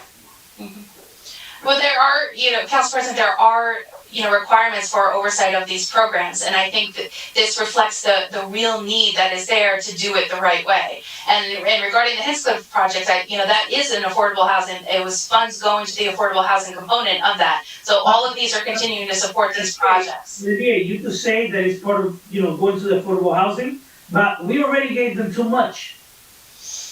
Council President. Councilman Velez. Yes, Council President, Madam BA, I think I have the documents in front of me, okay? Now, if you look at the chart in the back, you have an increase. This is an amendment, okay? And the only reason we're here is because you want to amend that 10% to 25%. That's what we're here for. Now, you're not amending the putting more money into the housing construction. You're not putting more money into the CHDO delivery cost or whatever it is, the home CHDO, you're putting money out the administrative increase. Now, because we're talking administration increase, 10% from 10% to 25, and it's 200, 500, 809.50 increase. How much is that person's gonna get paid yearly? If we're talking about increases and administrative, how much is the salary of that person that you're gonna hire for that? Well, so Councilman Velez, look, we're at a point right now that, listen, we're gonna have questions all night. At the beginning of the discussion, Madam BA stated that she didn't have, the detail. She didn't have the detail, right? Well, we're gonna go all night talking about the same item. Either we entertain, right now you have a first and a second, let's just vote on it. It's time sensitive, but we do something we don't vote today? But the councilman, you have a first and a second. Oh. You just take it off the agenda. Councilman Velez. Thank you, Council President. I just need a Corporation Council giving me something, and maybe I can entertain this. Corporation Council, I can amend this resolution. Hold on, Corporation Council. Can I amend this resolution, Corporation Council? Yes, I apologize. You can do a motion to amend based on whatever the amendment may be, then vote on the amendment. So if I want to amend this resolution to move the money from administration to the first-time home buyers program, am I able to do that? You're able to amend that motion on the floor. You make a motion to amend. Council President. So Councilman, before you continue, your great idea, it is a good idea. Yeah. You have to be mindful though that sometimes these budgets are worked out with HUD before it comes to us. Madam VA, did Barbara requested his amendments already before he came before us? I don't believe she's been in conversation with HUD specifically for approvals. It looks like it was just all the underwriters. So Councilman, please proceed. Council President, I've heard the discussion, Councilwoman Rubicon, for this to be tied up only because there are some, Habitat's been doing a great job in the fourth ward. I'd like to make an amendment moving the increase from administration, which is $112,000. I gotta get the exact, $112,000 to the first-time homebuyer program in the whereas on page 2 of 2. Okay. Can someone support that? Can I get a second? I have a motion, I need a second on the amendment. Oh, they can't unmute themselves, Council President. You got, they wanna talk, or motion or second, I don't know what they wanna do. Go ahead, Velez has his hand up too. go ahead. Council President, sorry. Just in case, because I got a memo on the back of this resolution, okay? And the back, just in case. This is amended through the COVID-19 contingent funding. We have to make sure this is COVID money. COVID-19, at the back, I just want to make sure because there's some strict rules on that. So if we amend it, are they by the guidelines of COVID-19 grant funding or whatever? In the back, that's Habitat for Humanity's, proposal. I know, that's what I'm saying. Council President? Council President, I'm asking, our director was, traveling for vacation tonight, but she's at her destination and she's gonna try to call in because she did just, she just logged into YouTube to try to see some of the conversation. And she did say that, yes, we received a waiver for these changes. So she did have a conversation with HUD. If we move the funds back to the first-time homebuyer program, the city will lose these funds. So I've asked her to call in so that she can answer some of these questions as well. I withdraw my amendment, Councilmember, this is why I feel that this should go back and we should have the discussion, because we cannot spend, it's already 11:41, we have other items that we need to take care of. And that's what happens when we don't have all the questions answered, or someone to answer our questions. We can operate like this. Yeah, but Council President, if there's a deadline, and I do understand, there's $476,000 are included for homes and Paterson Veterans Project. We gotta look at the bigger picture also for Jeopardy to lose this money. So Councilman, if that's the case, the administrative dollar, if the administration tells me that they're gonna grab fringe benefits that we're entitled to, right, which is money that's gonna go back to us, to the taxpayers of Paterson, for fringe benefits, and other things, but if it's to hire new staff. Who's administration? What's that? Who's administration on this? Is it our administration? Is it Habitat's? No, it's our administration. It's gonna be a consultant. So that's my point, Councilman. You know, if we have staff that are grant funded by this grant. So, Madam Bia, you're telling me HUD is gonna take back the money? Right? You're telling me that That's what the director is saying. they wanna take back the money because we wanna take the money and put it to a home buyers program instead of consultants. They're gonna take all our money. So, council members, once again, we already have like 20 minutes. Council President. Yes. I mean, like, why is I muted? I mean, why is I? Okay, ask for the floor, whoever wants to, Councilman Jackson's been asking. Go ahead, Councilman Jackson, I apologize. Go ahead. I support the amendment that, Councilman is bringing forward. This is, it's a tragedy. The director makes a fair salary as everyone else. The oversight needs to happen in the department. We should not be taking money from HUD to pay consultants, consistently to oversee these projects. If we don't have anyone in the department with the capacity, then there needs to be a training, there needs to be a hiring, something needs to happen. We should not continue to allow for these funds to be extracted to pay a consultant. And that's simple as that. So we have a motion on the floor. Could we proceed for a vote? I got a last question though. No, we didn't have a second for the amendment. So could we continue? He withdrew it, Council President. He withdrew his first, his initial motion. Could we do, Madam Clerk, we have a first and a second. Could we have a roll call? If not, we're gonna have to remove this item. Okay, so for the record, is that, Barbara voice over? No, I'm trying to get her. She needs a call-in number. Okay, Madam BA, this is what we're saying. I understand she's on vacation, but when someone needs to come in representing that department with all the details. I understand. I asked that of her earlier and no one was available. And I know the director was here last week at the workshop to try to answer. Entertain a vote on this. Okay, If he passes, he passes. If he fails, we can always bring it back later on. okay.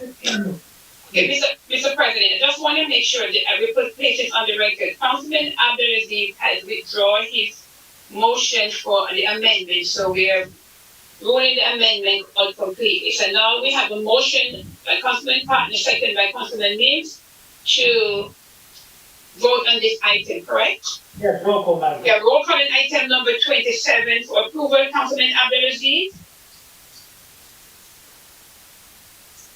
Not there. Councilman Chahari? Continue, Madam Clerk. 1, 2, 3, 4, 5. Yes, Councilwoman Cotton? Thank you, Madam Clerk. I'm gonna say it real quick. The housing construction, I wanna correct Councilman Velez. He said that the only amendment to this, resolution is the 205,000. No, the amendment to this resolution is the Paterson Habitat's gonna get 351,000 to build those 4 homes over there. And we're gonna, contribute another 125,000 to the Paterson Housing Authority for the veteran project that they, plan on Harrison Street and Carroll Street. So, Fulton Street and Carroll Street. So it wasn't just about the administration increase. It was about the Paterson Habitat increasing to build the 4 homes and the Paterson Veteran Housing Project, which is going to be done by the Paterson Housing Authority. So with that being said, my vote is yes, Madam Clerk. Thank you. Councilwoman Daphne? Councilman Daphne? You said yes, ma'am? Yes. Thank you. Councilman Jackson? Thank you, Madam Clerk. Yes, You know, this is just shameful. Madam DA, while I'm voting, I want to put in a request. Can you please, and I'll make sure I file an open request with the clerk's office tomorrow. I would like to see all the emails that's coming from that department, all of the nonprofit agencies that's here. You know, it's a very unfair process for the residents.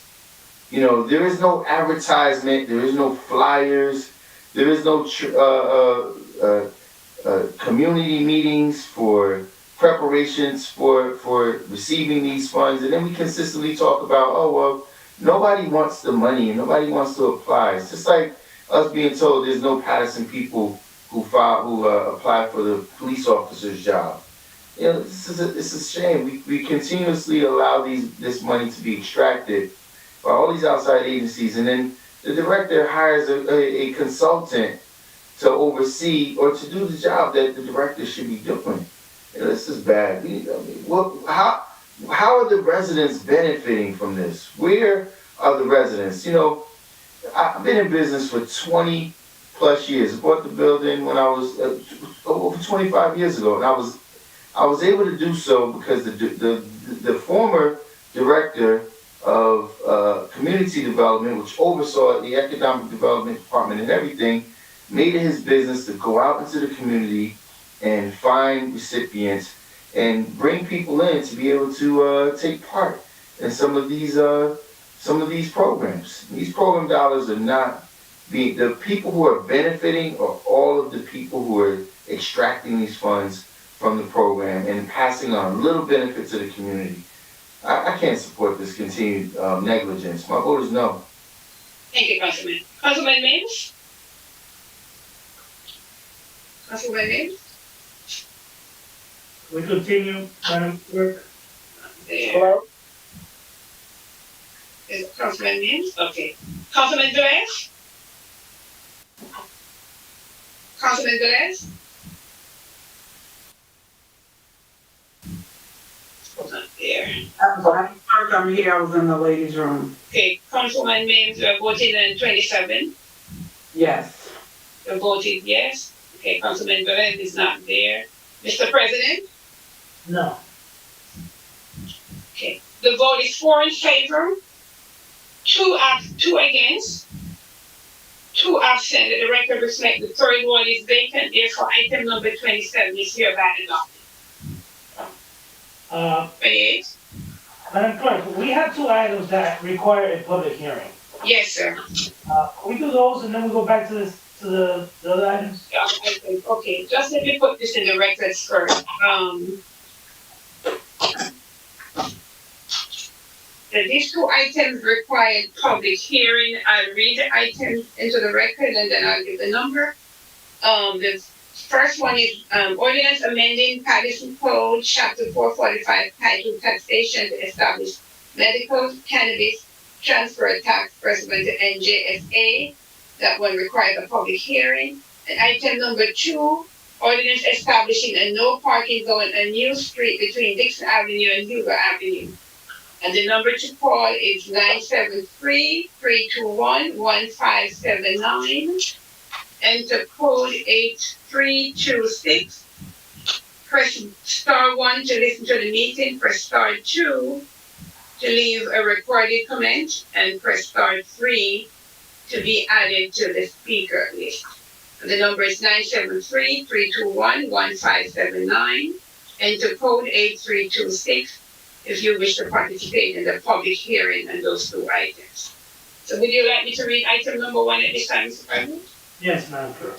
Okay, this time's next item on the agenda, the second reading ordinance is item number 1. Public hearing is required. An ordinance amending Paterson Code Chapter 445 titled Taxation to establish a medical cannabis transfer tax pursuant to NJSA 24:61-1, Economic Development Ordinance number 20058. So move. Second. Councilman Velez. By Councilman Velez, second by Councilwoman, Mims. Roll call, Madam Clerk? Yes. No, the public hearing. Yeah. Let's open the public hearing on this. Or let me just find out from Ryan first if there's anyone. The public hearing is now open for item number 1, on the second reading ordinance. Brian, did anyone call in for this item? No one? Mr. President, did you want to wait? No one called at this time. Move to close the public hearing on item number 1. Second. Moved by Councilwoman Davila, second by Councilwoman Mims. Roll call to close, Madam Clerk. Yes, sir. Roll call to close the public hearing for item number 1. Councilman Abdulaziz. Councilman Jahardi. Councilman? She's here. Councilwoman Cotton? Councilwoman Cotton? He got me muted, I can't, okay, now you can hear me. Yes. All right. My vote is yes. Okay, is Councilman Jahardi there? Okay. Councilman Davila? Yes. Councilman Jackson? Councilman Jackson? Okay. Councilman Mims? Oh, Councilman Jackson, you're here. We're closing the public portion of this, public hearing. I understand, Madam Clerk. Council President, my issue with this is, it's 7 minutes to midnight. We have second reading ordinances that require a public hearing that we're holding at 7 minutes to midnight. It's really not being considerate to the public at all. These items should have been taken earlier. And I'm still waiting to hear when you're going to address this administration on the multiple employees out of the VA's office that received over 40 hours in overtime. I don't understand, like, it's not a pressing issue for people. I just don't understand how this thing is running. So Councilman, right now we're doing a roll call to close the public portion. Do you have your vote? I'm trying to vote, but you cut me off once again. Right, I mean, I have to utilize the time that I have to ask you a question. You get the final vote, you can address it then. I mean, you avoided the entire night to address this overtime pay issue. This is a big deal. You're the chair of finance and just allowing this thing to happen. So, you finished? Oh, yes, Madam Clerk. The vote is yes, thank you. Councilman Mims? Yes, Madam Clerk. Councilman Velez? Yes, to close the public portion. Mr. President? Yes, to move the public portion. Council President? The vote is 7 in favor, 1 absent. Let the record reflect the third ward is vacant. Public hearing and item number 1 is now closed. Council President? Councilman Velez. Councilman Jackson raised a valid question, knowing that there's the time and some people went to bed and this is not disenfranchising the community opinion on it. Councilman, we already had a first reading on it, right? And there were not many calls in the first reading either. No, because there's no first reading, there's no public portion. Give us an opportunity to vote. It's 11:54. Roll call, Council President, roll call. Could we do a roll call, Madam Clerk? Yes, Mr. President. Roll call on item number 1, suspected reading. Councilman Abdulaziz. Yes. Councilman Chouhari. Yes. Councilwoman Khan. Okay. Councilman Davila. Councilwoman Cotton is there. Councilman Patney. Okay. Are we still on number one, Madam Clerk? Yes, no, we are voting to approve it for second reading. My vote is yes, Madam Clerk. Thank you. Councilwoman Davila. Yes. Councilman Jackson. I apologize, Madam Clerk. Can you please read the title once more? It's an ordinance amending Paterson Chapter Code 445 titled Taxation to establish a medical cannabis transfer tax pursuant to NJSA 24:61-1. It's amended the Paterson Code 445. I appreciate it, Madam Clerk, and I do it for a few reasons. One, these meetings, which are not as easily accessible, I want to be able to make sure that we can post some of the portions back in the days to follow. But it's a complete neglect and disenfranchisement to the voters or to the public, general public in general, when their opportunities are being curbed this way. But more importantly, I would like to see and hear the more pressing issues. I've been a part of and I've watched where this overtime issue was a major ordeal. And this council, which is the fiduciary responsible agency that is supposed to monitor the spending, we haven't, outside of myself and Councilwoman Davila Councilman Velez in the Personnel Committee, there hasn't been one question raised, even in Finance Committee, with regard to these individuals receiving 40+ hours when other employees are being mandated not to work any overtime. I asked the question last week, why was the second floor vacated? And no, there wasn't one email sent to any of the other employees. I'm sorry? Your time is almost up, Councilman. And I'm looking to stop the clock because Corporation Council. Yeah, stop. You have 10 more seconds if you stop it. It's 2:02 right now. Corporation Council. We're in the middle of roll call discussing an item, but we're talking about something that will have nothing to do with the item. We're supposed to be talking about what we're voting on, not what? I'm lost for words, because the thing is, you're complaining about having these items at 12 o'clock, but you have made it a point. You're the same person that is talking about no questions being asked in finance, and you attended your first finance meeting today. Come on, you want to tell people the truth?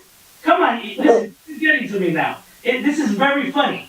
A person, all of a sudden, I become president for 3 months, and now council president is, you're just funny, I'm telling you. You're going to be the voice of reason, telling this stuff. You know what? I apologize to the public for getting. What's funny is, it's not my first. The roll call, please. Can you continue, Councilman Jackson? If you stopped interrupting me, maybe I could get to that. You were so why is it that because you're the council president doesn't entitle you to more time to speak than anyone else? I could have all the time. Throw the conversation all the time, and you're directing it in a way that's favorable to you. You may have only been the council president for 2 months, but you've been the chair of finance for 2.5 years. I think I've done a good job. Every single time you bent over, and everybody in the public knows that you've become that dog for the mayor, and do exactly what he's asking you to do, and you still fail to question. And I'm asking you, why isn't this council questioning the 40+ hours on? All right, can we continue the meeting, gentlemen, please? Who's next?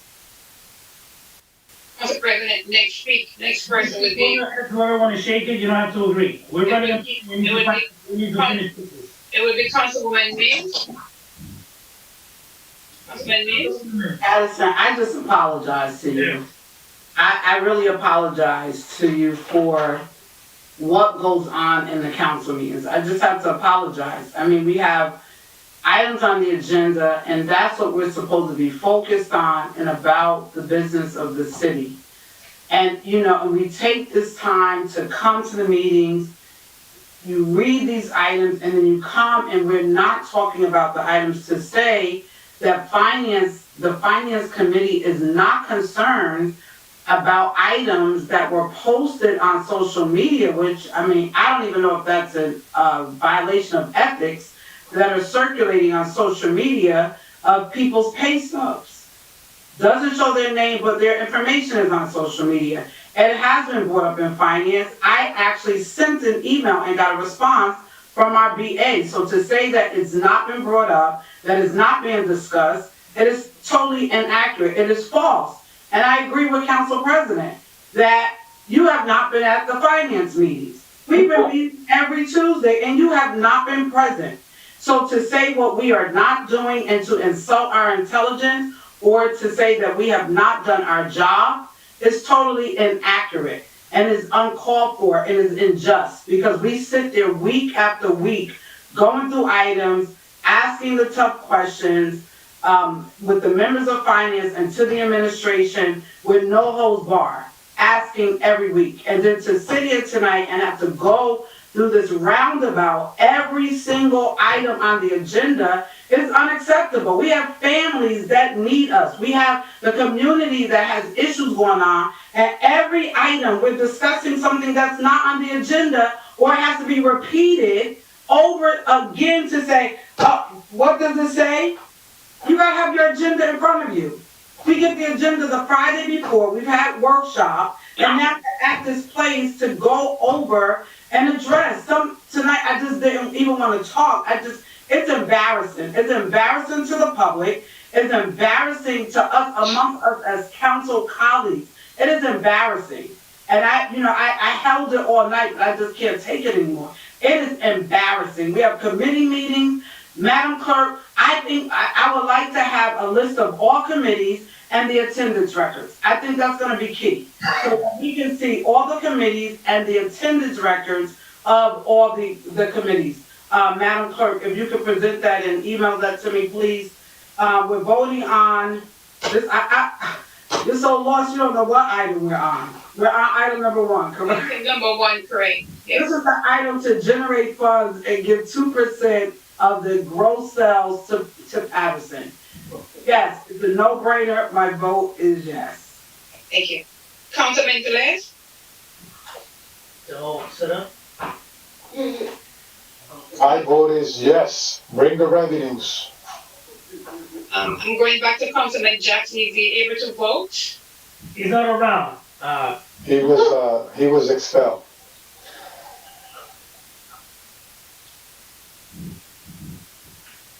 Okay. Mr. President? My vote is yes. The vote is 7 in favor. I'm unable to get a vote for Councilman Jackson at this time. Madam Clerk, he's not voting. That's what, okay. He stated he's not voting? Correct, he's not here physically, the meeting. So he's absent? Yes. Okay, because I have to record something on the record for his vote. Okay, the vote is 7 in favor, 1 absent. The record reflects that the 3rd ward is vacant. Therefore, item number 1 is hereby adopted on 2nd reading. So we do item number 2. Let's open the public hearing on. Yes, Yes, sir. Next item is item number 2 for second reading. Public hearing is required. An ordinance establishing a no parking zone, a new street between Dixon Avenue and Hugo Avenue. Department of Public Works, ordinance number 20059. So move. You heard Councilman Davila? Yes, I moved it. And That's then, okay, that's okay. and then I Councilman, I second it, yeah. Councilman Velez? Yeah. Mr. President, you have the Councilman Davila and Councilman Velez? Yes. Roll call, Madam Clerk. Okay, no, we have to have a public hearing. The public hearing is now open for item number 2. Brian, did we have anyone calling in for item number 2? No. No one. Thank you. There's no one that called for item number. May I have a motion to close the public hearing on item number 2? So moved. W. Is there a second? Second. Okay. Roll call to close the public hearing. Item number 2, Councilman Abdulaziz. Councilman Abdulaziz. These are actually, Okay, thank you. Councilman Tahari? Councilman? Yes. Councilwoman Khan? Councilwoman? Is this an open and public portion? Closing. Oh, I'm sorry. Public hearing. It's a closed meeting. Yes. The vote is yes, yes. Councilwoman Davila? Yes. Councilman Jackson? Absent. Councilman Mims? Yeah. Councilman Velez? yes. Mr. President? Madam Clerk, I don't want to prolong this, but I have a question. When we're in the council chambers, are you able to put like a curtain in front of your because I noticed everyone's just logging in and out, the cameras. And if they were responsive, when you ask for their vote, I wouldn't mind. But, I don't know what's going on. My vote is yes. I have to make sure I have at least 5 people present during the meeting and I keep watching because Probably, we don't know if we have 5 or not. I do have it there. 3. The vote is 7 in favor, 1 absent. The record reflect the third ward is vacant. The public hearing on item number 2 is now closed. All right. Continue with the roll call to approve it for second. Roll call to approve item number 2 for second reading. Councilman Abdulaziz. Council President, sometimes you take off your screen so the streaming doesn't freeze. A lot of hand gestures, so the bandwidth in the internet, it's better when you take off your screen. So my vote is yes. Thank you. Councilman Chahari. Yes. Councilwoman Khan. My vote is yes, Madam Clerk. Council President, my leg is starting to bother me, and that's why you see me coming in and out the screen.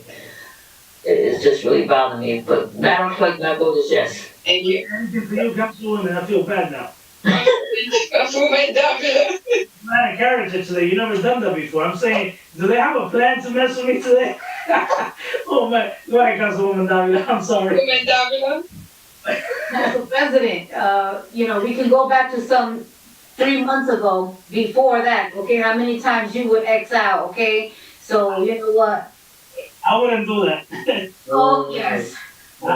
Yes, and many times. But with that said, Madam Clerk, before I vote, I just need you, and just put it on record, because you continue to call Councilman Jackson. Councilman Jackson was removed from the meeting, so you continue to call him, but he's no longer part of the meeting.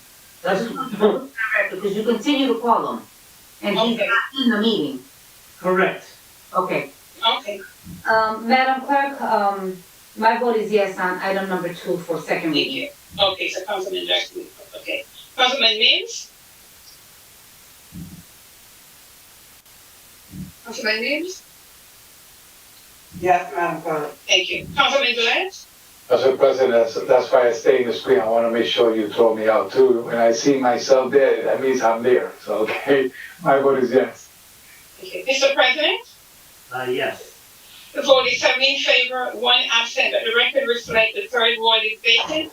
Item number 2 is hereby adopted on second reading. We have the consent agenda item, Mr. President. Yes, let's do the consent. Okay. Easy. Consent agenda items. All matters listed on the consent agenda are considered to be routine by the council and will be enacted by one motion. The items listed under the consent agenda are numbers 3 through 14. Any item may be removed from the consent agenda by the request of any council member, and so removed will be treated as a separate matter. So, Second. Moved by Councilman Velez, second by No, Councilman. no, no, moved by me. Council, Everybody, let's go, no arguing, we're good. Councilwoman, that's okay, but Council President. you know. Councilman Davila? Yes. And Second, second by like, Councilman Mims and Councilman Velez. Yes, good. okay, good. Roll call in consent items 3 through 14. Councilman Abdelaziz? Yes. Councilman Trahari? Yes. Councilwoman Khan? Yes, Madam Clerk. Councilwoman Davila? Yes. Councilman Jackson, nothing. Councilman Mims? Yes. Councilman Velez? Yes. Mr. President? Yes.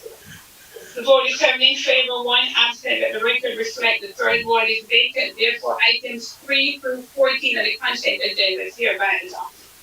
Item number 28, Madam Clerk. Yes, next item is item number 28 on the non-consent agenda, resolution from the city of Paterson in support of the Paterson Habitat for Humanity application to the New Jersey Department of Community Affairs, New Jersey Affordable Housing Trust Fund program in the amount of $2,608,000. Community Development Resolution 2573. Move it. Second, Moved by Councilwoman, Allen, and second by Councilman Velez. Roll call, Madam Clerk. Roll call in You item. never hear me, Council President.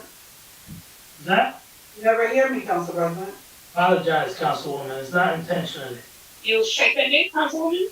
I did before the last, yes. oh my God, that's okay. Velez and Councilwoman Mims. Okay. My vote is yes. Roll call for item number 28, Councilman Abdelaziz, Yes. Councilman Trahari, Yes. Councilwoman Khan. Yes, thank you, Madam Clerk. I would just like to say to all my council colleagues, this is a support letter for Paterson Habitat. They're applying for some funding from the New Jersey Affordable Housing Trust Fund. And in order to apply for funding from there, they would like the support of the city council members. And I appreciate you all for supporting this project. Madam Clerk, my vote is yes. Thank you. Councilwoman Davila, Yes. Councilwoman Mims, Yes, Madam Clerk. Councilman Velez. Definitely yes. Mr. President? Yes. Vote is 7 in favor, 1 absent. The record reflects the third ward is vacant. Therefore, item number 28 is hereby adopted. Number 29, Madam Clerk. Yes, sir. Next item is item number 29, resolution to amend resolution number 19162 and resolution number 19354 to provide a 1-year extension to Sustainable Communities Associates LLC for the administration and oversight of the CDBG homeowner rehabilitation program due to the coronavirus pandemic. Community Development Resolution 2574. Move it. So move, Council President. Moved by Councilwoman Cotton, second by Councilwoman Mims. I moved it, but I just. Roll call, Madam Clerk. Roll call in item number 29 for Yes. Councilman Abdelaziz, Councilman Trahari, Yes. Yes. Councilwoman Khan, Yes. Councilman Davila, Yes. Councilman Mims, Yes, Madam Clerk. Councilman Velez. Tienen el dinero por la ventana. Vamos a votar yes. Mr. President, Yes. vote is 7 in favor, 1 absent, but the record reflects that the third ward is vacant. Therefore, item number 29 is hereby adopted. Move to close. Number 30. Hello, man. The next item number 30. Item number 30, resolution to amend resolution number 2365, authorizing budget revision number 1 to the home program for fiscal year 2020 to -2021 for the reallocation of home funds. Community Development Resolution 2575. So, she did it first. She did it first. Moved by Yes. Councilwoman Davila, second by Councilwoman. You did it first, I guess. Yeah. You don't listen, men? Please, it was men first and then me. No. It was men first and then me. All right, Councilwoman Mims, then, Councilman Velez, roll call. Yeah, please. Okay, Councilwoman Davila, was that a part of the motion? Yes, she was first. Okay, I have both, and then Councilman Velez. May I continue with the roll call, Mr. President? Yes, Madam Clerk. Roll call into item number 30 for approval. Councilman Abdulaziz. Council President, so I can help you at the next meeting, I'm gonna buy stickers. So whoever's moving it has to put their sticker up, and whoever's second, so you can see and get their voice. My vote is yes. Thank you. Councilman Charlie. Yes. Councilwoman Todd. Yes, ma'am. Thank you. Councilwoman Davila. We will be in the chambers, which I think we should be, this would not be an issue. My vote is yes. Thank you, Councilman. Councilman Mims. I think I earned my stickers tonight, Councilman Al. My vote is yes. Councilman Velez.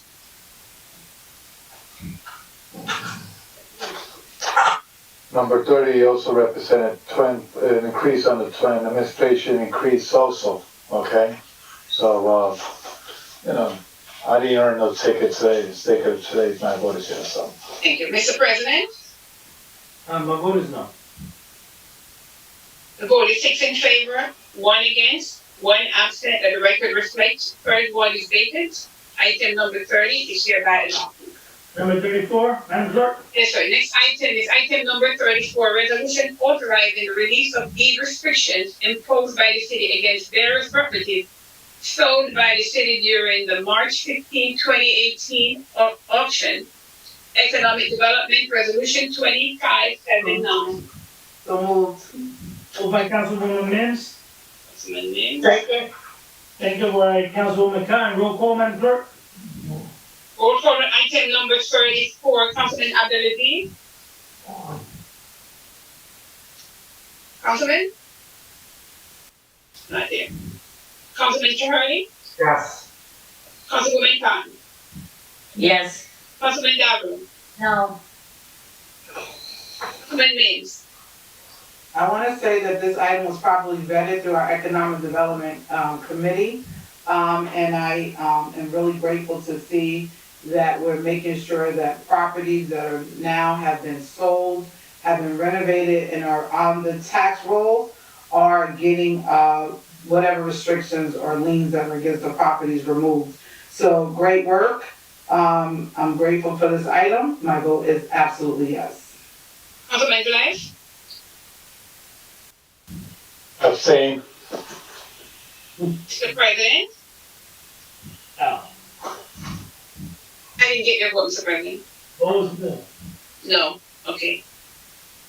The vote is 3 in favor, 2 against, 1 abstain, 2 absent, that the record reflect that the third one is vacant. Item number 34 is hereby adopted. Mr. President, I think that completes the agenda with all the items. Yes. Council President? Vote is closed. Council President, I spoke first. Councilwoman Davila. Thank you very much. Council President, before you entertain the I'd like to put something on record. The Personnel Committee has been meeting, as you are aware, you are in all the meetings. I don't want for anyone to not think that, we are not addressing some of the concerns and issues. This actually came up, this all came about because we started our Personnel Committee meetings weekly, and, questions were being asked, and this is how it came about, where there were certain reports prepared, and it was presented to the committee, and actually I handed you a copy as well to make you aware of some of the concerns that we have. So I know this is something I'll probably come to the next finance meeting to have more conversation, but I wanted to put that on record. It makes it seem like, we're not addressing it, we are addressing these issues, but I understand also Councilman Jackson that it's putting forth because we're really not getting much, there's so much going on in the personnel department, and there's so many things that the administration and changes that they want to do, and we have not had a committee that we just created it last year, and now is when we're really getting down to it. So there is a lot going on, and so 1 hour meeting is not enough, so there's a lot of stuff going on. And I just wanted to put it out there that these issues are being addressed, and we're gonna be coming forward and putting it forward for everyone. All right, and just to make a correction, and maybe I didn't see it, but I have not seen any pay stubs. There was some information that I did see, and I'm gonna be addressing Madam VA and Corporation Counsel, tomorrow about that. All right, just for some concern. So anyway, that's what I wanted to put on record. Thank you very much. Close. Council President. No one wants to close the meeting? Second. Moved by Councilman Abdelaziz, second by myself. Move home, Madam Clerk. Yes, Mr. President. Roll call to close the regular meeting of October 13, 2020. Councilman Abdelaziz.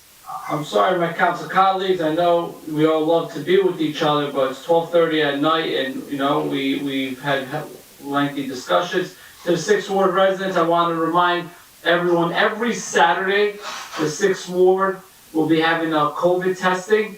This Saturday, it is located on Trenton Avenue in Michigan, right at the School 25 Park. Please bring your friends, your family, your children, your aunts, seniors. Please come on down. It's a quick, easy test. If you got tested last Saturday, come again. I got to give kudos to the health department. They ran a good operation. I give credit where credit's due. So I'm urging all the residents to come on down. I want to thank my council colleagues. Last year, we supported reconfiguring 21st Ave. Without your help, it couldn't have gotten done. I urge all my council colleagues to drive down that stretch right now and see the progress in the strategic planning and the smart planning that we've done to see how the traffic is less and there's more parking spaces. So please, this is something I think we should start looking around the city. I know Councilman Chowdhury from the 2nd Ward went there for lunch and he thought he was in Hoboken. I had to remind him the great township of the 6th Ward is where he was located. Get my passport next time. So, 6th Ward residents, have a good night, and my vote is yes. Thank you. Councilman Shirley. I want to thank the council secretaries, the Madam Clerk, and the team, including the IT department, for everything they do every day. My vote is yes. You're welcome, Councilman. Thank you. Councilwoman Khan. Thank you, Madam Clerk. I just would like to say to the residents about the census again. We will be doing another census at the McDonald's on Broadway and Madison Avenue. We're giving away the Happy Meals to parents that come with their children to fill out the census. And it will be first come, first served. That's going to start this Saturday, the 17th, 12:30 to 2:30 that we'll be doing that. I gotta say that with the COVID testing in the 4th Ward, it turned out really good. My days on Thursday, each Thursday, I believe the next 3 weeks it will be each Thursday. So one of the spots that we'll probably be at, I'm pretty sure, from 5 to 9, will be at John Jack's at 10th Avenue and East 23rd Street. So we will be there. Also, there's a lot of different activities going on. When you see things, just participate in the community events that's going on. You have organizations that are out there to try to raise funds. Please, if you're able to support them, please support them. I do want to say that Madam Clerk and all the ladies here, the secretaries in the office, you guys do a tremendous job. What has to be done to make sure that we get these council meetings on the ball and rolling is really not easy. So with that being said, to you all out there, October is Cancer Month it's Cancer Month. We need to recognize all the women that we have lost, recognize women that have survived, and just be kind in general, because like I always said, we may not always live a comfortable life, but there's a lot of things that can be done. So with that being said, Madam Clerk, And to all my council members out there, have a good night and God bless you all. Madam Clerk, my vote is yes. Thank you, Councilwoman. Okay, Councilwoman Davila? My vote is yes, Madam Clerk. Okay, thanks. Councilwoman Mims?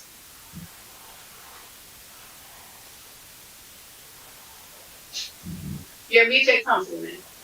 Sorry about that. Good morning, Paterson. Just a couple of things. Yesterday was the last day to vote in New Jersey. And I'm excited to see, I saw the governor announce we have about 700 new registrants in the state of New Jersey, and it's probably more than that by the close of getting new registrants. So that's exciting. Also, I want to announce that in 20 days, there will be an election, or actually your ballots, you should have them already. If you have not received your ballots, please reach out to 401 Grand Street, go in person with your valid ID on the first floor. People are asking about mailing your ballot. There are 2 secure mail-in ballot boxes in Paterson, one by St. Joseph Hospital and one in the back of 401 Grand Street on Colt and Degrassi Street. You will know the box is red, blue, and white. It says mail-in ballots only. Do not touch anyone's ballot unless you are the bearer and you sign it, and you can take 3. But make sure it's signed. Do not touch if you are not the bearer. So we will be voting for President, Congress, Senate, freeholders, 2nd and 3rd Ward, and school board. You get to select 3 people. Make sure you vote. On the back of the ballot, there are 3 questions. Please turn over the ballot and answer the 3 questions that are on the back.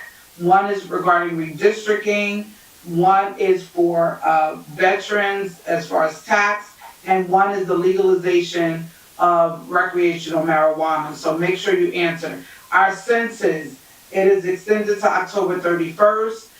We definitely need to make sure you're getting counted. Please log on to my2020census.gov, as well as in closing, I have started an initiation called Take Pride in Your Community, about cleaning the city, making sure you clean in front of your house, holding your neighbors accountable, working with your neighborhood to clean.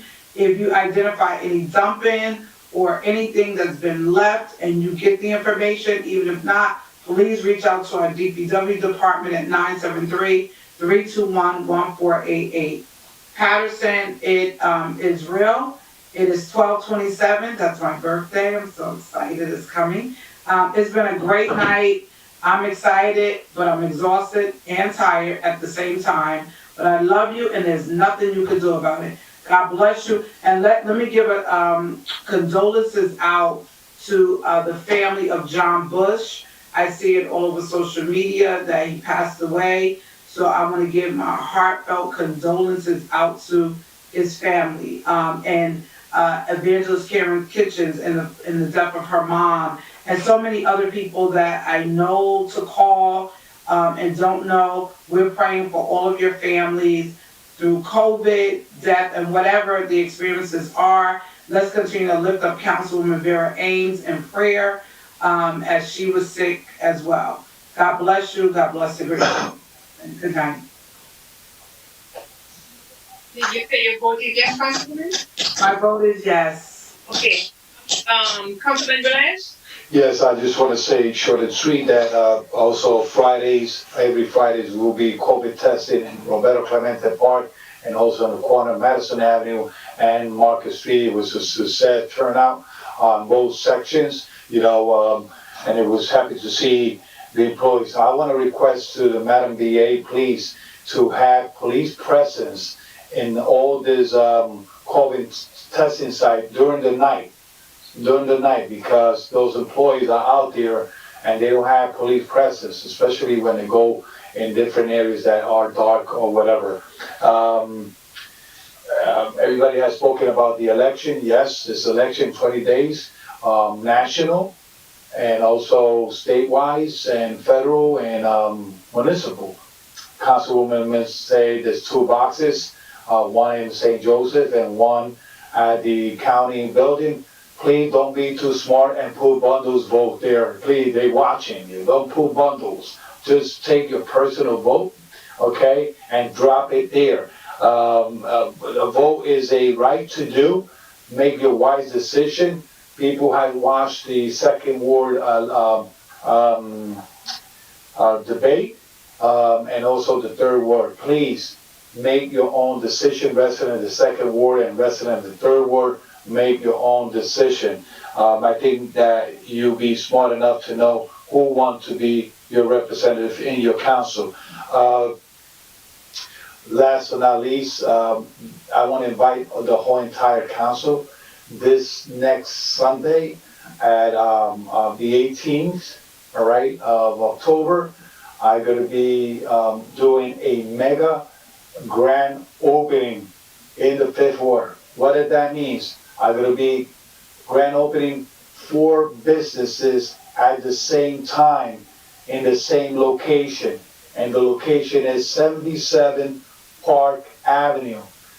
The 5th Ward is booming, like Councilman Adelazi says, it's booming, like he says, it's growing. People are coming to the 5th Ward because they want to feel the same beat that they feel of the heart in the middle of Paterson, the 5th Ward. So I disagree for those that do not say that the 5th Ward is not progressing. It's probably you don't live in the 5th Ward, and probably you don't live in Paterson, but I could testify that the 5th Ward is better than ever. 4 businesses are going to be grand opening Sunday, the 18th at 12 noon, 77 Park Avenue. So everyone is invited. Council President, please, it's a Sunday. You don't need to get an excuse. It's Sunday, you know, there's no baseball play. It's going to be good out there. So, saying that, I want to, you know, it's important that Council, I think it was Councilman Large Mins, she apologized to the residents of Paterson for our conduct in this meeting. You know, we had to keep in mind that if every other week we had to cash our checks, is because taxpayer pay for our salary to be here and to legislate and to do the right thing. So if we here, it's because the taxpayer put us here, you know, and we need to make sure that we give them back our service the right way. So, Council President, thank you. Thank you for being patient with us. Hopefully you put a date, a memorandum when we coming back to the council, and hopefully there in the council, people will understand that we had to conduct ourselves the right way. So my vote is yes for tonight. Good night, everyone.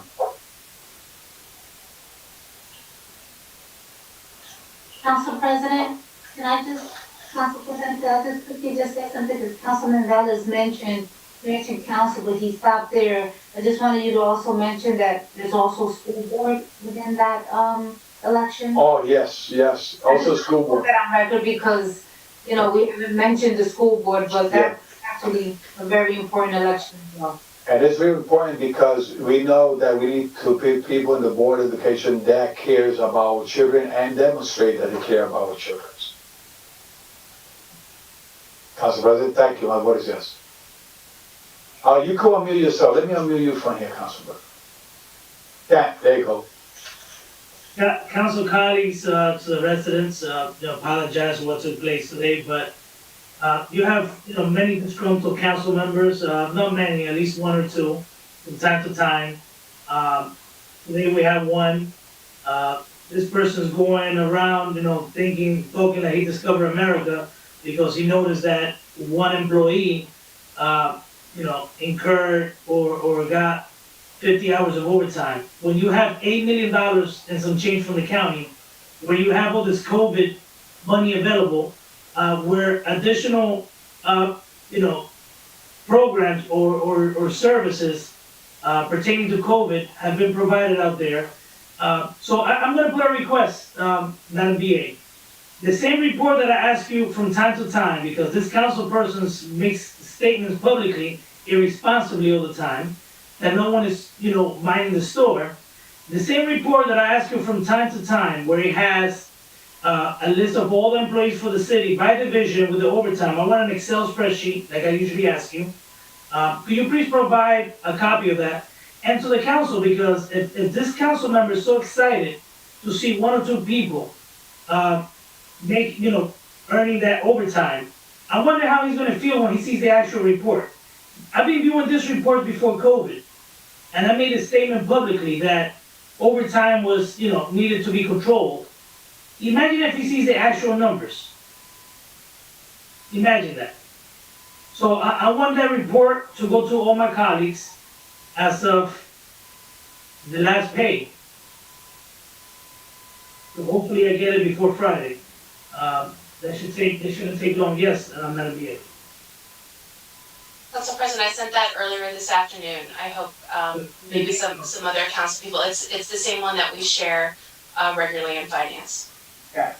Good. So he has all the employees and, okay, so there you go. So it's not just one or two people, so, I'm sure the matter's worse than what he thinks, but, I also want to let the residents understand that as council members, we approve once again. I don't know how long this councilman person been here, but he still doesn't understand his function and how to even hold people accountable, because he's very selective in everything that he does.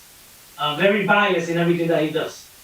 So all I'm saying is, I would like to take a closer look at that report and to the homeowners, don't believe everything you hear during these meetings, because there are some council members that been here for a long time. If this person was so concerned, this person would have been in finance since I put him in that committee. He told me he didn't want to be there, and he's talking about holding the administration accountable. What are we doing to hold them accountable? What he doesn't understand is that we approve things after the fact. Once we approve your budget, we give you the authority to spend, right, in accordance to the budget.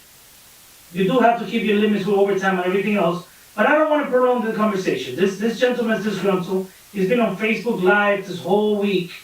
And again, that's what he does. My vote is yes at this time. Thank you, Mr. President. The vote is 7 in favor, 1 absent, that the record reflects the third vote is vacant. The regular meeting of October 13, 2020 is hereby adjourned. Good night, everyone. Good night, everyone. Good night. Be safe.